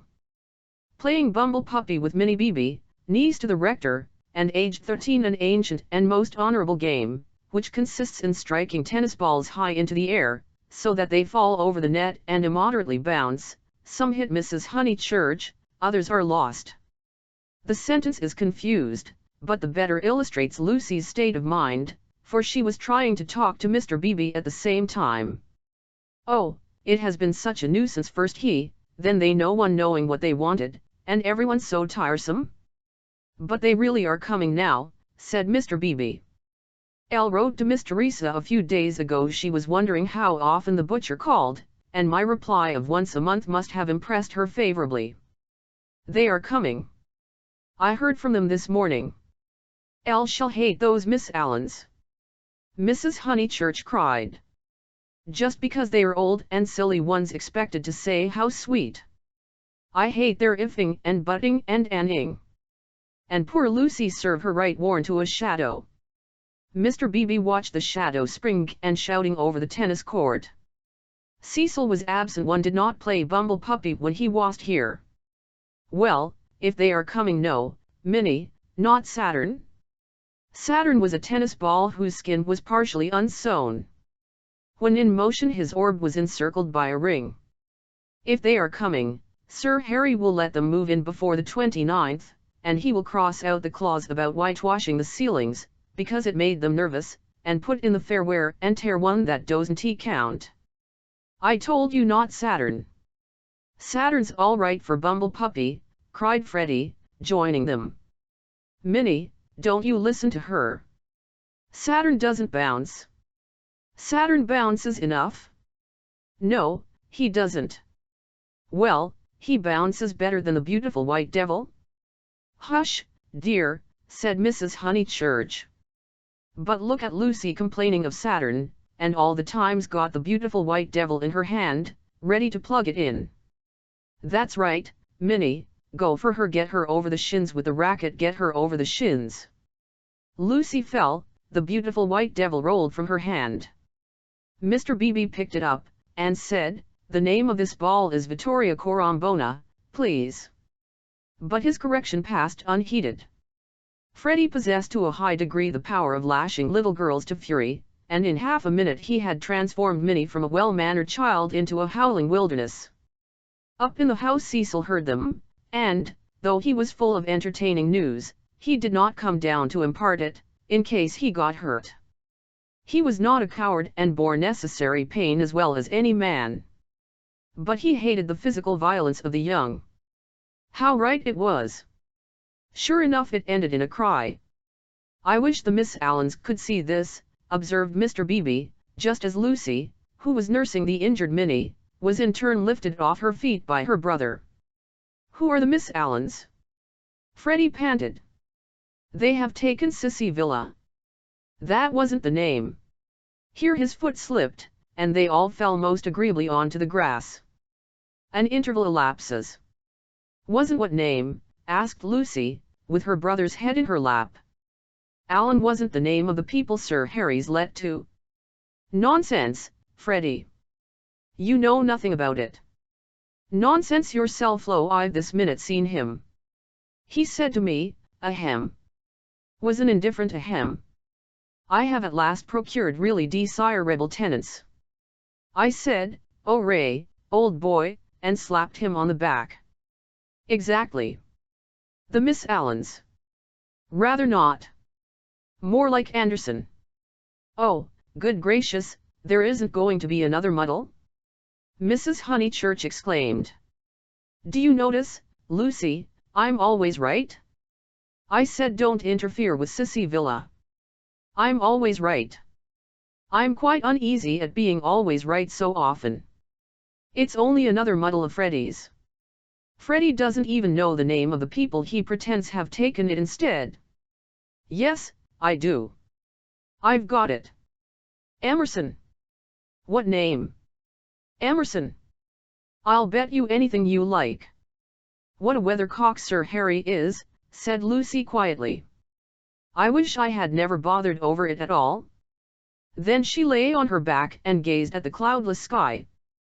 Mr. Beebe, whose opinion of her rose daily, whispered to his niece that that was the proper way to behave if any little thing went wrong. Meanwhile the name of the new tenants had diverted Mrs. Honeychurch from the contemplation of her own abilities. Emerson, Freddie? Do you know what Emersons they are? I don't know whether they are any Emersons, retorted Freddie, who was democratic. Like his sister and like most young people, he was naturally attracted by the idea of equality, and the undeniable fact that there are different kinds of Emersons annoyed him beyond measure. Itn1st they are the right sort of person. All right, Lucy, she was sitting up, see you looking down your nose and thinking your mother's a snob. But there is a right sort and a wrong sort, and it's affectation to pretend there isn't. Emerson's a common enough name, Lucy remarked. She was gazing sideways. Seated on a promontory herself, she could see the pine-clad promontories descending one beyond another into the Weald. The further one descended the garden, the more glorious was this lateral view. I was merely going to remark, Freddie, that I trusted they were no relations of Emerson the philosopher, a most trying man. Pray, does that satisfy you? Oh, yes, he grumbled. And you will be satisfied, too, for they are friends of Cecil, and the other country families will be able to call in perfect safety. Cecil, exclaimed Lucy. Don't be rude, dear, said his mother placidly. Lucy, don't screech. It's a new bad habit you're getting into. But has Cecil friends of Cecil's, he repeated, and so really desirable? Ahem. Honeychurch, I have just telegraphed to them. She got up from the grass. It was hard on Lucy. Mr. Beebe sympathized with her very much. While she believed that her snub about the Miss Allens came from Sir Harry Otway, she had borne it like a good girl. She might well screech when she heard that it came partly from her lover. Mr. Vyse was a tease, something worse than a tease. He took a malicious pleasure in thwarting people. The clergyman, knowing this, looked at Miss Honeychurch with more than his usual kindness. When she exclaimed, "But Cecil's Emersons, they can't possibly be the same ones there is that," he did not consider that the exclamation was strange, but saw in it an opportunity of diverting the conversation while she recovered her composure. He diverted it as follows: "The Emersons who were at Florence, do you mean?" "No, I don't suppose it will prove to be them. It is probably a long cry from them to friends of Mr. Vyse's." "Oh, Mrs. Honeychurch, the oddest people! The queerest people! For our part we liked them, didn't we?" He appealed to Lucy. There was a great scene over some violets. They picked violets and filled all the vases in the room of these very Miss Allens who have failed to come to Sissy Villa. Poor little ladies! So shocked and so pleased. It used to be one of Miss Catherine's great stories. "My dear sister loves flowers," it began. They found the whole room a mass of blue vases and jugs, and the story ends with "so ungentlemanly and yet so beautiful." It is all very difficult. Yes, I always connect those Florentine Emersons with violets. "Fiasco's done you this time," remarked Freddie, not seeing that his sister's face was ven red. She could not recover herself. Mr. Beebe saw it, and continued to divert the conversation. These particular Emersons consisted of a father and a son, the son a goodly, if not a good young man, not a fool, I fancy, but very immature pessimism, etc. Our special joy was the father such a sentimental darling, and people declared he had murdered his wife. In his normal state Mr. Beebe would never have repeated such gossip, but he was trying to shelter Lucy in her little trouble. He repeated any rubbish that came into his head. "Murdered his wife," said Mrs. Honeychurch. "Lucy, don't desert us, go on playing bumble puppy. Really, the pension Berto Lilly must have been the oddest place. That's the second murderer I've heard of as being there. Whatever was Charlotte doing to stop? By the by, we really must ask Charlotte here some time." Mr. Beebe could recall no second murderer. He suggested that his hostess was mistaken. At the hint of opposition she warmed. She was perfectly sure that there had been a second tourist of whom the same Stowe had been told. The name escaped her. What was the name? Oh, what was the name? She clasped her knees for the name. Something in Thackeray. She struck her matronly forehead. Lucy asked her brother whether Cecil was in. "Oh, don't go," he cried, and tried to catch her by the ankles. "I must go," she said gravely. "Don't be silly. You always overdo it when you play." As she left them her mother's shout of Harris shivered the tranquil air, and reminded her that she had told a lie and had never put it right. Such a senseless lie, too, yet it shattered her nerves and made her connect these Emersons, friends of Cecil's, with a pair of nondescript tourists. Hitherto truth had come to her naturally. She saw that for the future she must be more vigilant, and be absolutely truthful. Well, at all events, she must not tell lies. She hurried up the garden, still flushed with shame. A word from Cecil would soothe her, she was sure. "Hello," he called, and leaned out of the smoking room window. He seemed in high spirits. "Elle was hoping you'd come. I heard you all bear gardening, but there's better fun up here. Elle, even Elle, have won a great victory for the comic muse. George Meredith's right, the cause of comedy and the cause of truth are really the same, and Elle, even Elle, have found tenants for the distressful Sissy Villa. Don't be angry. Don't be angry. You'll forgive me when you hear it all." He looked very attractive when his face was bright, and he dispelled her ridiculous forebodings at once. "I have heard," she said. "Freddie has told us." "Naughty Cecil. I suppose I must forgive you.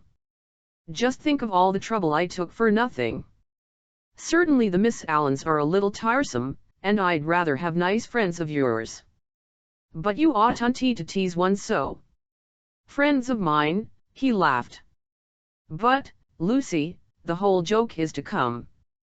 Come here." But she remained standing where she was. "Do you know where I met these desirable tenants?" "In the National Gallery, when I was up to see my mother last week." "What an odd place to meet people," she said nervously. "Elle don't quite understand?" "In the Umbrian room. Absolute strangers. They were admiring Luca Signorelli, of course, quite stupidly. However, we got talking, and they refreshed me not a little. They had been to Italy. But," Cecil proceeded hilariously, "in the course of conversation they said that they wanted a country cottage, the father to live there, the son to run down for weekends. I thought, what a chance of scoring off Sir Harry, and I took their address and a London reference, found they weren't actual blackguards, it was great sport, and wrote to him, making out Cecil. No, it's not fair. I've probably met them before he bore her down. Perfectly fair. Anything is fair that punishes a snob. That old man will do the neighborhood a world of good. Sir Harry is too disgusting with his decayed gentlewomen. I meant to read him a lesson sometime. No, Lucy, the classes ought to mix, and before long you'll agree with me. There ought to be intermarriage, all sorts of things." "I believe in democracy." "No, you don't," she snapped. "You don't know what the word means." He stared at her, and felt again that she had failed to be Leonardesque. "No, you don't." Her face was inartistic, that of a peevish virago. "It isn't fair, Cecil. I blame you very much indeed. You had no business to undo my work about the Miss Allens, and make me look ridiculous.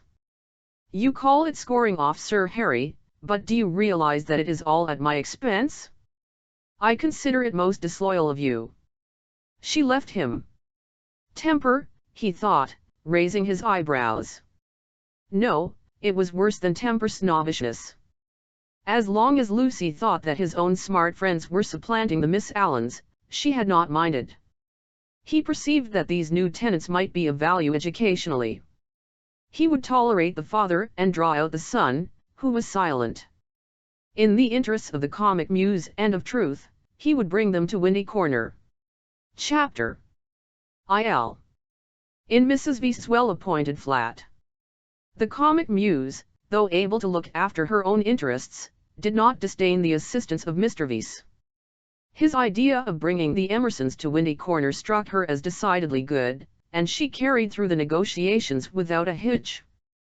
Sir Harry Otway signed the agreement, met Mr. Emerson, who was duly disillusioned.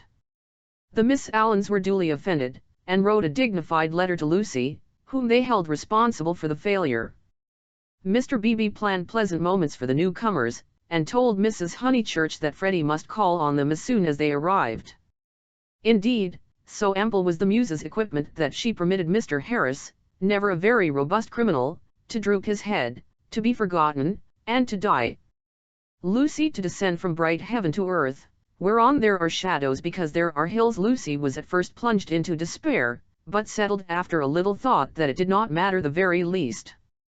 Now that she was engaged, the Emersons would scarcely insult her and were welcome into the neighborhood. And Cecil was welcome to bring whom he would into the neighborhood. Therefore Cecil was welcome to bring the Emersons into the neighborhood. But, as I say, this took a little thinking, and so illogical are girls the event remained rather greater and rather more dreadful than it should have done. She was glad that a visit to Mrs. Vyse now fell due. The tenants moved into Sissy Villa while she was safe in the London flat. "Cecil, Cecil darling," she whispered the evening she arrived, and crept into his arms. Cecil, too, became demonstrative. He saw that the needful fire had been kindled in Lucy. At last she longed for attention, as a woman should, and looked up to him because he was a man. "So you do love me, little thing," he murmured. "Oh, Cecil, I do, I do. I don't know what I should do without you." Several days passed. Then she had a letter from Miss Bartlett. A coolness had sprung up between the two cousins, and they had not corresponded since they parted in August. The coolness dated from what Charlotte would call the flight to Rome, and in Rome it had increased amazingly. For the companion who is merely ungenial in the medieval world becomes exasperating in the classical. Charlotte, unselfish in the forum, would have tried a sweeter temper than Lucy's, and once, in the baths of Caracalla, they had doubted whether they could continue their tour. Lucy had said she would join the Vyses. Mrs. Vyse was an acquaintance of her mother, so there was no impropriety in the plan, and Miss Bartlett had replied that she was quite used to being abandoned suddenly. Finally nothing happened, but the coolness remained, and, for Lucy, was even increased when she opened the letter and read as follows. It had been forwarded from Windy Corner. Tunbridge Wells, September. Dearest Lucia, I have news of you at last. Miss Lavish has been bicycling in your parts, but was not sure whether a call would be welcome. Puncturing her tire near Summer Street, and it being mended while she sat very woebegone in that pretty churchyard, she saw to her astonishment, a door open opposite and the younger Emerson man come out. He said his father had just taken the house. He said he did not know that you lived in the neighborhood. He never suggested giving Eleanor a cup of tea. Dear Lucy, I am much worried, and I advise you to make a clean breast of his past behavior to your mother, Freddie, and Mr. Vyse, who will forbid him to enter the house, etc. That was a great misfortune, and I dare say you have told them already. Mr. Vyse is so sensitive. I remember how I used to get on his nerves at Rome. I am very sorry about it all, and should not feel easy unless I warned you. Believe me, your anxious and loving cousin, Charlotte. Lucy was much annoyed, and replied as follows, Beecham Mansions, S.W. Dear Charlotte, many thanks for your warning. When Mr. Emerson forgot himself on the mountain, you made me promise not to tell Mother, because you said she would blame you for not being always with me. I have kept that promise, and cannot possibly tell her now. I have said both to her and Cecil that I met the Emersons at Florence, and that they are respectable people, which I do think, and the reason that he offered Miss Lavish no tea was probably that he had none himself. She should have tried at the rectory. I cannot begin making a fuss at this stage. You must see that it would be too absurd. If the Emersons heard I had complained of them, they would think themselves of importance, which is exactly what they are not. I like the old father, and look forward to seeing him again. As for the son, I am sorry for him when we meet, rather than for myself. They are known to Cecil, who is very well and spoke of you the other day. We expect to be married in January. Miss Lavish cannot have told you much about me, for I am not at Windy Corner at all, but here. Please do not put private outside your envelope again. No one opens my letters. Yours affectionately, L.M. Honeychurch. Secrecy has this disadvantage, we lose the sense of proportion, we cannot tell whether our secret is important or not. Were Lucy and her cousin closeted with a great thing which would destroy Cecil's life if he discovered it, or with a little thing which he would laugh at? Miss Bartlett suggested the former. Perhaps she was right. It had become a great thing now. Left to herself, Lucy would have told her mother and her lover ingenuously, and it would have remained a little thing. Emerson, not Harris, it was only that a few weeks ago. She tried to tell Cecil even now when they were laughing about some beautiful lady who had smitten his heart at school. But her body behaved so ridiculously that she stopped. She and her secret stayed 10 days longer in the deserted metropolis, visiting the scenes they were to know so well later on. It did her no harm, Cecil thought, to learn the framework of society, while society itself was absent on the golf links or the moors. The weather was cool, and it did her no harm. In spite of the season, Mrs. Vyse managed to scrape together a dinner party consisting entirely of the grandchildren of famous people. The food was poor, but the talk had a witty weariness that impressed the girl. One was tired of everything, it seemed. One launched into enthusiasms only to collapse gracefully, and pick oneself up amid sympathetic laughter. In this atmosphere the pension Beano Linney and Windy Corner appeared equally crude, and Lucy saw that her London career would estrange her a little from all that she had loved in the past. The grandchildren asked her to play the piano. She played Schumann. Now some Beethoven, called Cecil, when the querulous beauty of the music had died. She shook her head and played Schumann again. The melody rose, unprofitably magical. It broke, it was resumed broken, not marching once from the cradle to the grave. The sadness of the incomplete, the sadness that is often life, but should never be art, throbbed in its disjected phrases, and made the nerves of the audience throb. Not thus had she played on the little draped piano at the Bertolini, and "too much Schumann" was not the remark that Mr. Beebe had passed to himself when she returned. When the guests were gone, and Lucy had gone to bed, Mrs. Vyse paced up and down the drawing room, discussing her little party with her son. Mrs. Vyse was a nice woman, but her personality, like many another's, had been swamped by London, for it needs a strong head to live among many people. The too vast orb of her fate had crushed her, and she had seen too many seasons, too many cities, too many men, for her abilities, and even with Cecil she was mechanical, and behaved as if he was not one son, but, so to speak, a filial crowd. "Make Lucy one of us," she said, looking round intelligently at the end of each sentence, and straining her lips apart until she spoke again. "Lucy is becoming wonderful, wonderful? Her music always was wonderful." "Yes, but she is purging off the Honeychurch taint, most excellent Honeychurches, but you know what I mean. She is not always quoting servants, or asking one how the pudding is made. Italy has done it." "Perhaps," she murmured, thinking of the museum that represented Italy to her. "It is just possible. Cecil, mind you marry her next January. She is one of us already."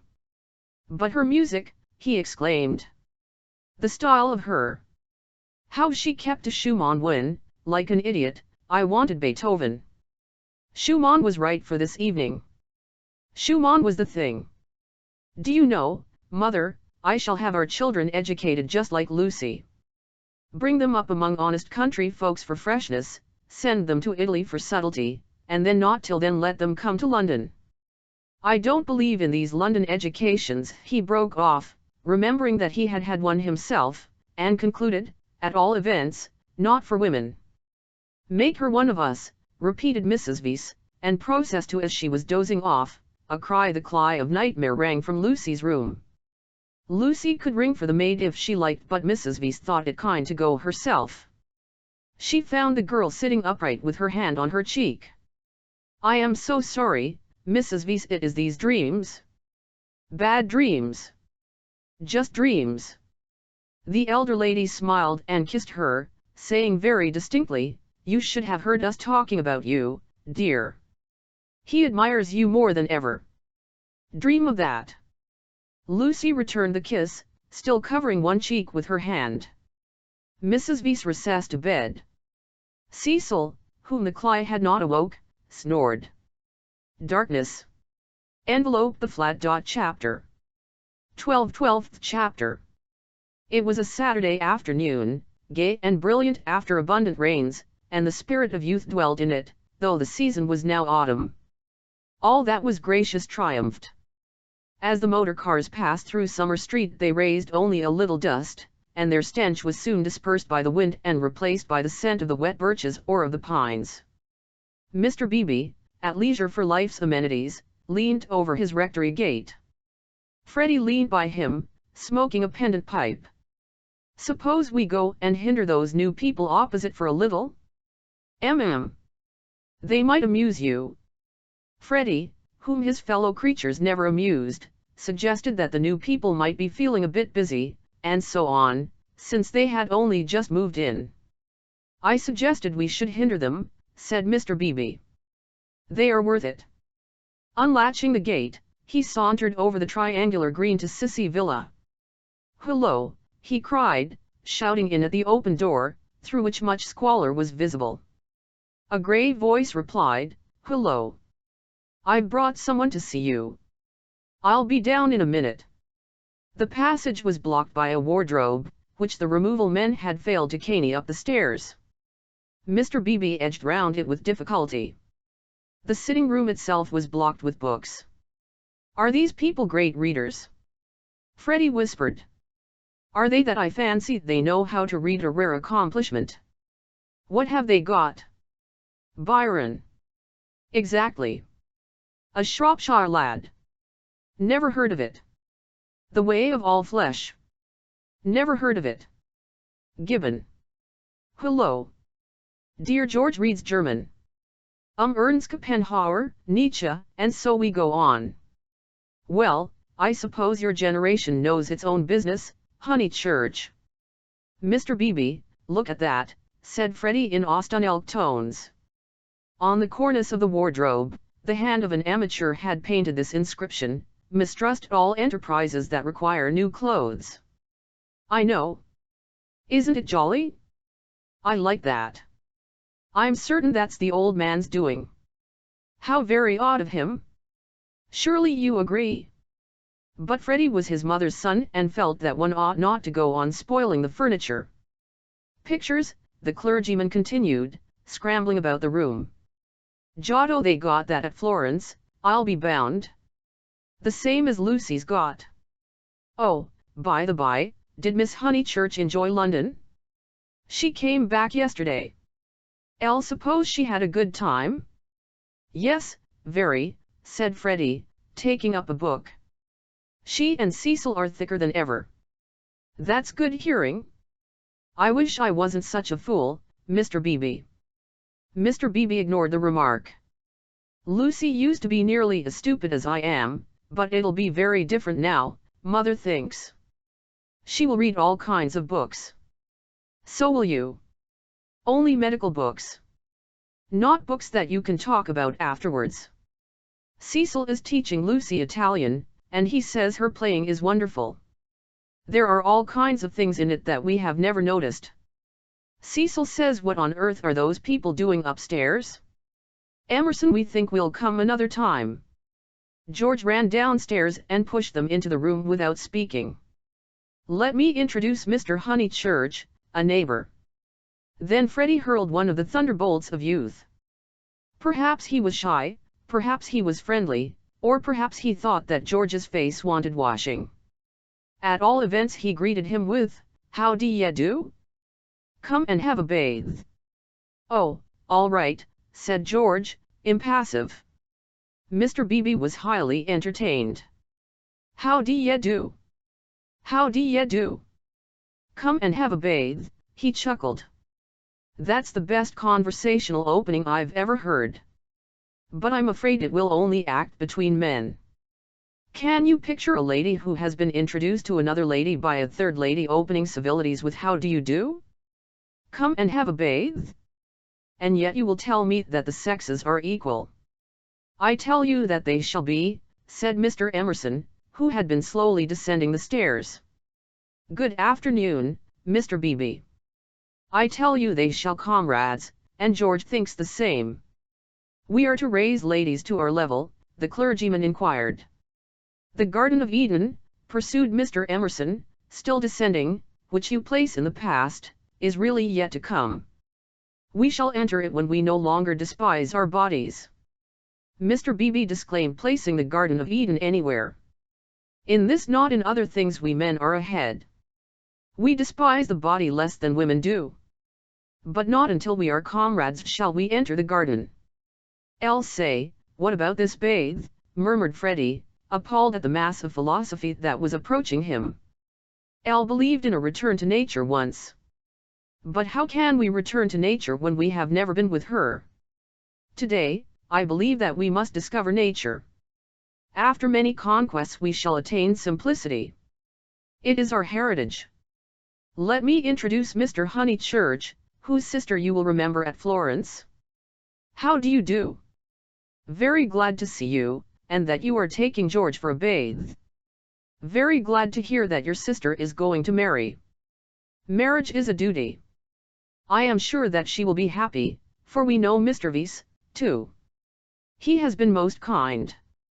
He met us by chance in the National Gallery, and arranged everything about this delightful house. Though I hope I have not vexed Sir Harry Otway.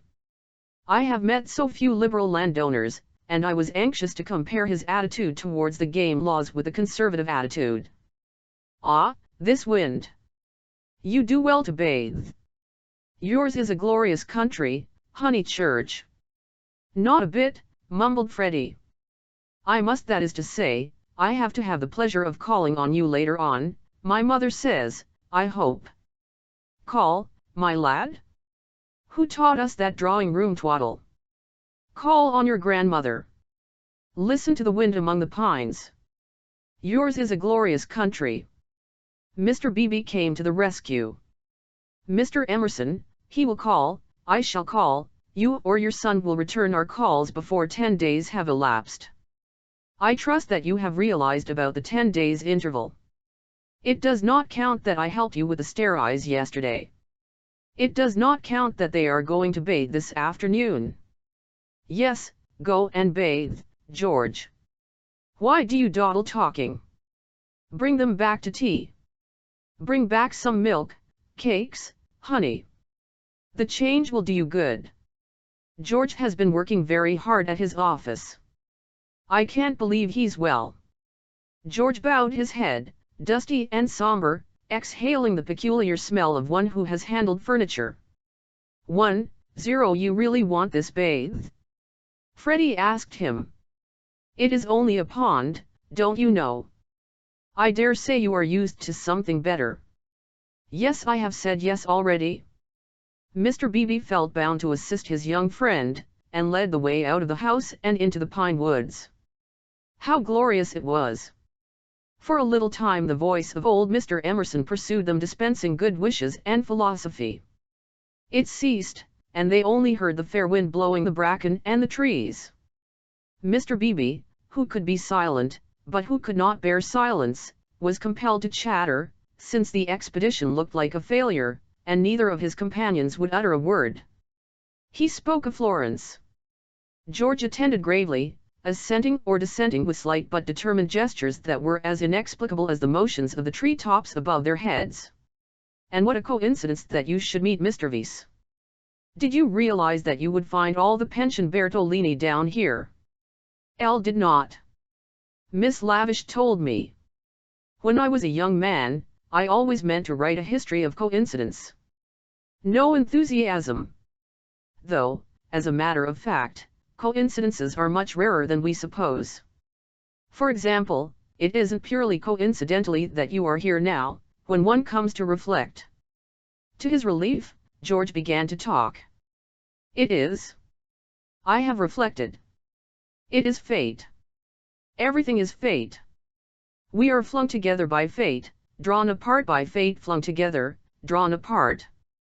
The 12 winds blow us, we settle nothing. You have not reflected at all, rapped the clergyman. Let me give you a useful tip, Emerson, attribute nothing to fate. Don't say, I didn't do this, for you did it, 10-1. Now I'll cross-question you. Where did you first meet Miss Honeychurch and myself? Italy. And where did you meet Mr. Vyse, who is going to marry Miss Honeychurch?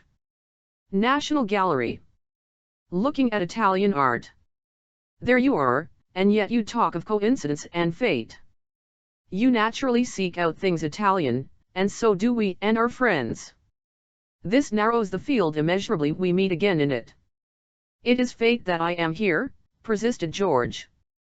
But you can call it Italy if it makes you less unhappy. Mr. Beebe slid away from such heavy treatment of the subject. But he was infinitely tolerant of the young, and had no desire to snub George. And so for this and for other reasons my history of coincidence is still to write. Silence. Wishing to round off the episode, he added, we are all so glad that you have come. Silence. Here we are, called Freddie. Oh, good, exclaimed Mr. Beebe, mopping his brow. In there's the pond. I wish it was bigger, he added apologetically. They climbed down a slippery bank of pine needles. There lay the pond, set in its little alp of green, only a pond, but large enough to contain the human body, and pure enough to reflect the sky. On account of the rains, the waters had flooded the surrounding grass, which showed like a beautiful emerald path, tempting these feet towards the central pool. It's distinctly successful, as ponds go, said Mr. Beebe. No apologies are necessary for the pond? George sat down where the ground was dry, and drearily unlaced his boots. Aren't those masses of willow herb splendid? I love willow herb in seed. What's the name of this aromatic plant? No one knew, or seemed to care. These abrupt changes of vegetation, this little spongeous tract of water plants, and on either side of it all the growths are tough or brittle heather, bracken, hurts, pines. Very charming, very charming. Mr. Beebe, aren't you bathing? Called Freddie, as he stripped himself. Mr. Beebe thought he was not. Water's wonderful, cried Freddie, prancing in. Water's water, murmured George. Wetting his hair first as sure sign of apathy, he followed Freddie into the divine, as indifferent as if he were a statue and the pond a pail of soap suds. It was necessary to use his muscles. It was necessary to keep clean. Mr. Beebe watched them, and watched the seeds of the willow herb dance cheerily above their heads. Apushu, apushu, apushu, went Freddie, swimming for 2 strokes in either direction, and then becoming involved in reeds or mud. Is it worth it? Asked the other. Michelangelo's on the flooded the bank broke away, and he fell into the pool before he had weighed the question properly. He lve swallowed a pollywog. Mr. Beebe, water's wonderful, water's simply ripping. Water's not so bad, said George, reappearing from his plunge, and sputtering at the Sunday. Water's wonderful. Mr. Beebe, do. Apushu, kelv. Mr. Beebe, who was hot, and who always acquiesced where possible, looked around him. He could detect no parishioners except the pine trees, rising up steeply on all sides, and gesturing to each other against the blue. How glorious it was! The world of motor cars and rural deans receded inimitably. Water, sky, evergreens, a wind, these things not even the seasons can touch, and surely they lie beyond the intrusion of man? I may as well wash too, and soon his garments made a third little pile on the sward, and he too asserted the wonder of the water. It was ordinary water, nor was there very much of it, and, as Freddie said, it reminded one of swimming in a salad. The 3 gentlemen rotated in the pool breast high, after the fashion of the nymphs in Götterdämmerung. But either because the rains had given a freshness, or because the sun was shedding a most glorious heat, or because 2 of the gentlemen were young in years and the third young in spirit, for some reason or other a change came over them, and they forgot Italy and botany and fate. They began to play. Mr. Beebe and Freddie splashed each other. A little deferentially, they splashed George. He was quiet, they feared they had offended him. Then all the forces of youth burst out. He smiled, flung himself at them, splashed them, ducked them, kicked them, mudded them, and drove them out of the pool. Race you round it, then, cried Freddie, and they raced in the sunshine, and George took a short cut and dirted his shins, and had to bathe a second time. Then Mr. Beebe consented to run, a memorable sight. They ran to get dry, they bathed to get cool, they played at being Indians in the willow herbs and in the bracken, they begged to get clean. And all the time 3 little bundles lay discreetly on the sward, proclaiming, "No. We are what matters. Without us shall no enterprise begin. To us shall all flesh turn in the end." "Atu!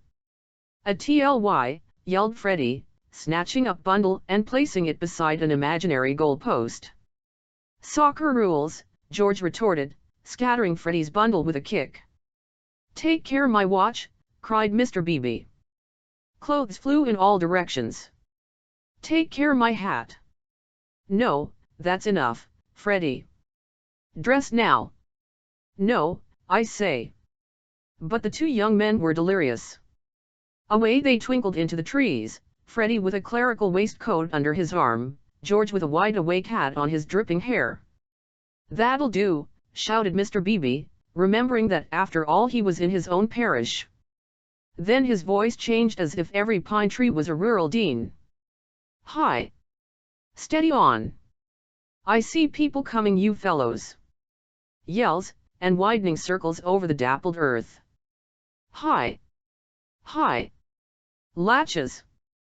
Neither George nor Freddie was truly refined.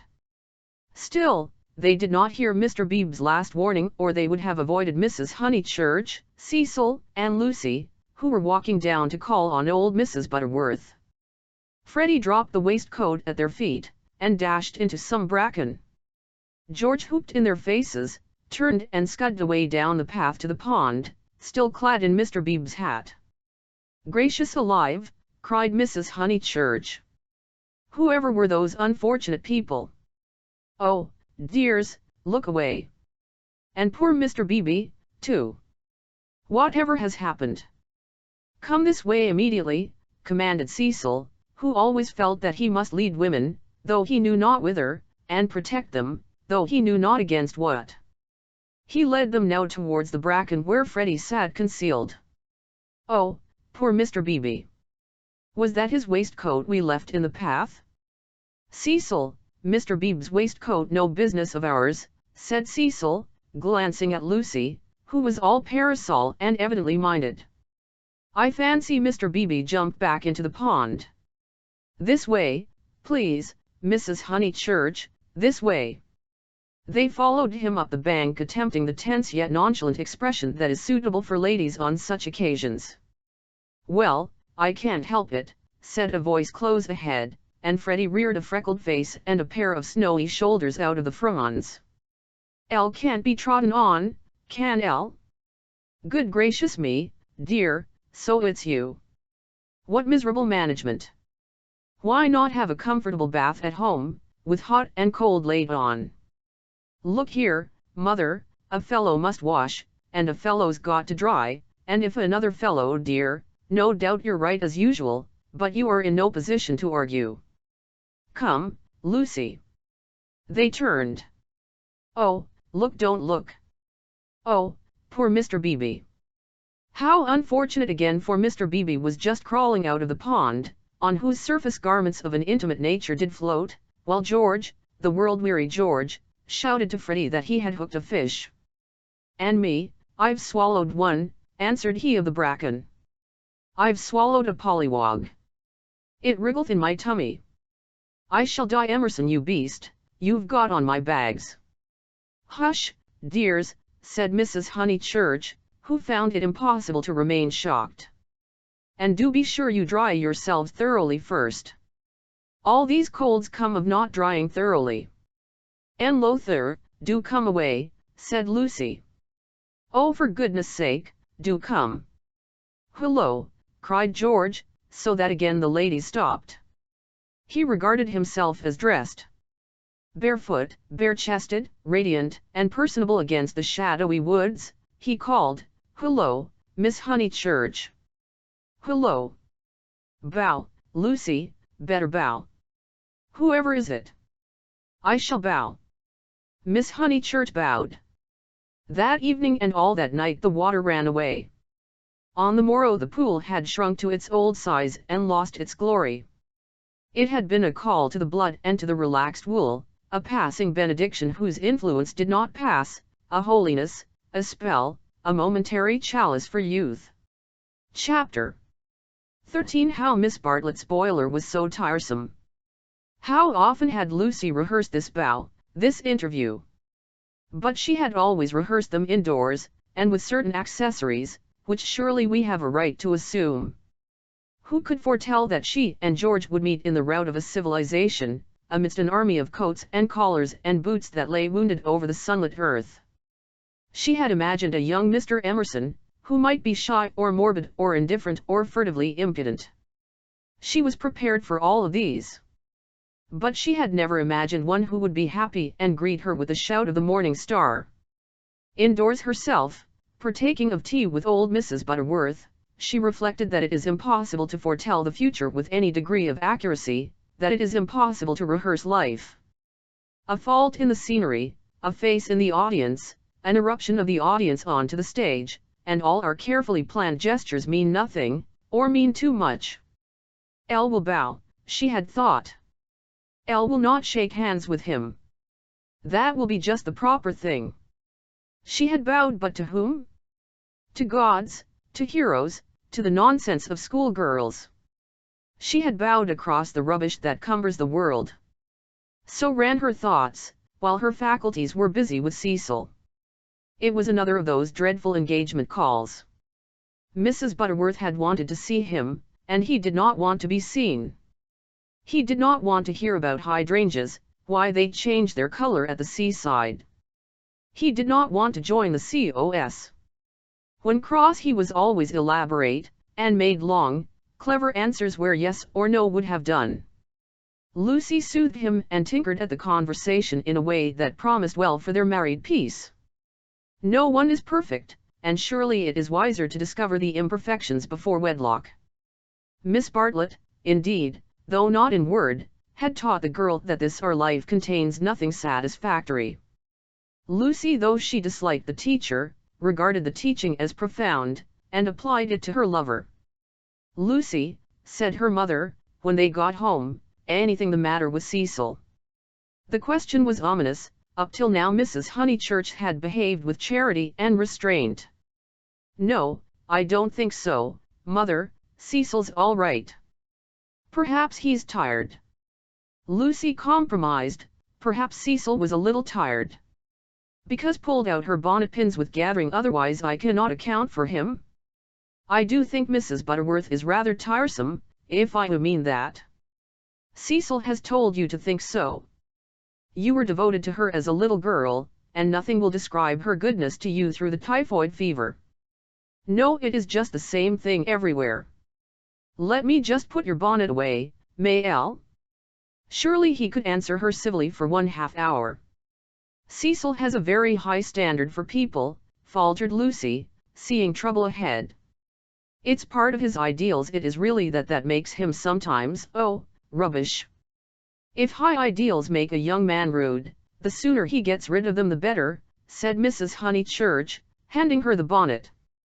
Now, mother. I've seen you cross with Mrs. Butterworth yourself. Not in that way. At times I could wring her neck. But not in that way. No. It is the same with Cecil all over. By the by, I never told you. I had a letter from Charlotte while I was away in London. This attempt to divert the conversation was too puerile, and Mrs. Honeychurch resented it. Since Cecil came back from London, nothing appears to please him. Whenever I speak he see him, Lucy, it is useless to contradict me. No doubt I am neither artistic nor literary nor intellectual nor musical, but I cannot help the drawing-room furniture. Your father bought it and we must put up with it, will Cecil kindly remember. One see what you mean, and certainly Cecil oughtn't to. But he does not mean to be uncivil. He once explained it is the things that upset him. He is easily upset by ugly things. He is not uncivil to people. Is it a thing or a person when Freddie sings? You can't expect a really musical person to enjoy comic songs as we then. Why didn't he leave the room? Why sit wriggling and sneering and spoiling everyone's pleasure? We mustn't be unjust to people, faltered Lucy. Something had enfeebled her, and the case for Cecil, which she had mastered so perfectly in London, would not come forth in an effective form. The two civilizations had clashed. Cecil hinted that they might, and she was dazzled and bewildered, as though the radiance that lies behind all civilization had blinded her eyes.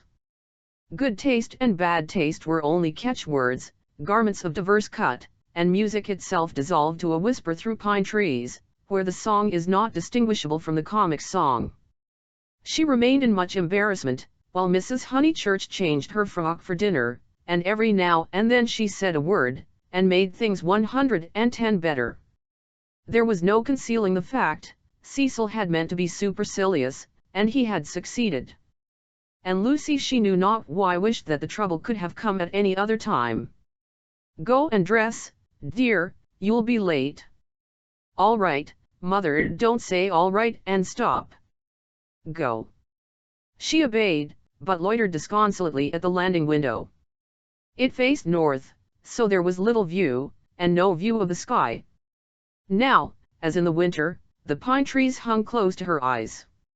One connected the landing window with depression. No definite problem menaced her, but she sighed to herself, "Oh, dear, what shall I do, what shall I do?" It seemed to her that everyone else was behaving very badly. And she ought not to have mentioned Miss Bartlett's letter. She must be more careful. Her mother was rather inquisitive, and might have asked what it was about. Oh, dear, what should she do? And then Freddie came bounding upstairs, and joined the ranks of the ill-behaved. "Elsie, those are topping people? My dear baby, how tiresome you've been. You have no business to take them bathing in the sacred lake, it's much too public. It was all right for you but most awkward for everyone else. Do be more careful. You forget the place is growing half suburban. Elsie, is anything on tomorrow week?" "Not that I know of." "Then I want to ask the Emersons up to Sunday tennis." "Oh, I wouldn't do that, Freddie, I wouldn't do that with all this muddle." "What's wrong with the court?" "They won't mind a bump or two, and I've ordered new balls." "I meant it's better not." "I really mean it." He seized her by the elbows and humorously danced her up and down the passage.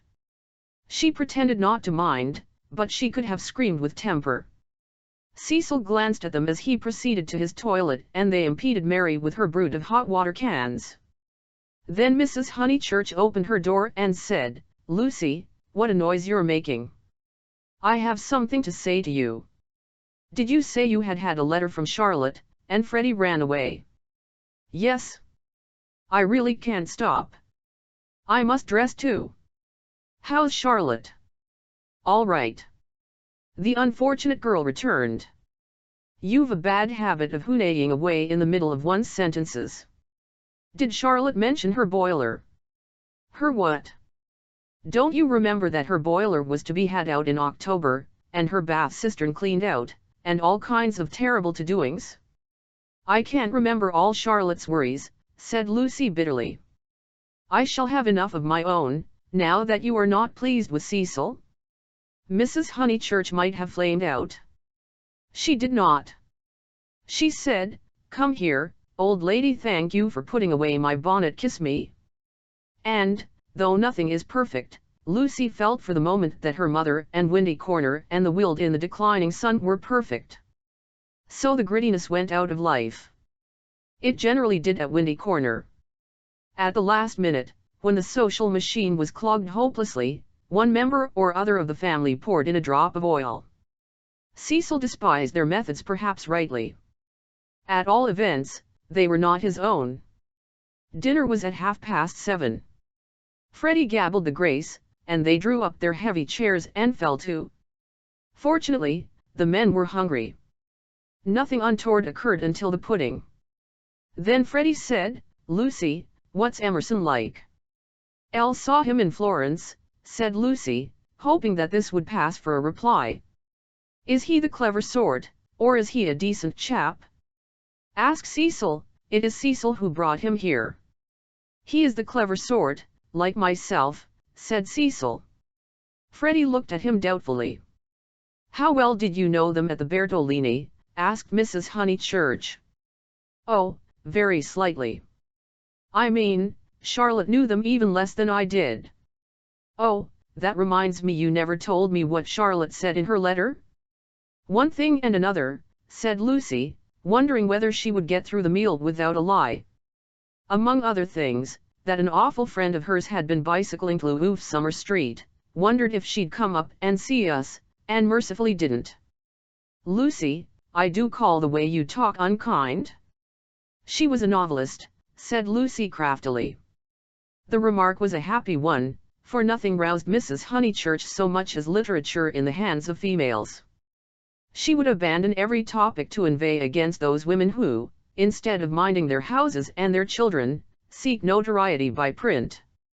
Her attitude was, if books must be written, let them be written by men, and she developed it at great length, while Cecil yawned and Freddie played at this year, next year, now, never, with his plum stones, and Lucy artfully fed the flames of her mother's wrath.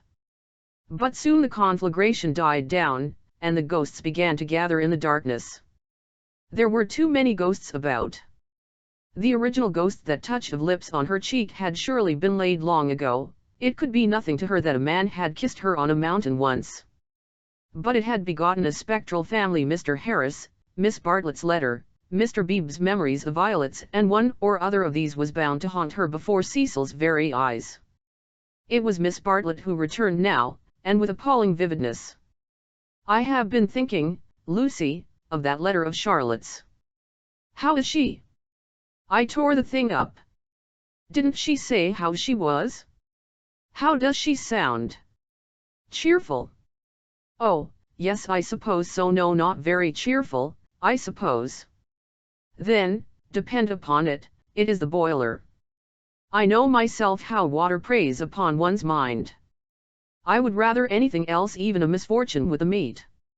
Cecil laid his hand over his eyes. So would I, asserted Freddie, backing his mother up, backing up the spirit of her remark rather than the substance. And I have been thinking, she added rather nervously, surely we could squeeze Charlotte in here next week, and give her a nice holiday while the plumbers at Tunbridge Wells finish. I have not seen poor Charlotte for so long. It was more than her nerves could stand. And she could not protest violently after her mother's goodness to her upstairs. Mother, no, she pleaded. It's impossible. We can't have Charlotte on the top of the other things, we're squeezed to death as it is. Freddie's got a friend coming Tuesday, there's Cecil, and you've promised to take in Minnie Beebe because of the diphtheria scare. It simply can't be done. Nonsense. It can. If Minnie sleeps in the bath. Not otherwise.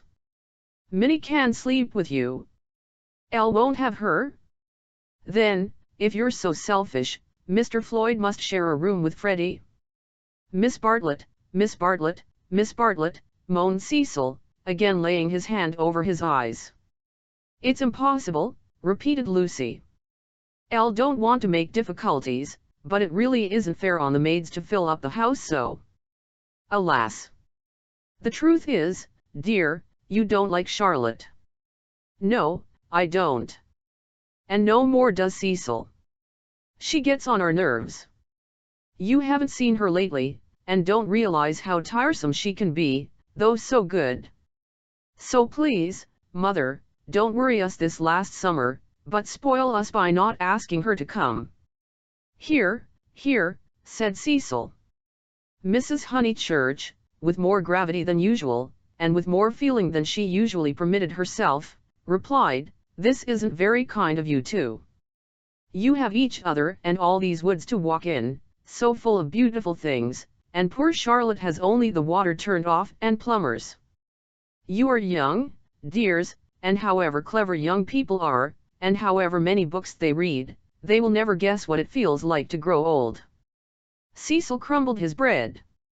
Elle must say Cousin Charlotte was very kind to me that year I called on my bike, put in Freddie. She thanked me for coming till I felt like such a fool, and fussed round no end to get an egg boiled for my tea just right. Elle no, dear. She is kind to everyone, and yet Lucy makes this difficulty when we try to give her some little return. But Lucy hardened her heart. It was no good being kind to Miss Bartlett. She had tried herself too often and too recently. One might lay up treasure in heaven by the attempt, but one enriched neither Miss Bartlett nor anyone else upon earth. She was reduced to saying, "Elle can't help it, mother. I don't like Charlotte. I admit it's horrid of me. From your own account, you told her as much. Well, she would leave Florence so stupidly. She flurried the ghosts were returning, they filled Italy, they were even usurping the places she had known as a child. The sacred lake would never be the same again, and, on Sunday week, something would even happen to Windy Corner. How would she fight against ghosts? For a moment the visible world faded away, and memories and emotions alone seemed real.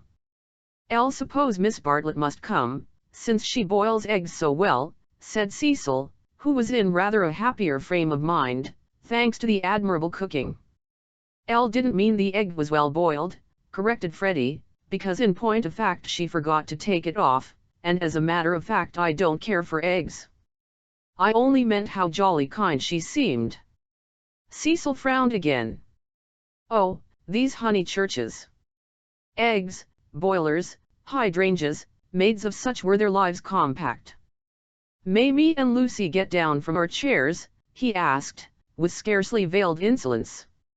"We don't want no dessert." Chapter 14 How Lucy Faced the External Situation Bravely. Of course Miss Bartlett accepted.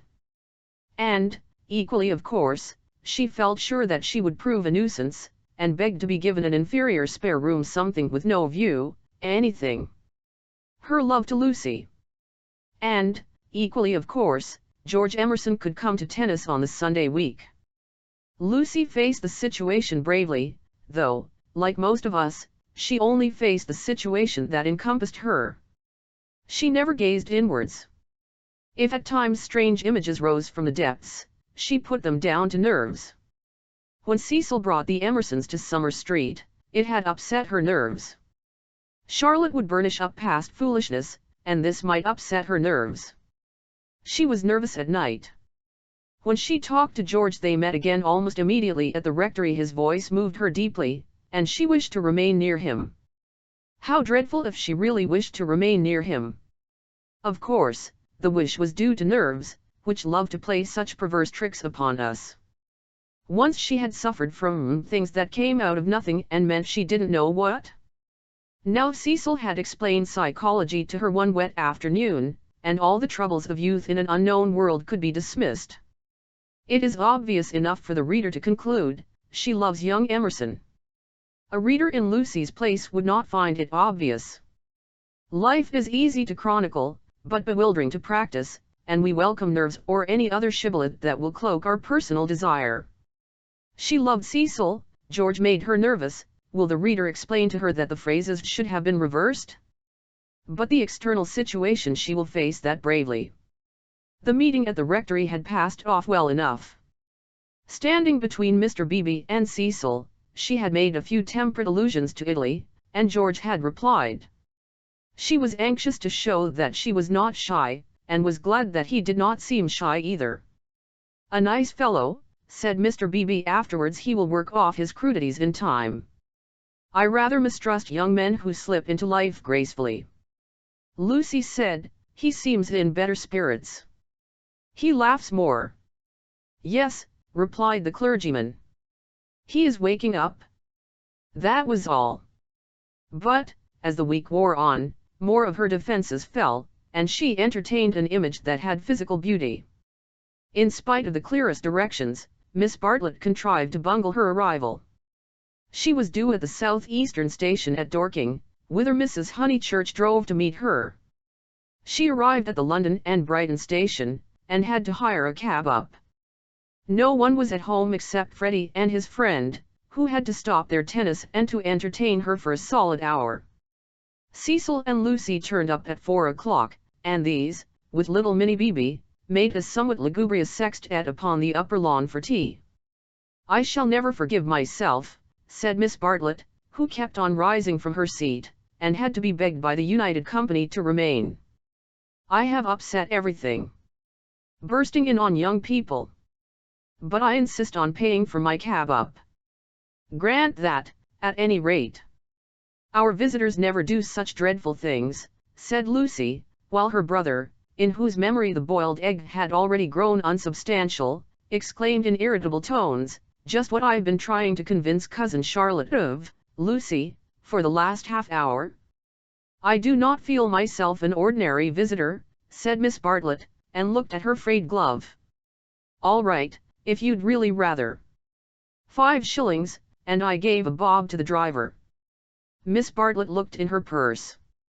Only sovereigns and pennies. Could anyone give her change? Freddie had half a quid and his friend had 4 half-crowns. Miss Bartlett accepted their monies and then said, but who am I to give the sovereign to? Let's leave it all till mother comes back, suggested Lucy. No, dear, your mother may take quite a long drive now that she is not hampered with me. We all have our little foibles, and mine is the prompt settling of accounts. Here Freddie's friend, Mr. Floyd, made the one remark of his that need be quoted. He offered to toss Freddie for Miss Bartlett's quid. A solution seemed in sight, and even Cecil, who had been ostentatiously drinking his tea at the View, felt the eternal attraction of chance, and turned round. But this did not do, either. No, I am a sad spoil sport, but it would make me wretched. I should practically be robbing the one who lost. Freddie owes me 15 shillings, interposed Cecil. So it will work out right if you give the pound to me. 15 shillings, said Miss Bartlett dubiously. How is that, Mr. Vyse? Because, don't you see, Freddie paid your cab. Give me the pound, and we shall avoid this deplorable gambling. Miss Bartlett, who was poor at figures, became bewildered and rendered up the sovereign, amidst the suppressed gurgles of the other youths. For a moment Cecil was happy. He was playing at nonsense among his peers. Then he glanced at Lucy, in whose face petty anxieties had marred the smiles. In January he would rescue his Leonardo from this stupefying twaddle. But I don't see that, exclaimed Minnie Beebe, who had narrowly watched the iniquitous transaction. Don't see why Mr. Vyse is to have the quid. Because of the 15 shillings and the 5, they said solemnly. 15 shillings and 5 shillings make £1, you see. But I don't see, they tried to stifle her with cake. No, thank you. I'm done. I don't see why Freddie, don't poke me. Miss Honeychurch, your brother's hurting me. Ow. What about Mr. Floyd's 10 shillings? Ow. No, I don't see and I never shall see why Miss Watts her name shouldn't pay that bob for the driver. I had forgotten the driver, said Miss Bartlett, reddening. Thank you, dear, for reminding me. A shilling was it? Can anyone give me change for half a crown? I'll get it, said the young hostess, rising with decision. Cecil, give me that sovereign. No, give me up that sovereign. I'll get Euphemia to change it, and we'll start the whole thing again from the beginning. A nuisance I am, protested Miss Bartlett, and followed her across the lawn. Lucy tripped ahead, simulating hilarity. When they were out of earshot Miss Bartlett stopped her wails and said quite briskly, Have you told him about him yet? No, I haven't, replied Lucy, and then could have bitten her tongue for understanding so quickly what her cousin meant. Let me see a sovereign's worth of silver? She escaped into the kitchen. Miss Bartlett's sudden transitions were too uncanny. It sometimes seemed as if she planned every word she spoke or caused to be spoken, as if all this worry about cabs and change had been a ruse to surprise the soul. No, I haven't told Cecil or anyone, she remarked, when she returned. I promised you I shouldn't. Here is your money, all shillings, except 2 half-crowns. Would you count it? You can settle your debt nicely now. Miss Bartlett was in the drawing-room, gazing at the photograph of St. John ascending, which had been framed. How dreadful, she murmured, how more than dreadful, if Mr. Vyse should come to hear of it from some other source. Oh, no, Charlotte, said the girl, entering the battle. George Emerson is all right, And what other source is there? Miss Bartlett considered. For instance, the driver. I saw him looking through the bushes at you. Remember, he had a violet between his teeth. Lucy shuddered a little. We shall get the silly affair on our nerves if we aren't careful. How could a Florentine cab driver ever get hold of Cecil? We must think of every possibility. Oh, it's all right. Or perhaps old Mr. Emerson knows. In fact, he is certain to know. Elle don't care if he does. I was grateful to you for your letter, but even if the news does get round, I think I can trust Cecil to laugh at it. To contradict it. No, to laugh at it. But she knew in her heart that she could not TNLST him, for he desired her untouched. Very well, dear, you know best. Perhaps gentlemen are different to what they were when I was young. Ladies are certainly different. Now, Charlotte. She struck at her playfully. You kind, anxious thing. What would you have me do? First you say don't tell, and then you say, tell. Which is it to be? Quick. Miss Bartlett sighed. I am no match for you in conversation, dearest. I blush when I think how I interfered at Florence, and you so well able to look after yourself, and so much cleverer in all ways than I am. You will never forgive me. Shall we go out, then? They will smash all the china if we don't. For the air rang with the shrieks of Minnie, who was being scalped with a teaspoon. Dear, one moment we may not have this chance for a chat again. Have you seen the young one yet? Yes, I have. What happened? We met at the rectory. What line is he taking up? No line. He talked about Italy, like any other person. It is really all right. What advantage would he get from being a cad, to put it bluntly? I do wish I could make you see it my way. He really won't be any nuisance, Charlotte. Once a cad, always a cad. That is my poor opinion. Lucy paused. Cecil said one day, and I thought it so profound, that there are two kinds of cads, the conscious and the subconscious. She paused again, to be sure of doing justice to Cecil's profundity. Through the window she saw Cecil himself, turning over the pages of a novel. It was a new one from Smith's library. Her mother must have returned from the station. Once a cad, always a cad, droned Miss Bartlett. What I mean by subconscious is that Emerson lost his head. I fell into all those violets, and he was silly and surprised. I don't think we ought to blame him very much. It makes such a difference when you see a person with beautiful things behind him unexpectedly. It really does, it makes an enormous difference, and he lost his head. He doesn't admire me, or any of that nonsense, one straw. Freddie rather likes him, and has asked him up here on Sunday, so you can judge for yourself. He has improved, he doesn't always look as if he's going to burst into tears. He is a clerk in the general manager's office at one of the big railways, not a porter. And runs down to his father for weekends. Papa was to do with journalism, but is rheumatic and has retired.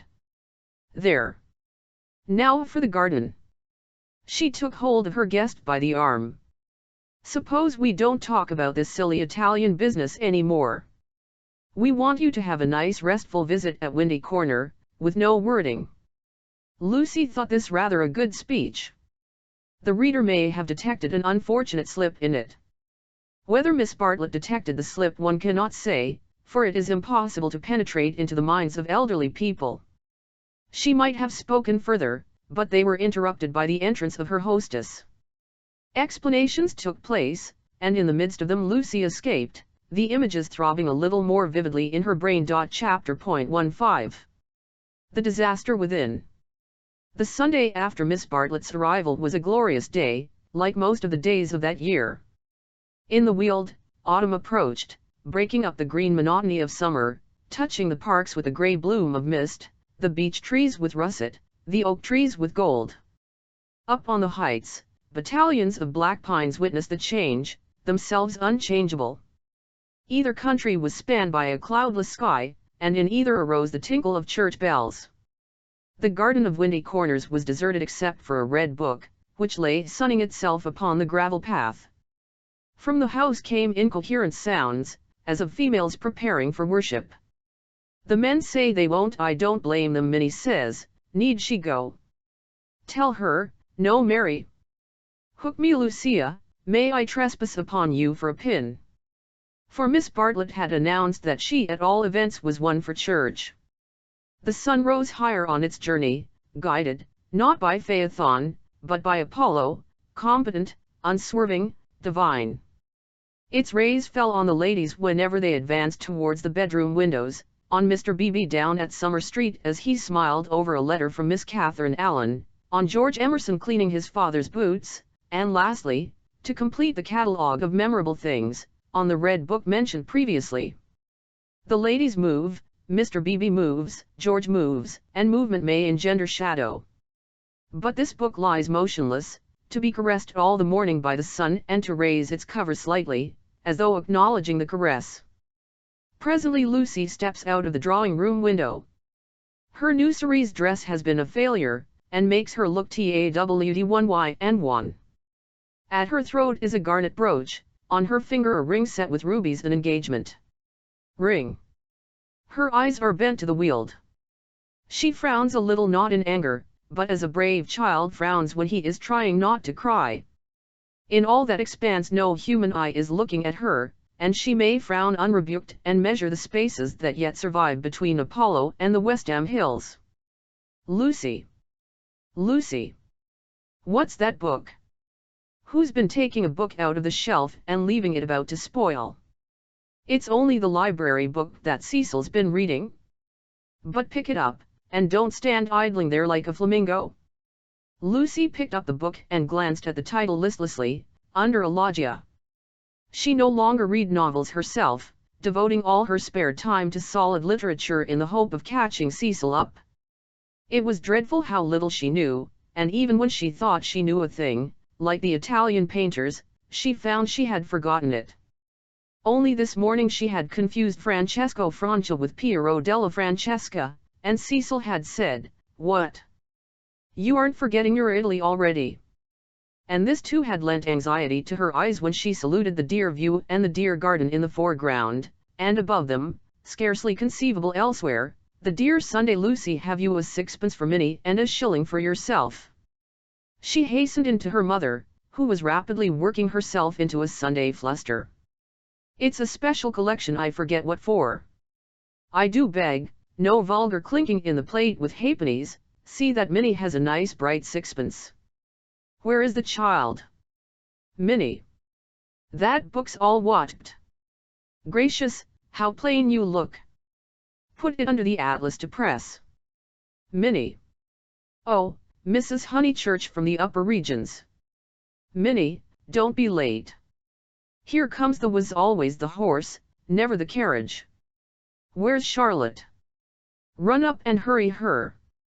Why is she so long? She had nothing to do. She never brings anything but blouses. Poor Charlotte, how I do detest blouses. Minnie. Paganism is infectious, more infectious than diphtheria or piety, and the rector's niece was taken to church protesting. As usual, she didn't see why. Why shouldn't she sit in the sun with the young men? The young men, who had now appeared, mocked her with ungenerous words. Mrs. Honeychurch defended orthodoxy, and in the midst of the confusion Miss Bartlett, dressed in the very height of the fashion, came strolling down the stairs.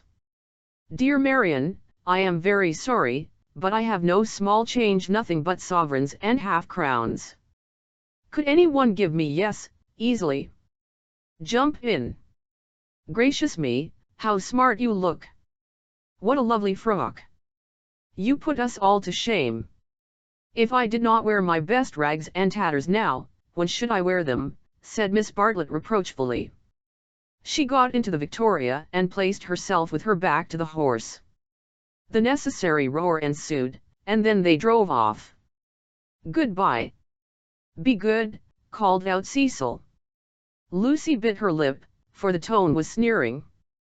On the subject of church and so on they had had rather an unsatisfactory conversation. He had said that people ought to overhaul themselves, and she did not want to overhaul herself. She did not know it was done. Honest orthodoxy Cecil respected, but he always assumed that honesty is the result of a spiritual crisis. He could not imagine it as a natural birthright, that might grow heavenward like flowers. All that he said on this subject pained her, though he exuded tolerance from every pore. Somehow the Emersons were different. She saw the Emersons after church. There was a line of carriages down the road, and the Honeychurch vehicle happened to be opposite Sissy Villa. To save time, they walked over the green to it, and found father and son smoking in the garden. "Introduce me," said her mother. "Unless the young man considers that he knows me already." He probably did, but Lucy ignored the sacred lake and introduced them formally. Old Mr. Emerson claimed her with much warmth, and said how glad he was that she was going to be married. She said yes, she was glad too, and then, as Miss Bartlett and Minnie were lingering behind with Mr. Beebe, she turned the conversation to a less disturbing topic, and asked him how he liked his new house. "Very much," he replied, but there was a note of offense in his voice. She had never known him offended before. He added, "We find, though, that the Miss Allens were coming, and that we have turned them out. Women mind such a thing. I am very much upset about it." "I believe that there was some misunderstanding," said Mrs. Honeychurch uneasily. "Our landlord was told that we should be a different type of person," said George, who seemed disposed to carry the matter further. "He thought we should be artistic. He is disappointed.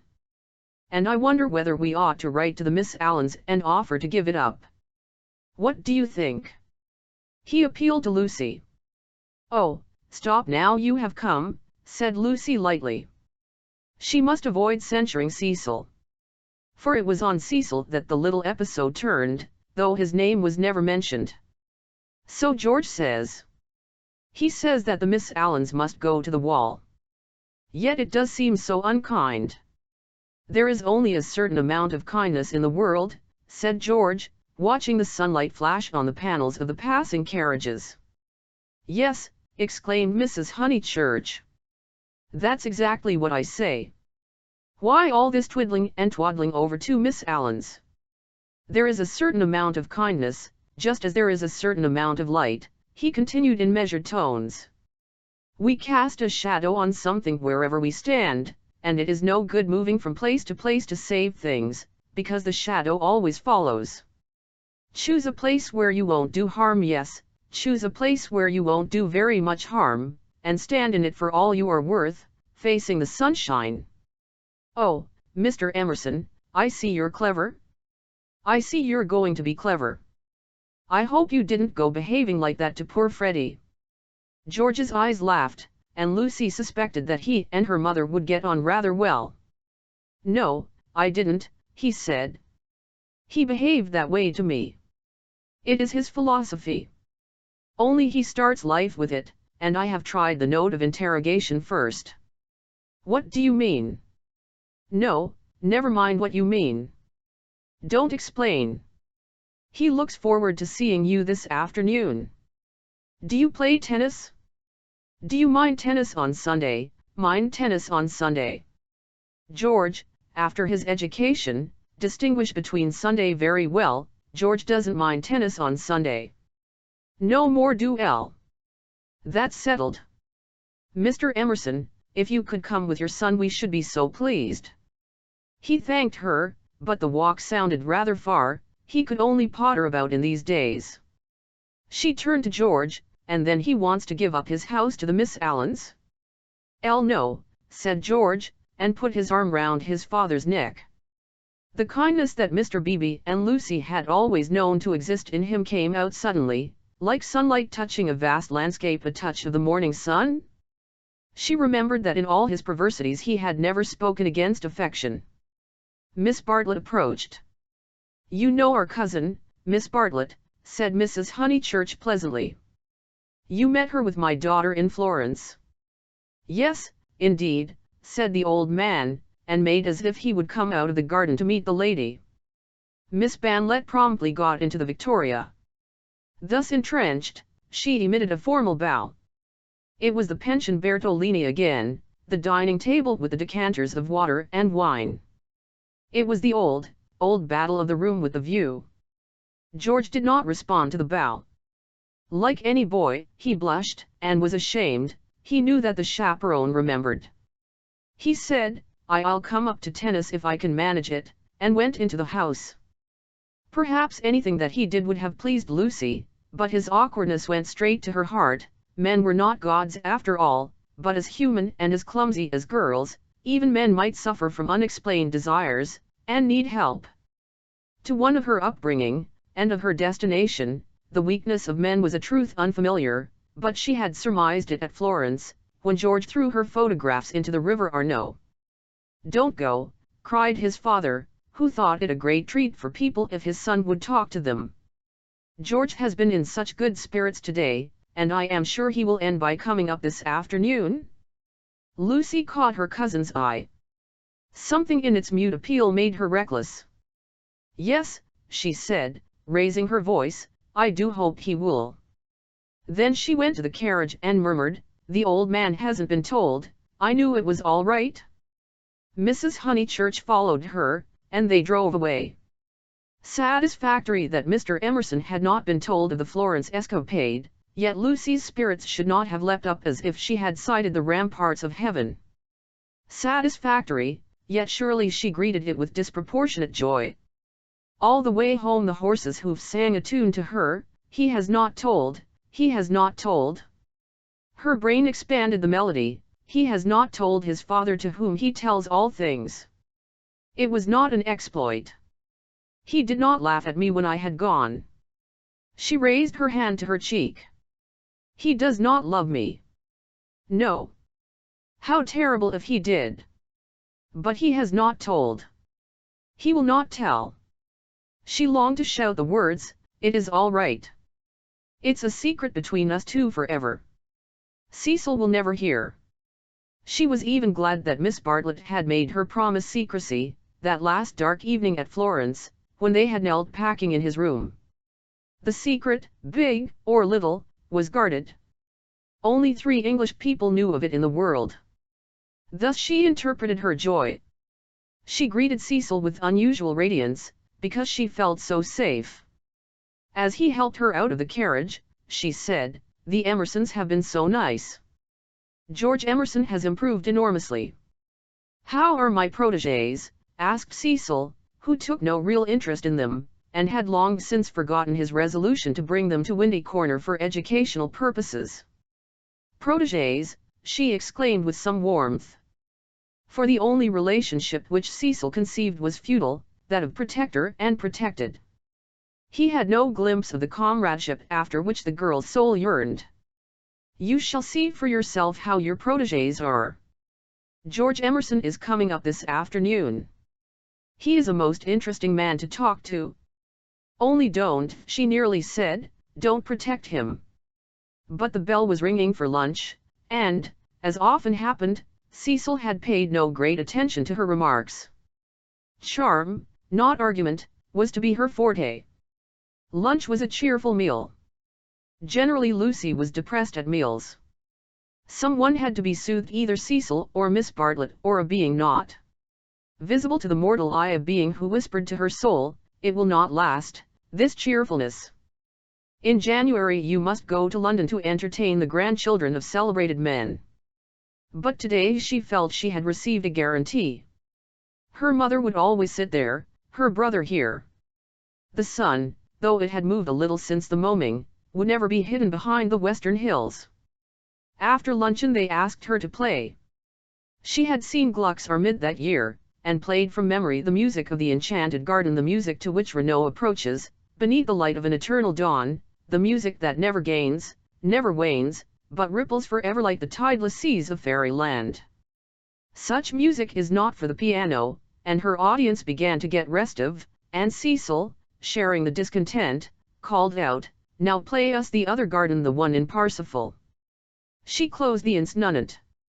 "Not vo dutiful," said her mother's voice. Fearing that she had offended Cecil, she turned quickly round. There George was. He had crept in without interrupting her. "Oh, I had no idea," she exclaimed, getting very red, and then, without a word of greeting, she reopened the piano. Cecil should have the Parsifal, and anything else that he liked. "Our performer has changed her mind," said Miss Bartlett, perhaps implying, she will play the music to Mr. Emerson. Lucy did not know what to do nor even what she wanted to do. She played a few bars of the Flower Maiden song very badly and then she stopped. "I'll vote tennis," said Freddie, disgusted at the scrappy entertainment. "Yes, so do Elle." Once more she closed the unfortunate piano. "I'll vote you have amends for?" "All right." "Not for me, thank you," said Cecil. "I will not spoil the set." He never realized that it may be an act of kindness in a bad player to make up a fourth. "Oh, come along, Cecil. I'm bad, Floyd's rotten, and so I dare say's Emerson." George corrected him, "I am not bad." One looked down one's nose at this. "Then certainly I won't play," said Cecil, while Miss Bartlett, under the impression that she was snubbing George, added, "I'll agree with you, Mr. Vyse. You had much better not play." "Much better not." Minnie, lushing in where Cecil feared to tread, announced that she would play. "I shall miss every ball anyway, so what does it matter?" But Sunday intervened and stamped heavily upon the kindly suggestion. "Then it will have to be Lucy," said Mrs. Honeychurch. "You must fall back on Lucy. There is no other way out of it. Lucy, go and change your frock." Lucy's Sabbath was generally of this amphibious nature. She kept it without hypocrisy in the morning, and broke it without reluctance in the afternoon. As she changed her frock, she wondered whether Cecil was sneering at her. Really she must overhaul herself and settle everything up before she married him. Mr. Floyd was her partner. She liked music, but how much better tennis seemed. How much better to run about in comfortable clothes than to sit at the piano and feel girt under the arms. Once more music appeared to her the employment of a child. George served, and surprised her by his anxiety to win. She remembered how he had sighed among the tombs at Santa Croce because things wouldn't fit, how after the death of that obscure Italian he had leaned over the parapet by the Arno and said to her, "Elle shall want to live, I tell you." He wanted to live now, to win at tennis, to stand for all he was worth in the sun which had begun to decline and was shining in her eyes, and he did win. Ah, how beautiful the Weald looked! The hills stood out above its radiance, as Fiesole stands above the Tuscan plain, and the South Downs, if one chose, were the mountains of Carrara. She might be forgetting her Italy, but she was noticing more things in her England. One could play a new game with a view, and try to find in its innumerable folds some town or village that would do for Florence. Ah, how beautiful the Weald looked! But now Cecil claimed her. He chanced to be in a lucid critical mood, and would not sympathize with exaltation. He had been rather a nuisance all through the tennis, for the novel that he was reading was so bad that he was obliged to read it aloud to others. He would stroll round the precincts of the court and call out, "I'll say, listen to this, Lucy. 3 split infinitives." "Dreadful," said Lucy, and missed her stroke. When they had finished their set, he still went on reading. There was some murder scene, and really everyone must listen to it. Freddie and Mr. Floyd were obliged to hunt for a lost ball in the laurels, but the other two acquiesced. The scene is laid in Florence. What fun, Cecil! Read away. Come, Mr. Emerson, sit down after all your energy. She had forgiven George, as she put it, and she made a point of being pleasant to him. He jumped over the net and sat down at her feet asking, "You and are you tired?" "Of course I'm not." 1-0 You mind being beaten? She was going to answer, no, when it struck her that she did mind, so she answered, yes. She added merrily, "I don't see you such a splendid player, though. The light was behind you, and it was in my eyes." Elle never said I was. Why, you did. You didn't attend? You said, oh, don't go in for accuracy at this house. We all exaggerate, and we get very angry with people who don't. The scene is laid in Florence, repeated Cecil, with an upward note. Lucy recollected herself. Sunset. Leonora was speeding. Lucy interrupted. Leonora? Is Leonora the heroine? Who's the book? Joseph Emery Prank. Sunset. Leonora is speeding across the square. Pray the saints she might not arrive too late. Sunset. The sunset of Italy. Under Orcagna's loggia, the Loggia della Lanzi, as we sometimes call it now. Lucy burst into laughter. Joseph Emery Prank, indeed. Why, it's Miss Lavish. It's Miss Lavish's novel, and she's publishing it under somebody else's name. Who may Miss Lavish be? Oh, a dreadful person, Mr. Emerson. You remember Miss Lavish? Excited by her pleasant afternoon, she clapped her hands. Looked up. Of course I do. I saw her the day I arrived at Summer Street. It was she who told me that you lived here. Weren't you pleased? She meant to see Miss Lavish, but when he bent down to the grass without replying, it struck her that she could mean something else. She watched his head, which was almost resting against her knee, and she thought that the ears were reddening. No wonder the novel's bad, she added. Elle never liked Miss Lavish. But I suppose one ought to read it as one's met her. All modern books are bad, said Cecil, who was annoyed at her inattention, and vented his annoyance on literature. Everyone writes for money in these days.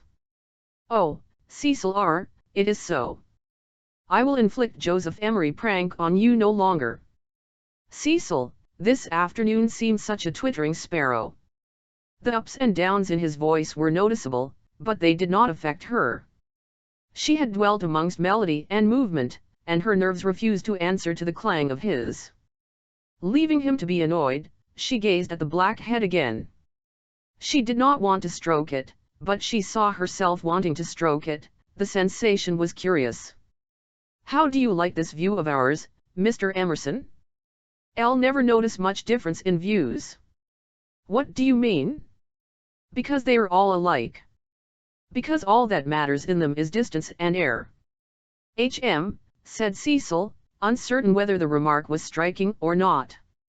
My looked up at her, and he was a little that there is only one perfect view, the view of the sky straight over our heads, and that all these views on earth are but bungled copies of it.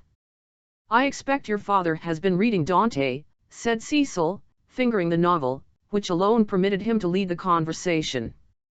He told us another day that views are really crowds of trees and houses and hills and are bound to resemble each other, like human crowds, and that the power they have over us is sometimes supernatural, for the same reason. Lucy's lips parted. For a crowd is more than the people who make it up. Something gets added to it, no one knows how, just as something has got added to those hills. He pointed with his racket to the South Downs. What a splendid idea, she murmured. Elle shall enjoy hearing your father talk again. I'm so sorry he's not so well. No, he isn't well. There's an absurd account of a view in this book, said Cecil. Also that men fall into two classes, those who forget views and those who remember them, even in small rooms. M.R. Emerson, have you any brothers or sisters? None. Why? You spoke of us. My mother, I was meaning. Cecil closed the novel with a bang. Oh, Cecil, how you made me jump. I will inflict Joseph Emery Prank on you no longer. I can just remember us all three going into the country for the day and seeing as far as Hindhead. It is the first thing that I remember. Cecil got up. The man was ill-bred. He hadn't put on his coat after tennis. He didn't do. He would have strolled away if Lucy had not stopped him. Cecil, do read the thing about the view. Not while Mr. Emerson is here to entertain us. No, read away. I think nothing's funnier than to hear silly things read out loud. If Mr. Emerson thinks us frivolous, he can go. This struck Cecil as subtle, and pleased him. It put their visitor in the position of a prig. Somewhat mollified, he sat down again. Mr. Emerson, go and find tennis balls. She opened the book. Cecil must have his reading and anything else that he liked.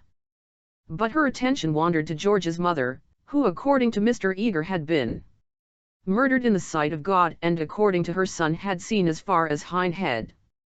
Am I really to go? Asked George. No, of course not really, she answered. Chapter 2, said Cecil, yawning. Find me Chapter 2, if it isn't bothering you. Chapter 2 was found, and she glanced at its opening sentences. She thought she had gone mad. Here, hand me the book. She heard her voice saying, it isn't worth reading, it's too silly to read, Elle never saw such rubbish, it oughtn't to be allowed to be printed. He took the book from her. Leonora, he read, sat pensive and alone. Before her lay the rich champaign of Tuscany, dotted over with many a smiling village. The season was spring. Miss Lavish knew, somehow, and had printed the past in draggled prose, for Cecil to read and for George to hear. A golden haze, he read. He read, afar off the towers of Florence, while the bank on which she sat was carpeted with violets. All unobserved Antonio stole up behind her lest Cecil should see her face. She turned to George and saw his face. He read, there came from his lips no wordy protestation such as formal lovers use. No eloquence was his, nor did he suffer from the lack of it. He simply enfolded her in his manly arms. This isn't the passage I wanted, he informed them, there is another much funnier, further on. He turned over the leaves. Should we go in to tea? Said Lucy, whose voice remained steady. She led the way up the garden, Cecil following her, George last. She thought a disaster was averted. But when they entered the shrubbery it came. The book, as if it had not worked mischief enough, had been forgotten, and Cecil must go back for it, and George, who loved passionately, must blunder against her in the narrow path. No, she gasped, and, for the second time, was kissed by him. As if no more was possible, he slipped back, Cecil rejoined her, they reached the upper lawn alone. Chapter 14 lying to George. But Lucy had developed since the spring. That is to say, she was now better able to stifle the emotions of which the conventions and the world disapprove. Though the danger was greater, she was not shaken by deep sobs. She said to Cecil, I am not coming in to tea, tell mother I must write some letters, and went up to her room. Then she prepared for action. Love felt and returned, love which our bodies exact and our hearts have transfigured, love which is the most real thing that we shall ever meet, reappeared now as the world's enemy, and she must stifle it. She sent for Miss Bartlett. The contest lay not between love and duty. Perhaps there never is such a contest. It lay between the real and the pretended, and Lucy's first aim was to defeat herself. As her brain clouded over, as the memory of the views grew dim and the words of the book died away, she returned to her old shibboleth of nerves. She conquered her breakdown. Tampering with the truth, she forgot that the truth had ever been. Remembering that she was engaged to Cecil, she compelled herself to confused remembrances of George. He was nothing to her, he never had been anything, he had behaved abominably, she had never encouraged him. The armor of falsehood is subtly wrought out of darkness, and hides a man not only from others, but from his own soul. In a few moments Lucy was equipped for battle. Something too awful has happened, she began, as soon as her cousin arrived. Do you know anything about Miss Lavish's novel? Miss Bartlett looked surprised, and said that she had not read the book, nor known that it was published. Eleanor was a reticent woman at heart. There is a scene in it. The hero and heroine make love. Do you know about that? Dear. Do you know about it, please, she repeated. They are on a hillside, and Florence is in the distance. My good Lucia, I am all at sea. I know nothing about it whatever. There are violets. I cannot believe it is a coincidence. Charlotte, Charlotte, how could you have told her? I have thought before speaking, it must be you. Told her what? She asked, with growing agitation. About that dreadful afternoon in February. Miss Bartlett was genuinely moved. Oh, Lucy, dearest girl, she hasn't put that in her book. Lucy nodded. Not so that one could recognize it. Yes. Then more shall Eleanor Lavish be a friend of Noon? So you did tell? Elle did just happen when I had tea with her at Rome in the course of conversation, but Charlotte, what about the promise you gave me when we were packing? Why did you tell Miss Lavish, when you wouldn't even let me tell Mother? I will never forgive Eleanor. She has betrayed my confidence. Why did you tell her, though? This is a most serious thing. Why does anyone tell anything? The question is eternal, and it was not surprising that Miss Bartlett should only sigh faintly in response.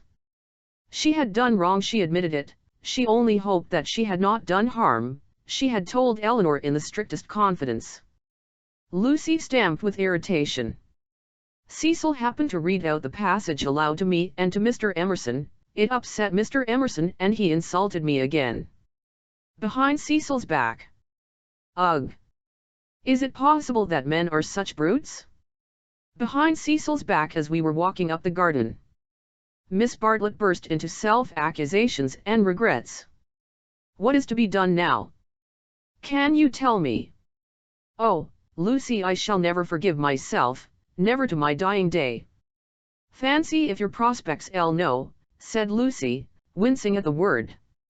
I see now why you wanted me to tell Cecil, and what you meant by some other source. You knew that you had told Miss Lavish, and that she was not reliable. It was Miss Bartlett's turn to wince. However, said the girl, despising her cousin's shiftiness, what's done's done. You have put me in a most awkward position. How am I to get out of it? Miss Bartlett could not think. The days of her energy were over. She was a visitor, not a chaperone, and a discredited visitor at that. She stood with clasped hands while the girl worked herself into the necessary rage. That man must have such a setting down that he won't forget. And who's to give it him? I can't tell Mother now owing to you. Nor Cecil, Charlotte, owing to you. I am caught up every way. I think I shall go mad. I have no one to help me. That's why I've sent for you. What's wanted is a man with a whip. Miss Bartlett agreed, one wanted a man with a whip. Yes, but it's no good agreeing. What's to be done? We women go maundering on. What does a girl do when she comes across a cad? Elle always said he was a cad, dear. Give me credit for that, at all events. From the very first moment when he said his father was having a bath. Oh, bother the credit and who's been right or wrong. We've both made a muddle of it. George Emerson is still down the garden there, and is he to be left unpunished, or isn't he? I want to know. Miss Bartlett was absolutely helpless. Her own exposure had unnerved her, and thoughts were colliding painfully in her brain. She moved feebly to the window, and tried to detect the cad's white flannels among the laurels. You were ready enough at the Bertolini when you rushed me off to Rome. Can't you speak again to him now? Willingly would I move heaven and earth. I want something more definite, said Lucy contemptuously. Will you speak to him? It is the least you can do, surely, considering it all happened because you broke your word. Never again shall Eleanor Lavish be a friend of mine? Really, Charlotte was outdoing herself. Yes or no, please, yes or no. It is the kind of thing that only a gentleman can settle. George Emerson was coming up the garden with a tennis ball in his hand. Very well, said Lucy, with an angry gesture. No one will help me. I will speak to him myself. And immediately she realized that this was what her cousin had intended all along. Hello, Emerson, called Freddie from below. Found the lost ball? Good man. Want any tea? and there was an eruption from the house onto the terrace. "Oh, Lucy, but that is brave of you. I admire you." They had gathered round George, who beckoned, she felt, over the rubbish, the sloppy thoughts, the furtive yearnings that were beginning to cumber her soul. Her anger faded at the sight of him. Ah! The Emersons were fine people in their way. She had to subdue a rush in her blood before saying, "Freddie has taken him into the dining room. The others are going down the garden. Come. Let us get this over quickly. Come. I want you in the room, of course. Lucy, do you mind doing it? How can you ask such a ridiculous question?" Poor Lucy, she stretched out her hand. "I'll seem to bring nothing but misfortune wherever I go?" Lucy nodded. She remembered their last evening at Florence, the packing, the candle, the shadow of Miss Bartlett's toque on the door. She was not to be trapped by pathos a second time. Eluding her cousin's caress, she led the way downstairs. "Try the jam," Freddie was saying. "The jam's jolly good." George, looking big and dish-eviled, was pacing up and down the dining room. As she entered he stopped, and said, "No, nothing to eat." "You go down to the others," said Lucy. "Charlotte and I will give Mr. Emerson all he wants." "Where's Mother?" "She's started on her Sunday writing. She's in the drawing room." "That's all right. You go away." He went off singing. Lucy sat down at the table. Miss Bartlett, who was thoroughly frightened, took up a book and pretended to read. She would not drawn into an elaborate speech. She just said, "I can't have it, Mr. Emerson. I cannot even talk to you. Go out of this house, and never come into it again as long as I live here," flushing as she spoke and pointing to the door. "I hate a row. Go, please." "What, no discussion?" "But I can't." She shook her head. "Go, please. I do not want to call in Mr. Vyse." "You don't mean," he said, absolutely ignoring Miss "don't mean that you are going to many that man?" The line was unexpected. She shrugged her shoulders, as if his vulgarity wearied her. "You are merely ridiculous," she said quietly. Then his words rose gravely over hers, "You cannot live with Vyse. He's only for an acquaintance. He is for society and cultivated talk. He should know no one intimately, least of all a woman." It was a new light on Cecil's character. "Have you ever talked to Vyse without feeling tired?" "I can scarcely discuss, no, but have you ever?" "He is the sort who are all right so long as they keep to things, books, pictures, but kill when they come to people. That's why I'll speak out through all this muddle even now. It's shocking enough to lose you in any case, but generally a man must deny himself joy, and I would have held back if your Cecil had been a different person. I would never have let myself go. But I saw him first in the National Gallery, when he winced because my father mispronounced the names of great painters. Then he brings us here, and we find it is to play some silly trick on a kind neighbor. That is the man all over, playing tricks on people, on the most sacred form of life that he can find. Next, I meet you together, and find him protecting and teaching you and your mother to be when it was for you to settle whether you were shocked or no. Cecil all over again. He daren't let a woman decide. He's the type who's kept Europe back for 1,000 years. Every moment of his life he's forming you, telling you what's charming or amusing or ladylike, telling you what a man thinks womanly, and you of all women, listen to his voice instead of to your own. So it was at the rectory, when I met you both again, so it has been the whole of this afternoon. Therefore I kissed you, because the book made me do that, and I wish to goodness I had more self-control. I'm not ashamed. I don't apologize. But it has frightened you, and you may not have noticed that I love you. Or would you have told me to go, and dealt with a tremendous thing so lightly? But therefore I settled to fight him." Lucy thought of a very good remark. "You say Mr. Vyse wants me to listen to him, Mr. Emerson. Pardon me for suggesting that you have caught the habit. and he took the shoddy reproof and touched it into immortality. He said, "Yes, I have," and sank down as if suddenly weary. "I'm the same kind of knelt at bottom. This desire to govern a woman, it lies very deep, and men and women must fight it together before they shall enter the garden. But I do love you surely in a better way than he does." He thought. "Yes, really in a better way. I want you to have your own thoughts even when I hold you in my arms." He stretched them towards her. "Lucy, be quick, there's no time for us to talk now. Come to me as you came in the spring, and afterwards I will be gentle and explain. I have cared for you since that man died. I cannot live without you, no good, I thought, she is marrying someone else, but I meet you again when all the world is glorious water and sun. As you came through the wood I saw that nothing else mattered. I called. I wanted to live and have my chance of joy."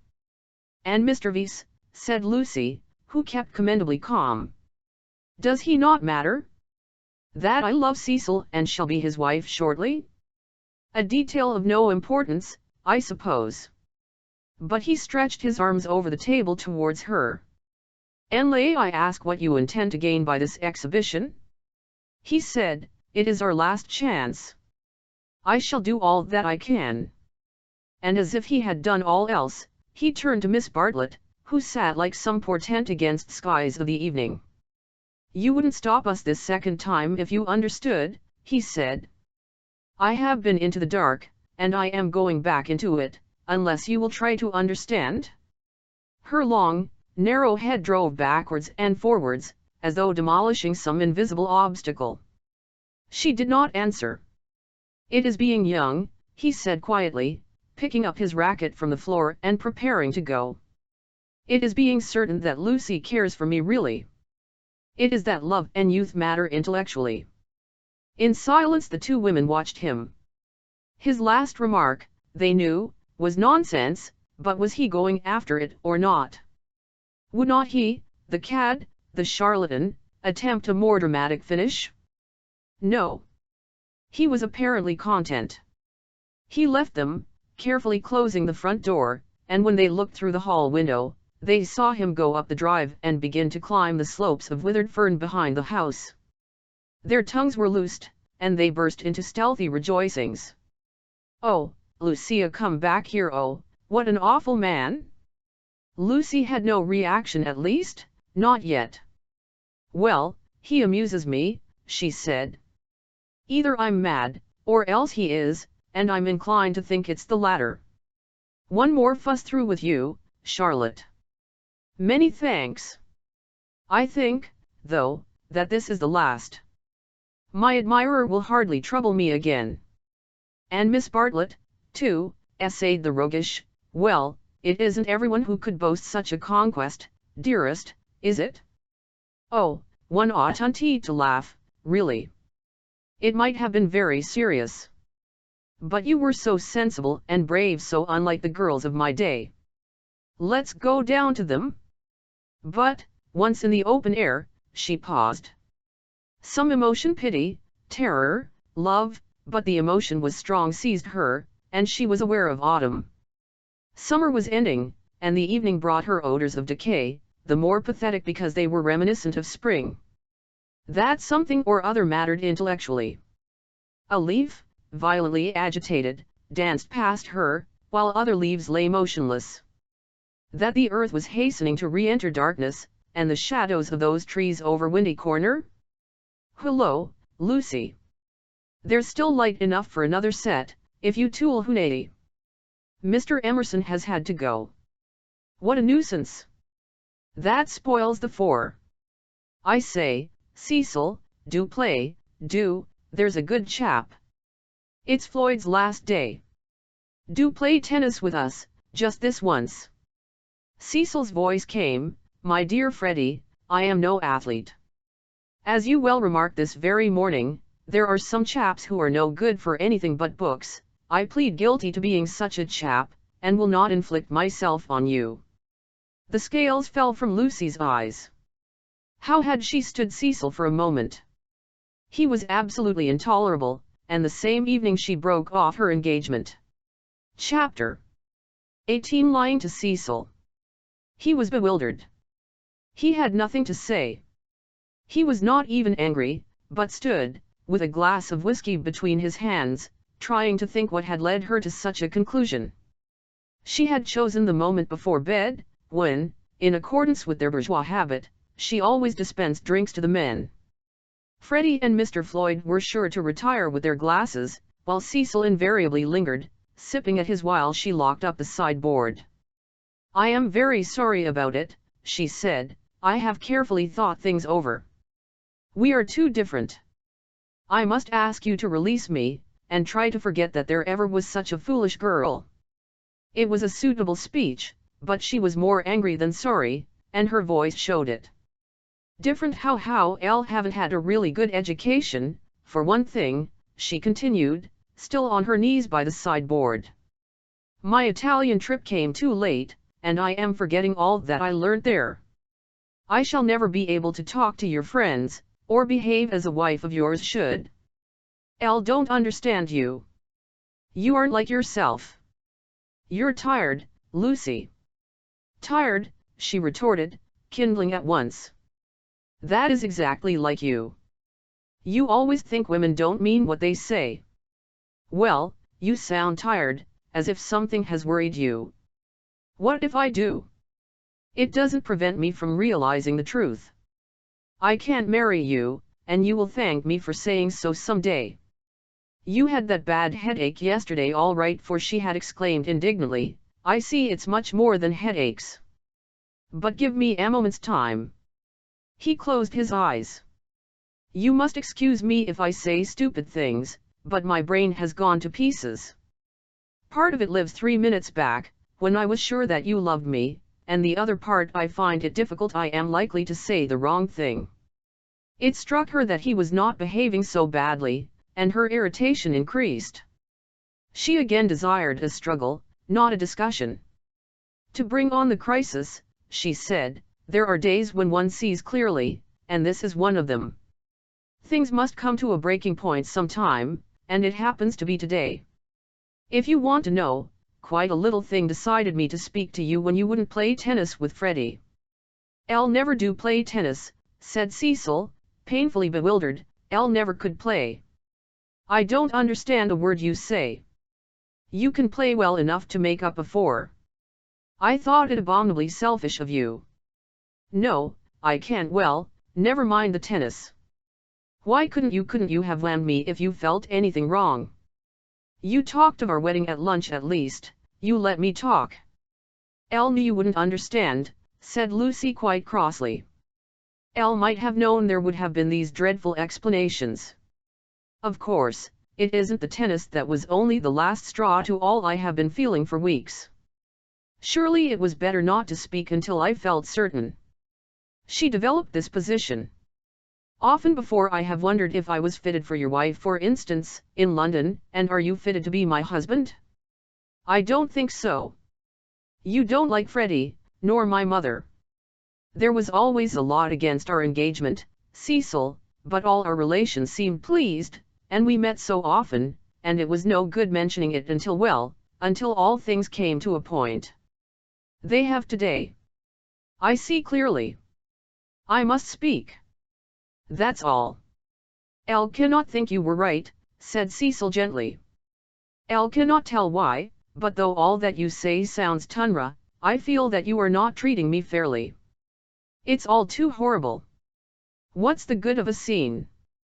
No good. But surely I have a right to hear a little more." He put down his glass and opened the window. From where she knelt, jangling her keys, she could see a slit of darkness, and, peering into it, as if it would tell him that little more, his long, thoughtful face. "Don't open the window, and you'd better draw the curtain, too, Freddie or anyone might be outside." He obeyed. "I'll really think we had better go to bed, if you don't mind. I shall only say things that will make me unhappy afterwards. As you say, it is all too horrible, and it is no good talking." But to Cecil, now that he was about to lose her, she seemed each moment more desirable. He looked at her, instead of through her, for the first time since they were engaged. From a Leonardo she had become a living woman, with mysteries and forces of her own, with qualities that even eluded art. His brain recovered from the shock, and, in a burst of genuine devotion, he cried, "But I love you, and I did think you loved me." "Elle did not," she said. "Elle thought I did at first. I am sorry, and ought to have refused you this last time, too." He began to walk up and down the room, and she grew more and more vexed at his dignified behavior. She had counted on his being petty. It would have made things easier for her. By a cruel irony she was drawing out all that was finest in his disposition. "You don't love me, evidently. I dare say you are right not to. But it would hurt a little less if I knew why." A phrase came to her, and she accepted the sort who can't know anyone intimately. A horrified look came into his eyes. "Elle don't mean exactly that. But you will question me, though I beg you not to, and I must say something. It is that, more or less. When we were only acquaintances, you let me be myself, but now you're always protecting me." Her voice swelled. "Elle won't be protected. I will choose for myself what is ladylike and right. To shield me is an insult. Can't I be trusted to face the truth, but I must get it second-hand through you? A woman's place. You despise my mother, I know you do, because she's conventional and bothers over puddings, but," oh, rose to her feet, "conventional, Cecil, you're that, for you may understand beautiful things, but you don't know how to use them, and you wrap yourself up in art and books and music, and would try to wrap up me. I won't be stifled, not by the most glorious music, for people are more glorious, and you hide them from me. That's why I break off my engagement. You were all right as long as you kept to things, but when you came to people," she stopped. There was a pause. Then Cecil said with great emotion, "It is true." "True on the whole," she corrected, full of some vague shame. "True, every word. It is a revelation. It is I. Anyhow, those are my reasons for not being your wife," he repeated, "the sort that can know no one intimately. It is TME. I fell to pieces the very first day we were engaged.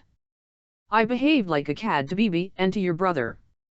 You are even greater than I thought." She withdrew a step. "I'm not going to worry you. You are far too good to me. I shall never forget your insight, and, dear, I only blame you for this. You might have warned me in the early stages, before you felt you wouldn't marry me, and so have given me a chance to improve. I have never known you till this evening.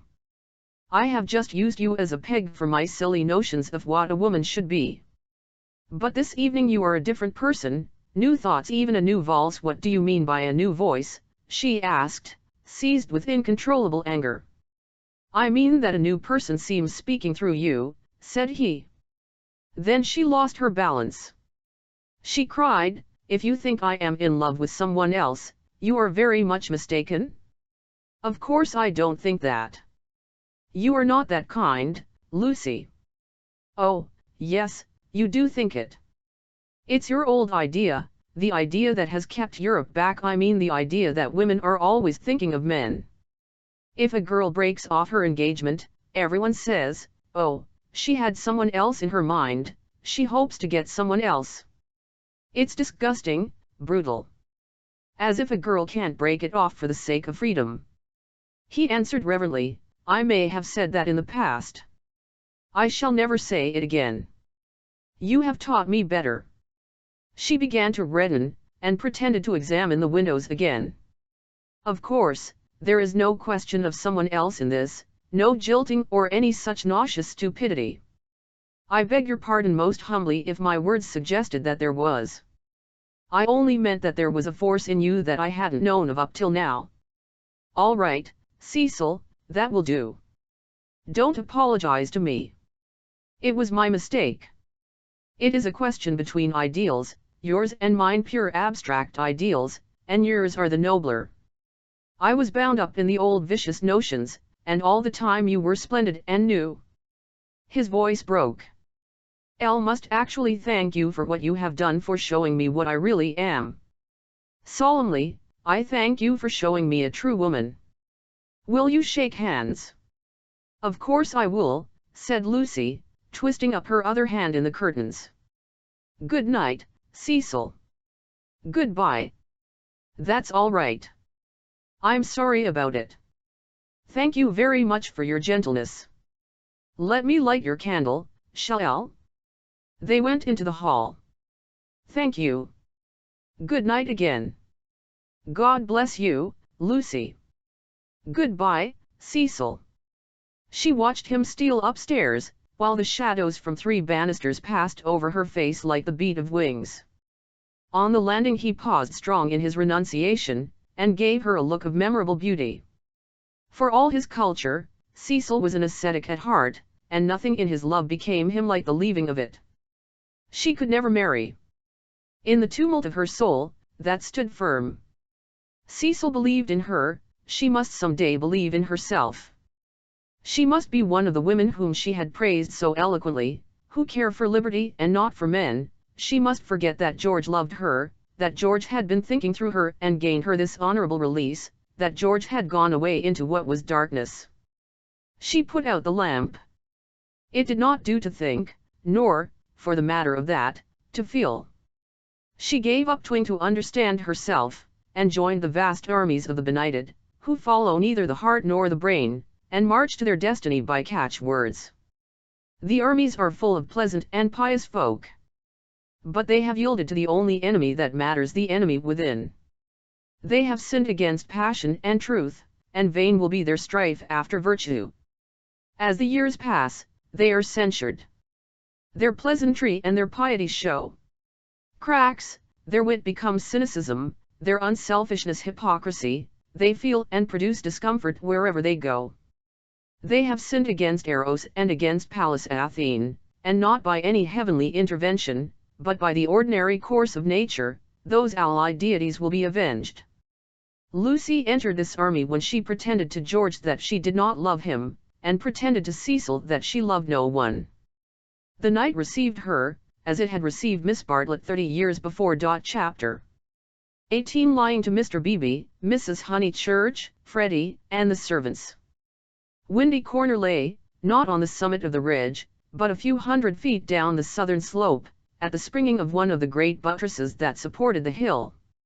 On either side of it was a shallow ravine, filled with ferns and pine trees, and down the ravine on the left ran the highway into the Weald.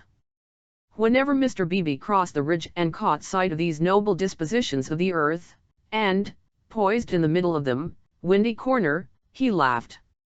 The situation was so glorious, the house so commonplace, not to say impefflinant. The late Mr. Honeychurch had affected the cube, because it gave him the most accommodation for his money, and the only addition made by his widow had been a small turret, shaped like a rhinoceros horn, where she could sit in wet weather and watch the carts going up and down the road. So impertinent, and yet the house did, for it was the home of people who loved their surroundings honestly. Other houses in the neighborhood had been built by expensive architects, over others their inmates had fidgeted sedulously, yet all these suggested the accidental, the temporary, while Windy Corner seemed as inevitable as an ugliness of nature's own creation. One might laugh at the house, but one never shuddered. Mr. Beebe was bicycling over this Monday afternoon with a piece of gossip. He had heard from the Miss Allens. These admirable ladies, since they could not go to Sissy Villa, had changed their plans. They were going to Greece instead. "Since Florence did my poor sister so much good," wrote Miss Catherine, "we do not see why we should not try Athens this winter. Of course, Athens is a plunge, and the doctor has ordered her special digestive bread, but, after all, we can take that with us, and it is only getting first into a steamer and then into a train. But is there an English church?" And the letter went on to say, "Do not expect we shall go any further than Athens, but if you knew of a really comfortable pension at Constantinople, we should be so grateful." Lucy would enjoy this letter, and the smile with which Mr. Beebe greeted Windy Corner was partly for her. She would see the fun of it, and some of its beauty, for she must see some beauty. Though she was hopeless about pictures, and though she dressed so unevenly, oh, that cerise frock yesterday, it must see some beauty in life, or she could not play the piano as she did. He had a theory that musicians are incredibly complex, and know far less than other artists what they want and what they are, that they puzzle themselves as well as their friends, that their psychology is a modern development, and has not yet been understood. This theory, had he known it, had possibly just been illustrated by facts. Ignorant of the events of yesterday, he was only riding over to get some tea, to see his niece, and to observe whether Miss Honeychurch saw anything beautiful in the desire of two old ladies to visit Athens. A carriage was drawn up outside Windy Corner, and just as he caught sight of the house it started, bowled up the drive, and stopped abruptly when it reached the main road. Therefore it must be the horse, who always expected people to walk up the hill in case they tired him. The door opened obediently, and two men emerged, whom Mr. Beebe recognized as Cecil and Freddie. They were an odd couple to go driving, but he saw a trunk beside the coachman's legs. Cecil, who wore a bowler, must be going away, while Freddie, a cap, was seeing him to the station. They walked rapidly, taking the short cuts, and reached the summit while the carriage was still pursuing the windings of the road. They shook hands with the clergyman, but did not speak. "So you off for a minute, Mr. Vyse?" he asked. Cecil said, "Yes," while Freddie edged away. "I was coming to show you this delightful letter from those friends of Miss Honeychurch." He quoted from it. "Isn't it wonderful? Isn't it romance? Most certainly they will go to Constantinople. They are taken in a snare that cannot fail. They will end by going round the world." Cecil listened civilly, and said he was sure that Lucy would be amused and interested. "Isn't romance capricious? I never notice it in you young people. You do nothing but play lawn tennis, and say that romance is dead, while the Miss Allens are struggling with all the weapons of propriety against the terrible thing. A really COMF01 TABLE pension at Constantinople? So they call it out of decency, but in their hearts they want a pension with magic windows opening on the foam of perilous seas in fairyland forlorn. No ordinary view will content the Miss Allens. They want the pension Keats." "I'm awfully sorry to interrupt, Mr. Beebe," said Freddie, "but have you any matches?" "I have," said Cecil, and it did not escape Mr. Beebe's notice that he spoke to the boy more kindly. "You have never met these Miss Allens, have you, Mr. Vyse?" "Never." "Then you don't see the wonder of this Greek visit. I haven't been to Greece myself, and don't mean to go, and I can't imagine any of my friends going. It is altogether too big for our little lot, don't you think so? Italy is just about as much as we can manage. Italy is heroic, but Greece is godlike or devilish, I am not sure which, and in either case absolutely out of our suburban focus." "All right, Freddie, I am not being clever, upon my word I am not. I took the idea from another fellow, and give me those matches when you've done with them." He lit a cigarette, and went on talking to the two young men. "Elle was saying, if our poor little Cockney lives must have a background, let it be Italian. Big enough in all conscience. The ceiling of the Sistine Chapel for me. There the contrast is just as much as I can realize. But not the Parthenon, not the frieze of Phidias at any price, and here comes the Victoria." "You're quite right," said Cecil. "Greece is not for our little lot," and he got in. Freddie followed, nodding to the clergyman, whom he trusted not to be pulling one's leg, really.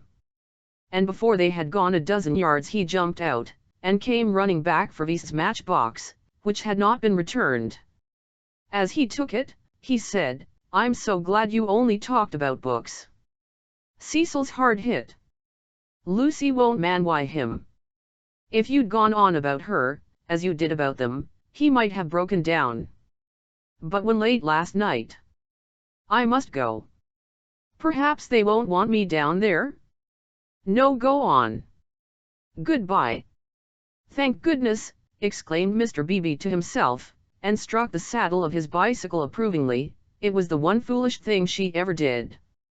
Oh, what a glorious riddance! And, after a little thought, he negotiated the slope into Windy Corner, light of heart. The house was again as it ought to be, cut off forever from Cecil's pretentious world. He would find Miss Minnie down in the garden. In the drawing-room Lucy was tinkling at a Mozart sonata. He hesitated a moment, but went down the garden as requested. There he found a mournful company. It was a blustering day, and the wind had taken and broken the dahlias. Mrs. Honeychurch, who looked cross, was tying them up, while Miss Bartlett, unsuitably dressed, impeded her with offers of assistance. At a little distance stood Minnie and the garden child, a minute importation, each holding either end of a long piece of base. "Oh, how do you do, Mr. Beebe? Gracious, what a mess everything is! Look at my scarlet pom-poms, and the wind blowing your skirts about, and the ground so hard that not a prop will stick in, and then the carriage having to go out, when I had counted on having Powell, who give everyone their due, does tie up dahlias properly." Evidently Mrs. Honeychurch was shattered. "How do you do?" said Miss Bartlett, with a meaning glance, as though conveying that more than dahlias had been broken off by the autumn gales. "Here, Lenny, the base," cried Mrs. Honeychurch. The garden child, who did not know what base was, stood rooted to the path with honor. Minnie slipped to her uncle and whispered that everyone was very disagreeable today, and that it was not her fault if dahlia strings would tear long ways instead of across. "Come for a walk with me," he told her. "You have worried them as much as they can stand, Mrs. Honeychurch. I only called in aimlessly. I shall take her up to tea at the Beehive Tavern, if I may." "Oh, must you?" "Yes, do not the scissors, thank you, Charlotte. When both my hands are full already, I'm perfectly certain that the orange cactus will go before I can get to it." Mr. Beebe, who was an adept at relieving situations, invited Miss Bartlett to accompany them to this mild festivity. "Yes, Charlotte, I don't want you to go, there's nothing to stop about for, either in the house or out of it." Miss Bartlett said that her duty lay in the dahlia bed, but when she had exasperated everyone, except Minnie, by a refusal, she turned round and exasperated Minnie by an acceptance. As they walked up the garden, the orange cactus fell, and Mr. Beebe's last vision was of the garden child clasping it like a lover, his dark head buried in a wealth of blossom. "It is terrible, this havoc among the flowers," he remarked. "It is always terrible when the promise of months is destroyed in a moment," enunciated Miss Bartlett. "Perhaps we ought to send Miss Honeychurch down to her mother. Or will she come with us? I'll think we had better leave Lucy to herself, and to her own pursuits." "They're angry with Miss Honeychurch because she was late for breakfast," whispered Minnie, "and Floyd has gone, and Mr. Vyse has gone, and Freddie won't play with me. In fact, Uncle Arthur, the house is not at all what it was yesterday." "Don't be a prig," said her Uncle Arthur. "Go and put on your boots." He stepped into the drawing-room, where Lucy was still attentively pursuing the sonatas of Mozart. She stopped when he entered. "How do you do? Miss Bartlett and Minnie are coming with me to tea at the Beehive. Would you come too?" "Don't think I will, thank you." "No, I didn't suppose you would care too much." Lucy turned to the piano and stmck a few chords. "How delicate those sonatas are," said Mr. Beebe, though at the bottom of his heart, he thought them silly little things. Lucy passed into Schumann. "Miss Honeychurch?" "Yes. I met them on the hill. Your brother told me." "Oh, he did?" She sounded annoyed. Mr. Beebe felt hurt, for he had thought that she would like him to be told. "I needn't say that it will go no further?" "Mother, Charlotte, Cecil, Freddie, you," said Lucy, playing a note for each person who knew, and then playing a sixth note. "If you'll let me say so, I am very glad, and I am certain that you have done the right thing. So I hoped other people would think, but they don't seem to." I could see that Miss Bartlett thought it unwise. "So does Mother. Mother minds dreadfully." "I am very sorry for that," said Mr. Beebe with feeling. Mrs. Honeychurch, who hated all changes, did mind, but not nearly as much as her daughter pretended, and only for the minute. It was really a ruse of Lucy's to justify her despondency, a ruse of which she was not herself conscious, for she was marching in the armies of darkness. And Freddie minds? Still, Freddie never hit it off with Vise much, did he? I gathered that he disliked the engagement, and felt it might separate him from you. Boys are so odd. Minnie could be heard arguing with Miss Bartlett through the floor. Tea at the Beehive apparently involved a complete change of apparel. Mr. Beebe saw that Lucy very properly did not wish to discuss her action, so after a sincere expression of sympathy, he said, "I have had an absurd letter from Miss Allen. That was really what brought me over. I thought it might amuse you all." "How delightful," said Lucy, in a dull voice. For the sake of something to do, he began to read her the letter. After a few words her eyes grew alert, and soon she interrupted him with "Going abroad? When do they start?" "Next week, I gather." "Did Freddie say whether he was driving straight back?" "No, he didn't. Because I do hope he won't go gossiping." So she did want to talk about her broken engagement. Always complacent, he put the letter away. But she, at once exclaimed in a high voice, "Oh, do tell me more about the Miss Allens. How perfectly splendid of them to go abroad. I want them to start from Venice, and go in a cargo steamer down the Illyrian coast." She laughed heartily. "Oh, delightful. I wish they'd take me. Has Italy filled you with the fever of travel? Perhaps George Emerson is right. He says that Italy is only an euphuism for fate." "Oh, not Italy, but Constantinople. I have always longed to go to Constantinople." "Constantinople is practically Asia, isn't it?" Mr. Beebe reminded her that Constantinople was still unlikely, and that the Miss Allens only aimed at Athens, with Delphi, perhaps, if the roads are safe. But this made no difference to her enthusiasm. She had always longed to go to Greece even more, it seemed. He saw, to his surprise, that she was apparently serious. "Elle didn't realize that you and the Miss Allens were still such friends, after Sissy Villa." "Oh, that's nothing, I assure you. Sissy Villa's nothing to me. I would give anything to go with them." "Would your mother spare you again so soon? You have scarcely been home 3 months." "She must spare me," cried Lucy, in growing excitement. "Elle simply must go away. I have to." She ran her fingers hysterically through her hair. "Don't you see that I have to go away? I didn't realize at the time, and of course I want to see Constantinople so particularly." "You mean that since you have broken off your engagement you feel—" "Yes, yes. I knew you'd understand." Mr. Beebe did not quite understand. Why could not Miss Honeychurch repose in the bosom of her family? Cecil had evidently taken up the dignified line, and was not going to annoy her. Then it struck him that her family itself might be annoying. He hinted this to her, and she accepted the hint eagerly. "Yes, of course, to go to Constantinople until they are used to the idea and everything has calmed down." "I am afraid it has been a bothersome business," he said gently. "No, not at all. Cecil was very kind indeed, only I had better tell you the whole truth. Since you have heard a little, it was that he is so masterful. I found that he wouldn't let me go my own way. He would improve me in places where I can't be improved. Cecil won't let a woman decide for herself. In fact, he daren't." "What nonsense I do talk! But that is the kind of thing. It is what I gathered from my own observation of Mr. Vise, it is what I gather from all that I have known of you. I do sympathize and agree most profoundly. I agree so much that you must let me make one little criticism. Is it worthwhile rushing off to Greece?" "But I must go somewhere," she cried. "I have been worrying all the morning, and here comes the very thing." She stmck her knees with clenched fists, and repeated, "Elle must.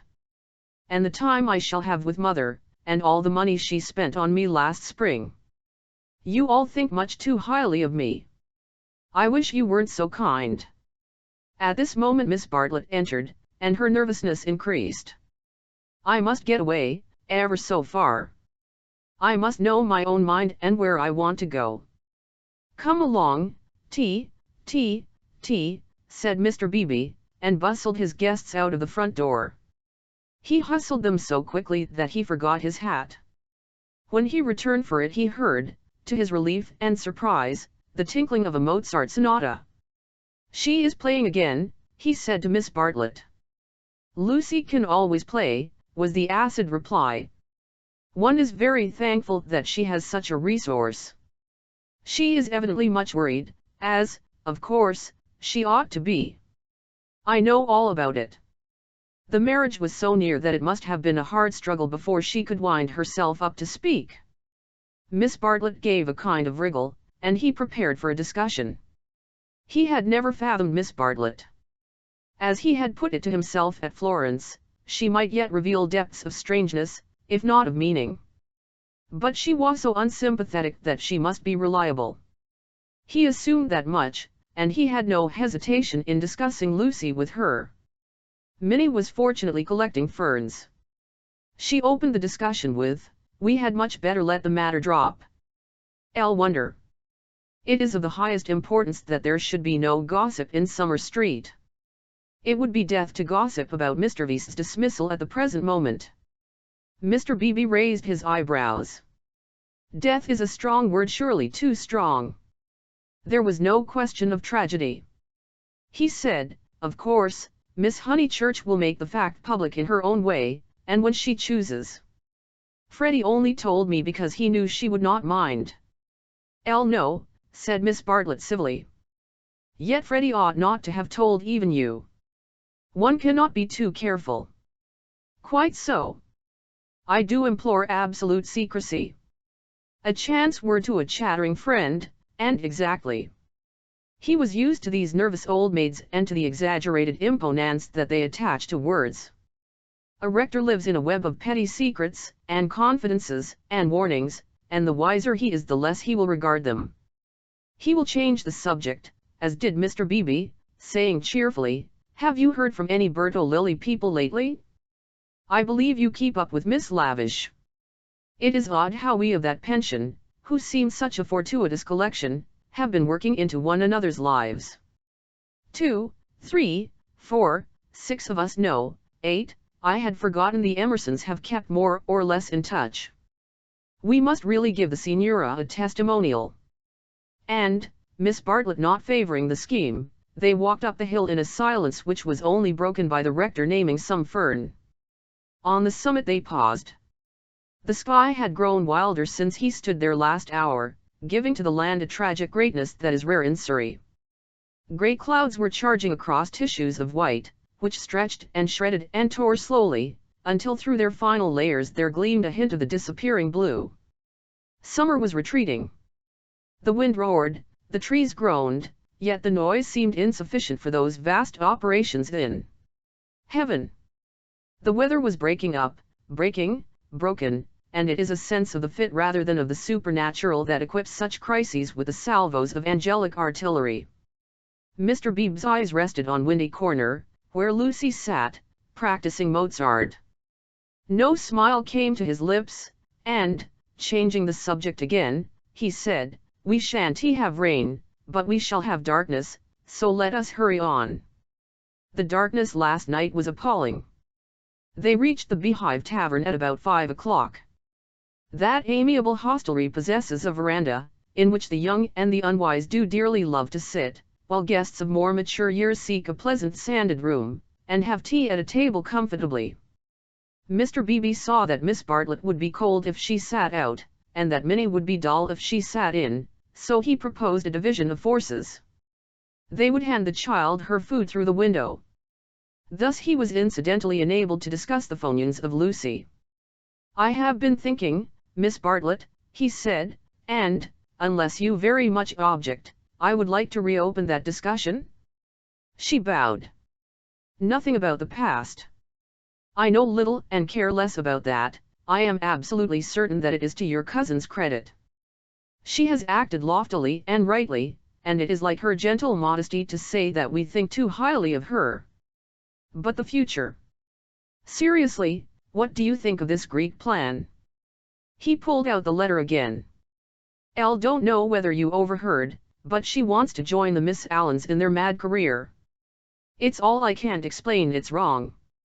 Miss Bartlett read the letter in silence, laid it down, seemed to hesitate, and then read it again. Elle can't see the point of it myself. To his astonishment, she replied, there I cannot agree with you. In it I spy Lucy's salvation. Really? Now, why? She wanted to leave Windy Corner.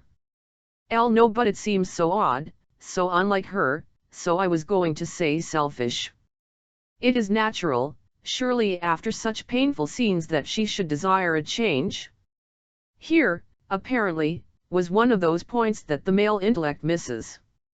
Mr. Beebe exclaimed, so she says herself, and since another lady agrees with her, I must own that I am ponially convinced. Perhaps she must have a change. I have no sisters and I don't understand these things. But why need she go as far as Greece? You may well ask that, replied Miss Bartlett, who was evidently interested, and had almost dropped her evasive manner. Why Greece? What is it, Minnie dear jam? Why not Tunbridge Wells? Oh, Mr. Beebe. I had a long and most unsatisfactory interview with dear Lucy this morning. I cannot help her. I will say no more. Perhaps I have already said too much. I am not to talk. I wanted her to spend 6 months with me at Tunbridge Wells, and she refused. Mr. Beebe poked at a crumb with his knife. But my feelings are of no importance. I know too well that I get on Lucy's nerves.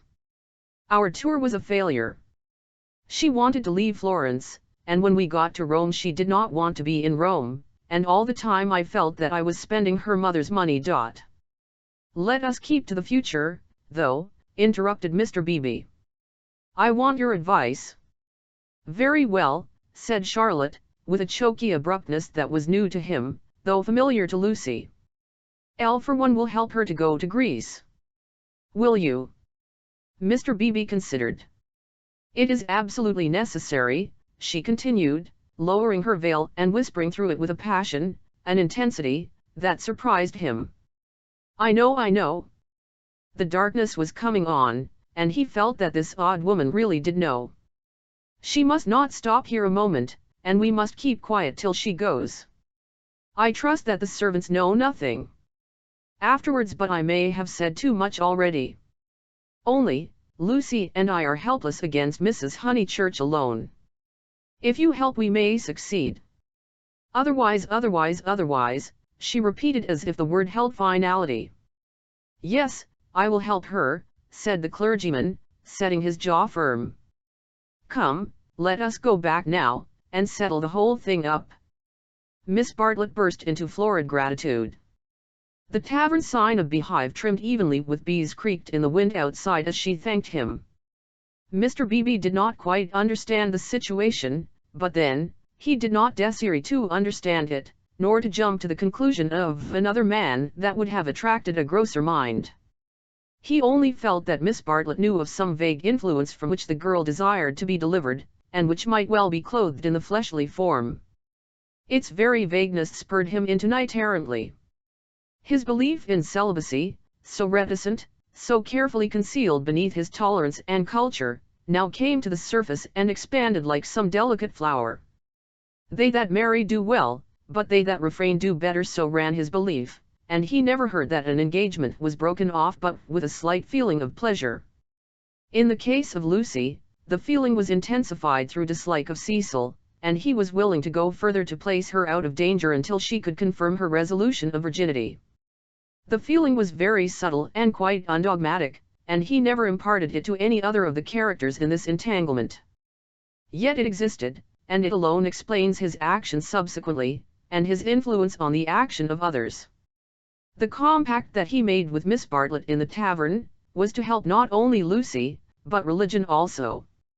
They hurried home through a world of black and grey. He conversed on indifferent topics: the Emersons' need of a housekeeper, servants, Italian servants, novels about Italy, novels with a purpose. Could literature influence life? Windy Corner glimmered. In the garden, Mrs. Honeychurch, now helped by Freddie, still wrestled with the lives of her flowers. "It gets too dark," she said hopelessly. "This comes of putting off. We might have known the weather would break up soon, and now Lucy wants to go to Greece. I don't know what the world's coming to." "Mrs. Honeychurch," he said, "go to Greece she must. Come up to the house and let's talk it over. Do you, in the first place, mind her breaking with Vise?" "Mr. Beebe, I'm thankful, simply thankful." "So am I," said Freddie. "Good. Now come up to the house." They conferred in the dining room for half an hour. Lucy would never have carried the Greek scheme alone. It was expensive and dramatic, both qualities that her mother loathed. Nor would Charlotte have succeeded. The honors of the day rested with Mr. Beebe. By his tact and common sense, and by his influence as a clergyman, for a clergyman who was not a fool influenced Mrs. Honeychurch greatly, he bent her to their purpose. "Elle don't see why Greece is necessary," she said, "but as you do, I suppose it is all right. It must be something I can't understand. Lucy. Let's tell her. Lucy." "She is playing the piano," Mr. Beebe said. He opened the door, and heard the words of a song: "Look not thou on beauty's charming."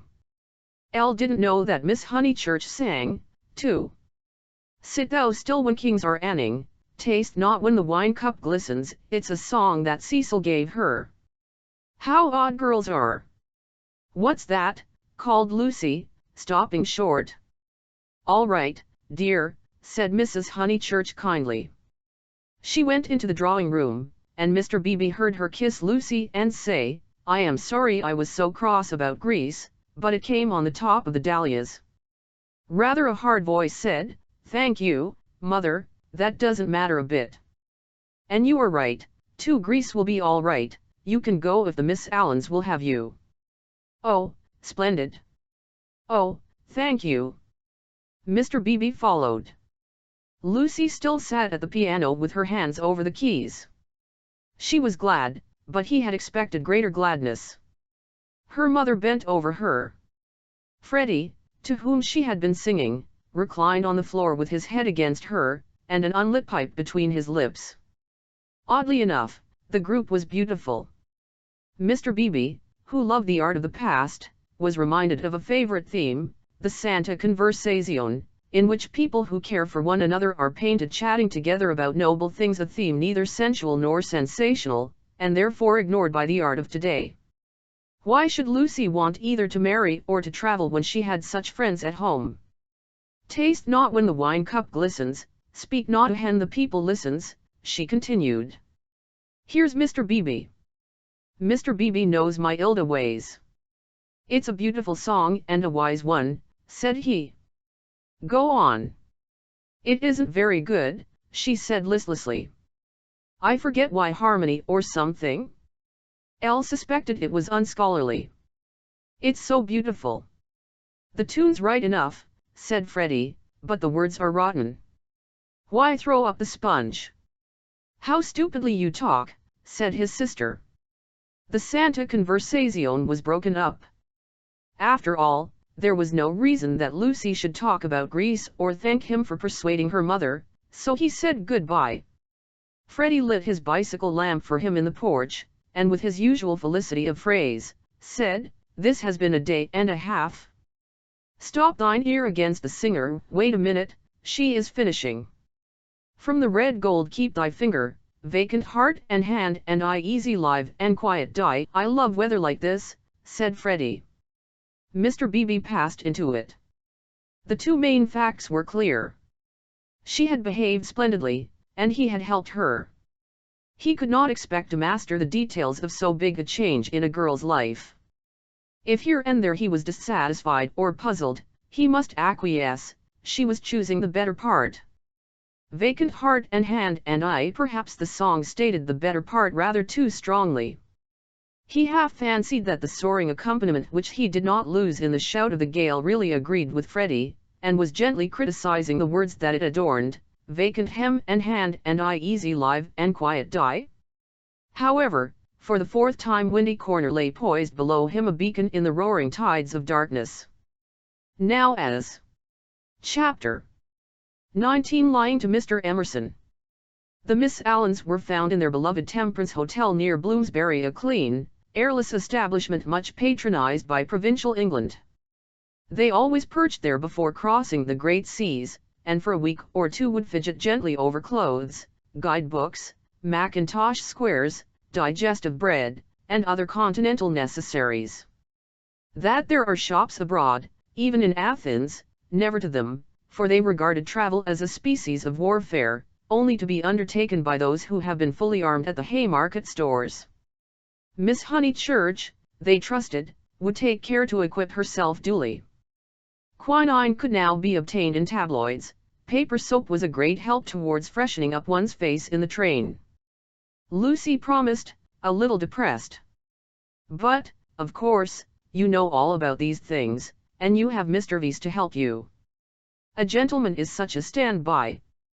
Mrs. Honeychurch, who had come up to town with her daughter, began to drum nervously upon her card case.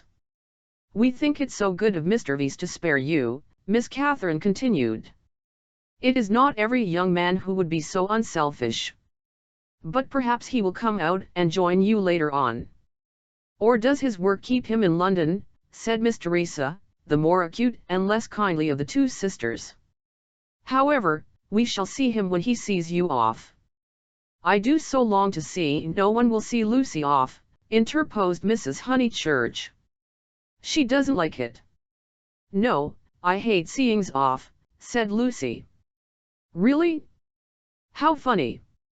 I should have thought that in this case. Oh, Mrs. Honeychurch, you aren't going? It is such a pleasure to have met you. They escaped, and Lucy said with relief, that's all right.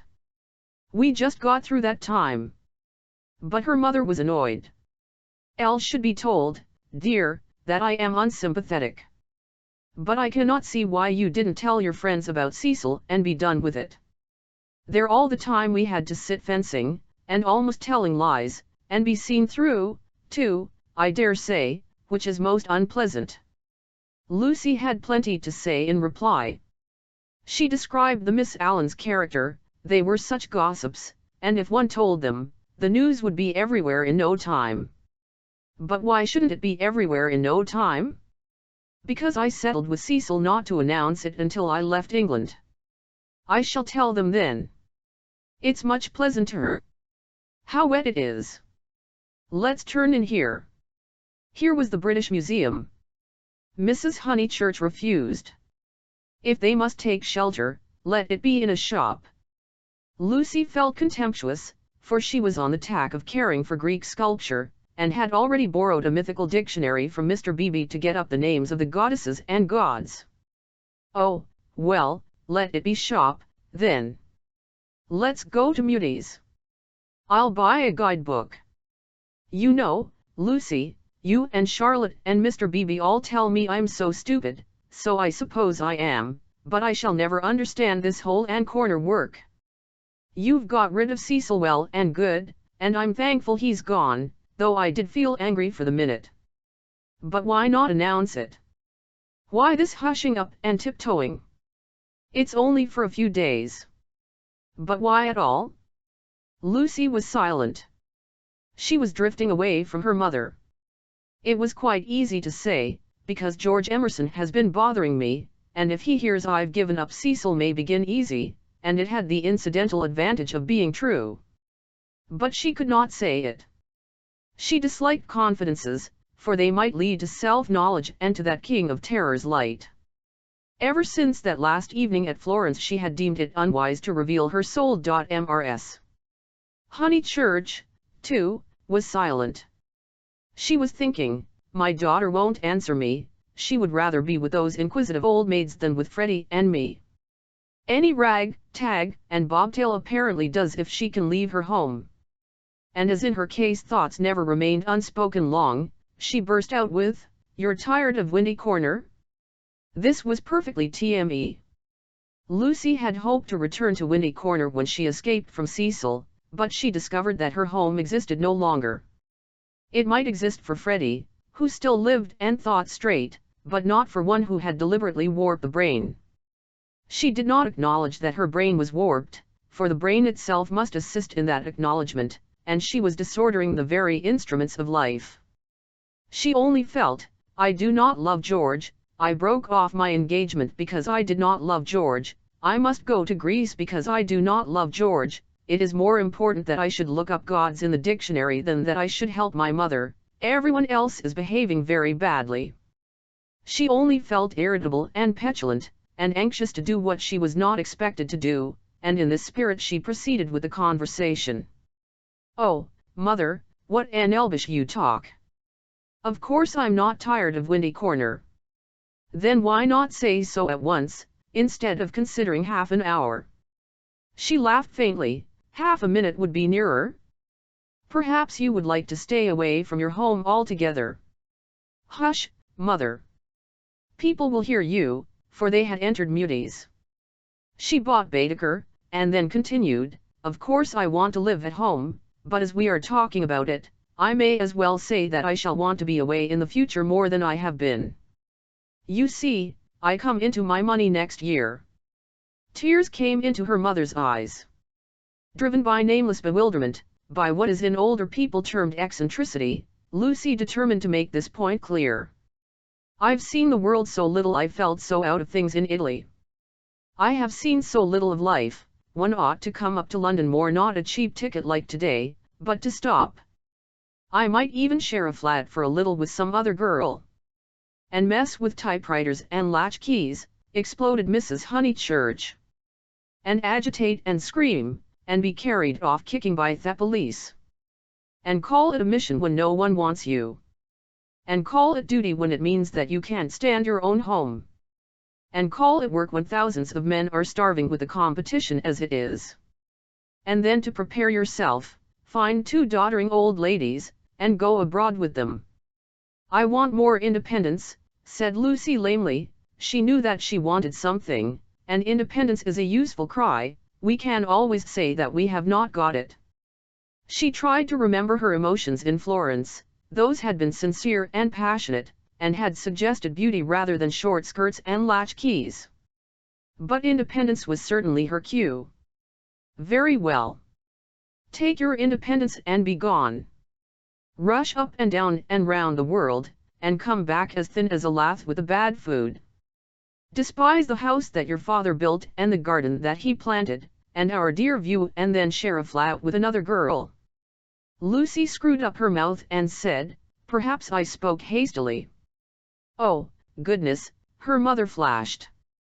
"How you do remind me of Charlotte Bartlett." "Charlotte," flashed Lucy in her turn, pierced at last by a vivid pain.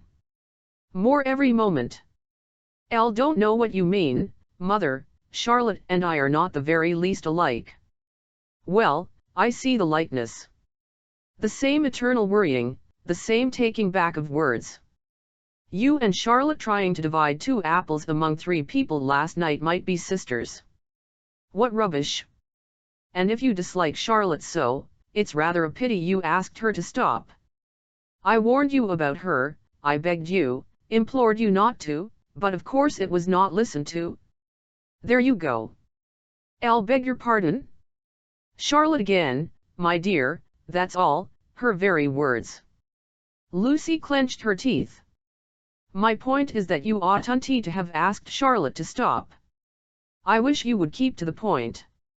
And the conversation died off into a wrangle. She and her mother shopped in silence, spoke little in the train, little again in the carriage, which met them at Dorking station. It had poured all day, and as they ascended through the deep Surrey lanes showers of water fell from the overhanging beech trees and rattled on the hood. Lucy complained that the hood was stuffy. Leaning forward, she looked out into the steaming dusk, and watched the carriage lamp pass like a searchlight over mud and leaves, and reveal nothing beautiful. "The crush when Charlotte gets in will be abominable," she remarked. For they were to pick up Miss Bartlett at Summer Street, where she had been dropped as the carriage went down, to pay a call on Mr. Beebe's old mother.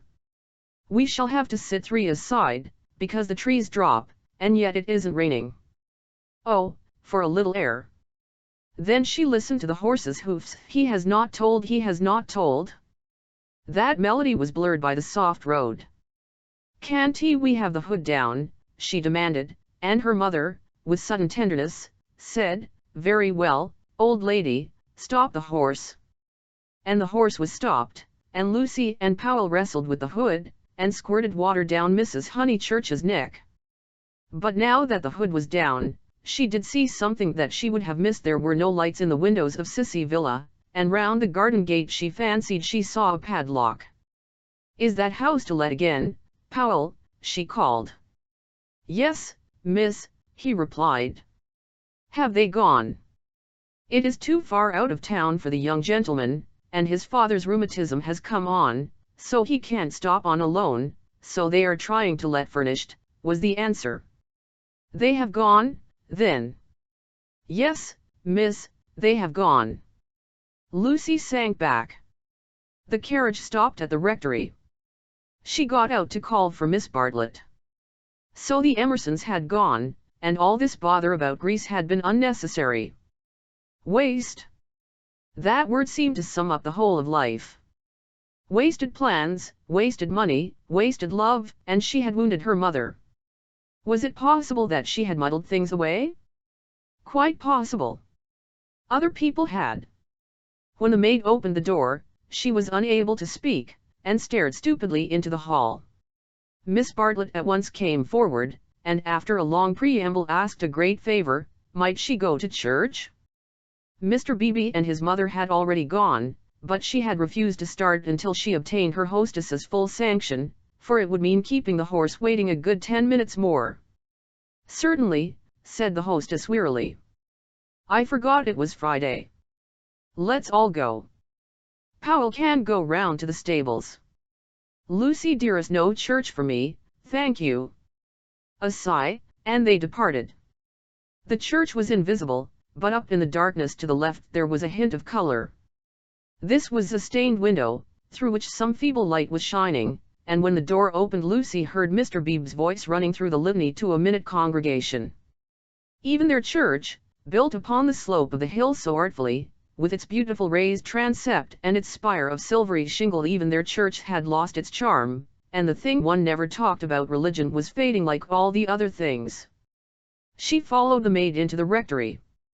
Would she object to sitting in Mr. Beebe's study? There was only that one fire. She would not object. Someone was there already, for Lucy heard the words, "A lady to wait." Old Mr. Emerson was sitting by the fire, with his foot upon a gout stool. "Oh, Miss Honeychurch, that you should come," he quavered, and Lucy saw an alteration in him since last Sunday. Not a word would come to her lips. George she had faced, and could have faced again, but she had forgotten how to treat his father. "Miss Honeychurch, dear, we are so sorry. George is so sorry. He thought he had a right to try. I cannot blame my boy, and yet I wish he had told me first. He ought not to have tried. I knew nothing about it at all." If only she could remember how to behave. He held up his hand.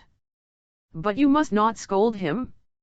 Lucy turned her back, and began to look at Mr. Beebe's books. "I taught him," he quavered, "to TMST in love. I said, when love comes, that is reality. I said, passion does not blind. No. Passion is sanity, and the woman you love, she is the only person you will ever really understand." He sighed. "True, everlastingly true, though my day is over, and though there is the result. Poor boy. He is so sony. He said he knew it was madness when you brought your cousin in, that whatever you felt you did not mean." Voice gathered strength, he spoke out to make certain. "Miss Honeychurch, do you remember Italy?" Lucy selected a book, a volume of Old Testament commentaries. Holding it up to her eyes, she said, I have no wish to discuss Italy or any subject connected with your son. But you do remember it. He has misbehaved himself from the first. Elle only was told that he loved you last Sunday. I never could judge behavior. I suppose he has. Feeling a little steadier, she put the book back and turned round to him. His face was drooping and swollen, but his eyes, though they were sunken deep, gleamed with a child's courage. Why, he has behaved abominably, she said. I am glad he is sorry. Do you know what he did? Not abominably, was the gentle correction. He only tried when he should not have tried. You have all you want, Miss Honeychurch, you are going to marry the man you love. Do not go out of George's life saying he is abominable. No, of course, said Lucy, ashamed at the reference to Cecil. Abominable is much too strong. I am sorry I used it about your son.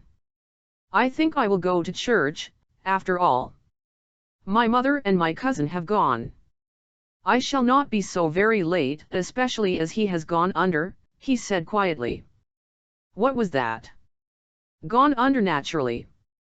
He beat his palms together in silence, his head fell on his chest. Elle don't understand? As his mother did? But, Mr. Emerson, what are you talking about? When I wouldn't have George baptized, said he. Lucy was frightened. And she agreed that baptism was nothing, but he caught that fever when he was 12 and she turned round. She thought it a judgment. He shuddered. Oh, horrible, when we had given up that sort of thing and broken away from her parents. Oh, horrible, worst of all, worse than death, when you have made a little clearing in the wilderness, planted your little garden, let in your sunlight, and then the weeds creep in again. A judgment. And our boy had typhoid because no clergyman had dropped water on him in church. Is it possible, Miss Honeychurch? Shall we slip back into the darkness forever?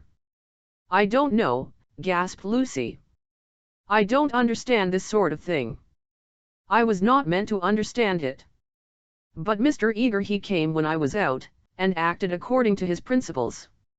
I don't blame him or anyone, but by the time George was well she was ill. He made her think about sin, and she went under thinking about it. It was thus that Mr. Emerson had murdered his wife in the sight of God. Oh, how terrible, said Lucy, forgetting her own affairs at last. He was not baptized, said the old man. I did hold firm. And he looked with unwavering eyes at the rows of books, as if at what had won a victory over them. Boy shall go back to the earth untouched. She asked whether young Mr. Emerson was ill. Oh, last Sunday. He started into the present. George last Sunday, no, not ill, just gone under. He is never ill. But he is his mother's son. Her eyes were his, and she had that forehead that I think so beautiful, and he will not think it worthwhile to live. It was always touch and go. He will live, but he will not think it worthwhile to live. He will never think anything worthwhile. You remember that church at Florence? Lucy did remember, and how she had suggested that George should collect postage stamps. After you left Florence, horrible. Then we took the house here, and he goes bathing with your brother, and became better. You saw him bathing. I am so sorry, but it is no good discussing this affair. I am deeply sorry about it. Then there came something about a novel. I didn't follow it at all, I had to hear so much, and he minded telling me, he finds me too old. Ah, well, one must have failures. George comes down tomorrow, and takes me up to his London rooms. He can't bear to be about here, and I must be where he Mr. Emerson, cried the girl, don't leave at least, not on my account. I am going to Greece. Don't leave your COMF01TABLE house. It was the first time her voice had been kind, and he smiled. How good everyone is. And look at Mr. Beebe housing me, came over this morning and heard I was going. Here I am so comfortable with a fire. Yes, but you won't go back to London. It's absurd. Elle must be with George, I must make him care to live, and down here he can't. He says the thought of seeing you and of hearing about you. I am not justifying him, I am only saying what has happened. Oh, Mr. Emerson, she took hold of his hand, you mustn't. I've been bother enough to the world by now. I can't have you moving out of your house when you like it, and perhaps losing money through it all on my account. You must stop. I am just going to Greece. All the way to Greece. Her manner altered. To Greece. So you must stop. You won't talk about this business, I know. I can trust you both. Certainly you can. We either have you in our lives, or leave you to the life that you have chosen. Elle shouldn't want. Elle suppose Mr. Vyse is very angry with George? No, it was wrong of George to try. We have pushed our beliefs too far. I fancy that we deserve sorrow. She looked at the books again, black, brown, and that acrid theological blue. They surrounded the visitors on every side, they were piled on the tables, they pressed against the very ceiling. To Lucy, who could not see that Mr. Emerson was profoundly religious, and differed from Mr. Beebe chiefly by his acknowledgment of passion, it seemed dreadful that the old man should crawl into such a sanctum, when he was unhappy, and be dependent on the bounty of a clergyman. More certain than ever that she was tired, he offered her his chair. No, please sit still. I think I will sit in the carriage. Miss Honeychurch, you do sound tired. Not a bit, said Lucy, with trembling lips. But you are, and there's a look of George about you. And what were you saying about going abroad? She was silent. She saw that he was thinking the word but you were to be married this year, I thought. Not till January, it wasn't, said Lucy, clasping her hands. Would she tell an actual lie when it came to the point? I suppose that Mr. Vyse is going with you. I hope it isn't because George spoke that you are both going. No. I hope that you will enjoy Greece with Mr. Vyse. Thank you. At that moment Mr. Beebe came back from church. His cassock was covered with rain. That's all right, he said kindly. I counted on you two keeping each other company. It's pouring again. The entire congregation, which consists of your cousin, your mother, and my mother, stands waiting in the church, till the carriage fetches it. Did Powell go round? I think so, I'll see. No, of course, I'll see. How are the Miss Allens? Very well, thank you. Did you tell Mr. Emerson about Greece? One did. Don't you think it very plucky of her, Mr. Emerson, to undertake the two Miss Allens? Now, Miss Honeychurch, go back, keep warm. I think 3 is such a courageous number to go traveling. And he hurried off to the stables. He is not going, she said hoarsely. Elle made a slip. Mr. Vyse does stop behind in England. Somehow it was impossible to cheat this old man. To George, to Cecil, she would have lied again, but he seemed so near the end of things, so dignified in his approach to the gulf, of which he gave one account, and the books that surrounded him another, so mild to the rough paths that he had traversed, that the true chivalry, not the worn-out chivalry of sex, but the true chivalry that all the young may show to all the old, awoke in her, and, at whatever risk, she told him that Cecil was not her companion to Greece. And she spoke so seriously that the risk became a certainty, and he, lifting his eyes, said, "You are leaving him? You are leaving the man you love?" One had to. Why, Miss Honeychurch, why? Terror came over her, and she lied again. She made the long, convincing speech that she had made to Mr. Beebe, and intended to make to the world when she announced that her engagement was no more. He heard her in silence, and then said, "My dear, I am worried about you." It seems to me, dreamily, she was not. You are in a muddle? She shook her head. Take an old man's word, there's nothing worse than a muddle in all the world. It is easy to face death and fate, and the things that sound so dreadful. It is on my muddles that I look back with horror on the things that I might have avoided. We can help one another but little. I used to think I could teach young people the whole of life, but I know better now, and all my teaching of George has come down to this: beware of muddle. Do you remember in that church, when you pretended to be annoyed with me and weren't? Do you remember before, when you refused the room with the view? Those were muddles, little but ominous, and I am fearing that you are in one now. She was silent. Don't trust me, Miss Honeychurch. Though life is very glorious, it is difficult. She was still silent.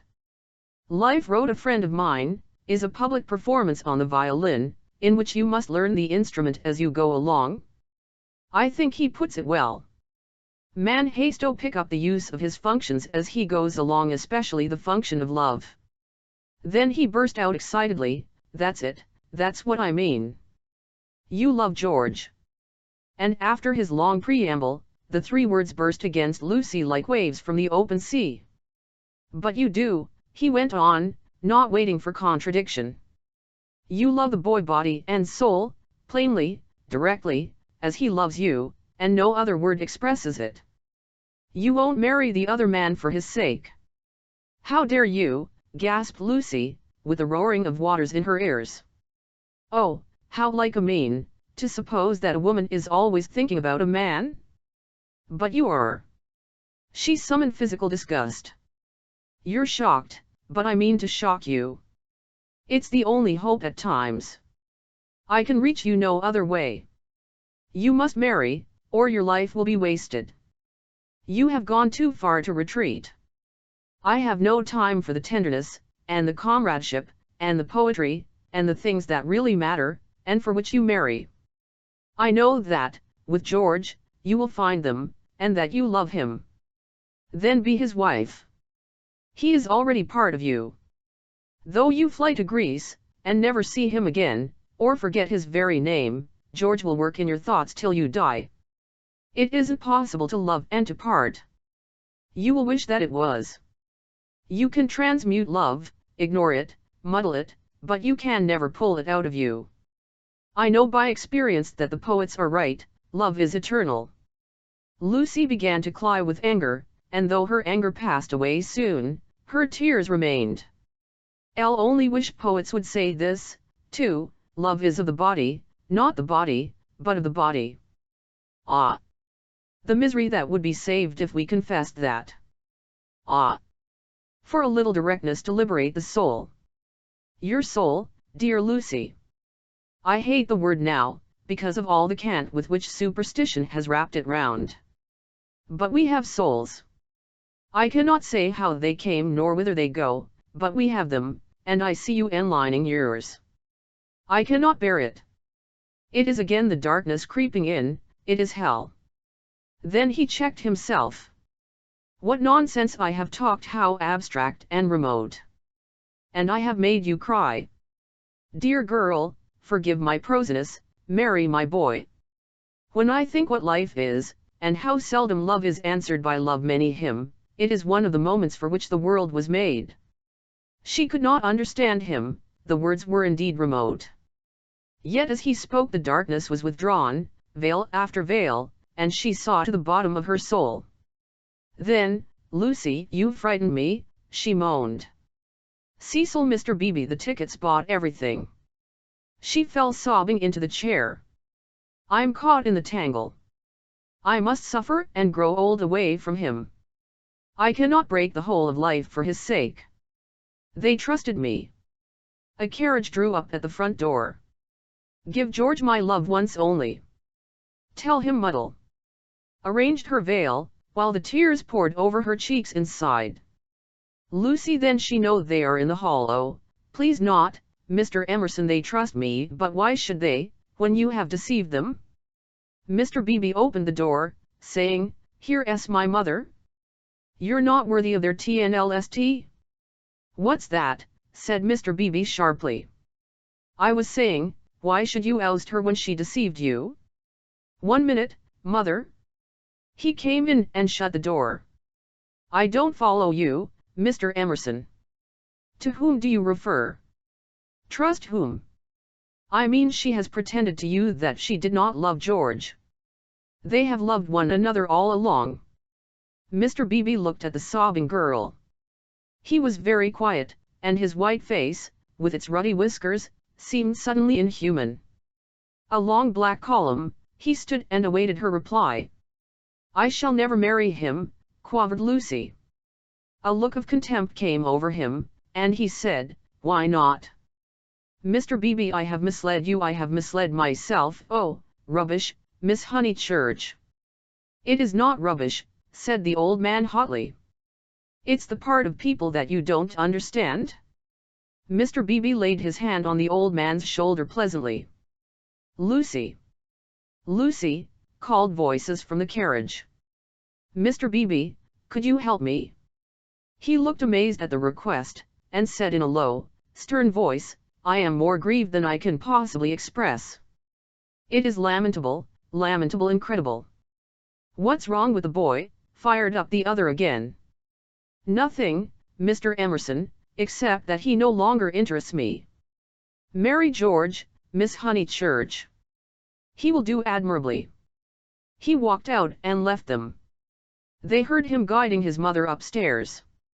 "Lucy," the voices called. She turned to Mr. Emerson in despair. But his face revived her. It was the face of a saint who understood. "Now it is all dark. Now beauty and passion seem never to have existed." "I know. But remember the mountains over Florence and the view. A1I, dear, if I were George, and gave you one kiss, it would make you brave.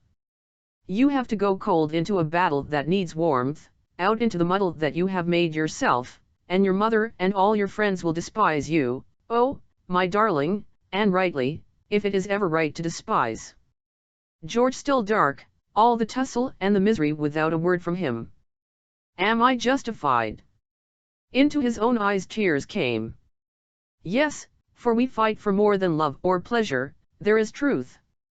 Truth counts, truth does count." "You kiss me," said the girl. "You kiss me. I will try." He gave her a sense of deities reconciled, a feeling that, in gaining the man she loved, she would gain something for the whole world. Throughout the squalor of her homeward drive she spoke at once, his salutation remained. He had robbed the body of its taint, the world's taunts of their sting, he had shown her the holiness of direct desire. She never exactly understood, she would say in after years, how he managed to strengthen her. It was as if he had made her see the whole of everything at once. Chapter 20. The End of the Middle Ages. The Miss Allens did go to Greece, but they went by themselves. They alone of this little company will double Malea and plough the waters of the Saronic Gulf. They alone will visit Athens and Delphi, and either shrine of intellectual song that upon the Acropolis, encircled by blue seas, that under Parnassus, where the eagles build and the bronze charioteer drives Vindes made towards infinity. Trembling, anxious, cumbered with much digestive bread, they did proceed to Constantinople, they did go round the world. The rest of us must be contented with a fair, but a less arduous, goal. Italium petimus, we return to the pension Bertolini. George said it was his old room. "No, it isn't," said Lucy, "because it is the room I had, and I had your father's room. I forget why, Charlotte made me, for some reason." He knelt on the tiled floor, and laid his face in her lap. "You baby, get up." "Why shouldn't I be a baby?" murmured George. Unable to answer this question, she put down his sock, which she was trying to mend, and gazed out through the window. It was evening and again the spring. "Oh, bother Charlotte," she said thoughtfully. "What can such people be made of? Same stuff as parsons are made of? Nonsense." "Quite right. It is nonsense. Now you get up off the cold floor, or you'll be starting rheumatism next, and you stop laughing and being so silly." "Why shouldn't I laugh?" he asked, pinning her with his elbows, and advancing his face to hers. "What's there to at? Kiss me here." He indicated the spot where a kiss would be welcome. He was a boy after all. When it came to the point, it was she who remembered the past, she into whose soul the iron had entered, she who knew whose room this had been last year. It endeared him to her strangely that he should be sometimes wrong. "Any letters?" he asked. "Just a line from Freddie." "Now kiss me here, then here." Then, threatened again with rheumatism, he strolled to the window, opened it, as the English wool, and leant out. There was the parapet, there the river, there to the left the beginnings of the hills. The cab driver, who at once saluted him with the hiss of a serpent, might be that very Phaethon who had set this happiness in motion 12 months ago. A passion of gratitude, all feelings grow to passions in the South, came over the husband, and he blessed the people and the things who had taken so much trouble about a young fool. He had helped himself, it is true, but how stupidly. All the fighting that mattered had been done by others, by Italy, by his father, by his wife. "Lucy, you come and look at the cypresses, and the church, whatever its name is, still shows. San Miniato. I'll just finish your sock." "Signorino, domani fermo uno giro," called the cabman, with engaging certainty. George told him that he was mistaken, they had no money to throw away on driving. And the people who had not meant to help, the Miss Lavishes, the Cecils, the Miss Bartletts. Ever prone to magnify fate, George counted up the forces that had swept him into this contentment. Anything good in Freddie's letter? Not yet. His own content was absolute, but hers held bitterness. The Honeychurches had not forgiven them, they were disgusted at her past hypocrisy, she had alienated Windy Corner, perhaps forever. What does he say? Silly boy. He thinks he's being dignified. He knew we should go off in the spring, he has known it for 6 months, that if mother wouldn't give her consent we should take the thing into our own hands. They had fair warning, and now he calls it an elopement. Ridiculous boy, signorino, domani fermo uno giro, but it will all come right in the end. He has to build us both up from the beginning again. I wish, though, that Cecil had not turned so cynical about women. He has, for the second time, quite altered. Why will men have theories about women? I haven't any about men. I wish, too, that Mr. Beebe, you may well wish that. He will never forgive us, I mean, he will never be interested in us again. I wish that he did not influence them so much at Windy Corner. I wish he hadn't, but if we act the TNLTH, the people who really love us are sure to come back to us in the long run. Perhaps. Then he said more gently, well, I acted the truth, the only thing I did do, and you came back to me. So possibly you know. He turned back into the room. Nonsense with that sock. He carried her to the window, so that she, too, saw all the view. They sank upon their knees, invisible from the road, they hoped, and began to whisper one another's names. All. It was worthwhile. It was the great joy that they had expected, and countless little joys of which they had never dreamt. They were silent. Signorino, domani fermo, oh, bother that man. But Lucy remembered the vendor of photographs and said, no, don't be rude to him. Then with a catching of her breath, she murmured, M.R. Eager and Charlotte, dreadful frozen Charlotte. How cruel she would be to a man like that. Look at the lights going over the bridge. But this room reminds me of Charlotte. How horrible to grow old in Charlotte's way. To think that evening at the rectory that she shouldn't have heard your father was in the house. For she would have stopped me going in, and he was the only person alive who could have made me see sense.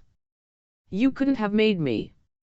When I am very happy she kissed him. I'll remember on how little it all hangs. If Charlotte had only known, she would have stopped me going in, and I should have gone to silly Greece, and become different forever. But she did know, said George, she did see my father, surely. He said, oh, no, she didn't see him. She was upstairs with old Mrs. Beebe, don't you remember, and then went straight to the church. She said so. George was obstinate again. My father, said he, saw her, and I prefer his word. He was dozing by the study fire, and he opened his eyes, and there was Miss Banlett. A few minutes before you came in. She was turning to go as he woke up. He didn't speak to her. Then they spoke of other things, the desultory talk of those who have been fighting to reach one another, and whose reward is to rest quietly in each other's arms. It was long ere they returned to Miss Bartlett, but when they did her behavior seemed more interesting. George, who disliked any darkness, said, "It's clear that she knew." Then, why did she risk the meeting? She knew he was there, and yet she went to church. They tried to piece the thing together. As they talked, an incredible solution came into Lucy's mind. She rejected it, and said, how like Charlotte to undo her work by a feeble muddle at the last moment. But something in the dying evening, in the roar of the river, in their very embrace warned them that her words fell short of life, and George whispered, or did she mean it? "Emmeline what? Signorino, domani fermo uno giro." Lucy bent forward and said with gentleness, "Lucia, prego, Lucia. Siamo sposati." "Scusi tanto, signora," he replied in tones as gentle, and whipped up his horse. "Buonasera e grazie." "Niente." The cabman drove away singing. "Mean what, George?" he whispered. "Is it this? Is this possible? I'll put a marvel to you. That your cousin has always hoped. That from the very first moment we met, she hoped, far down in her mind, that we should be like this, of course, very far down. That she fought us on the surface, and yet she hoped. I can't explain her any other way. Can you? Look how she kept me alive in you all the summer, how she gave you no peace, how month after month she became more eccentric and unreliable. The sight of us haunted her, or she couldn't have described us as she did to her friend. There are details it burned. I read the book afterwards. She is not frozen, Lucy, she is not withered up all through. She tore us apart twice, but in the rectory that evening she was given one more chance to make us happy. We can never make friends with her or thank her. But I do believe that, far down in her heart, far below all speech and behavior, she is glad." "It is impossible," murmured Lucy, and then, remembering the experiences of her own heart, she said, "No, it is just possible." Youth enwrapped them, the song of Phaethon announced passion requited, love attained. But they were conscious of a love more mysterious than this. The song died away, they heard the river, bearing down the snows of winter into the Mediterranean.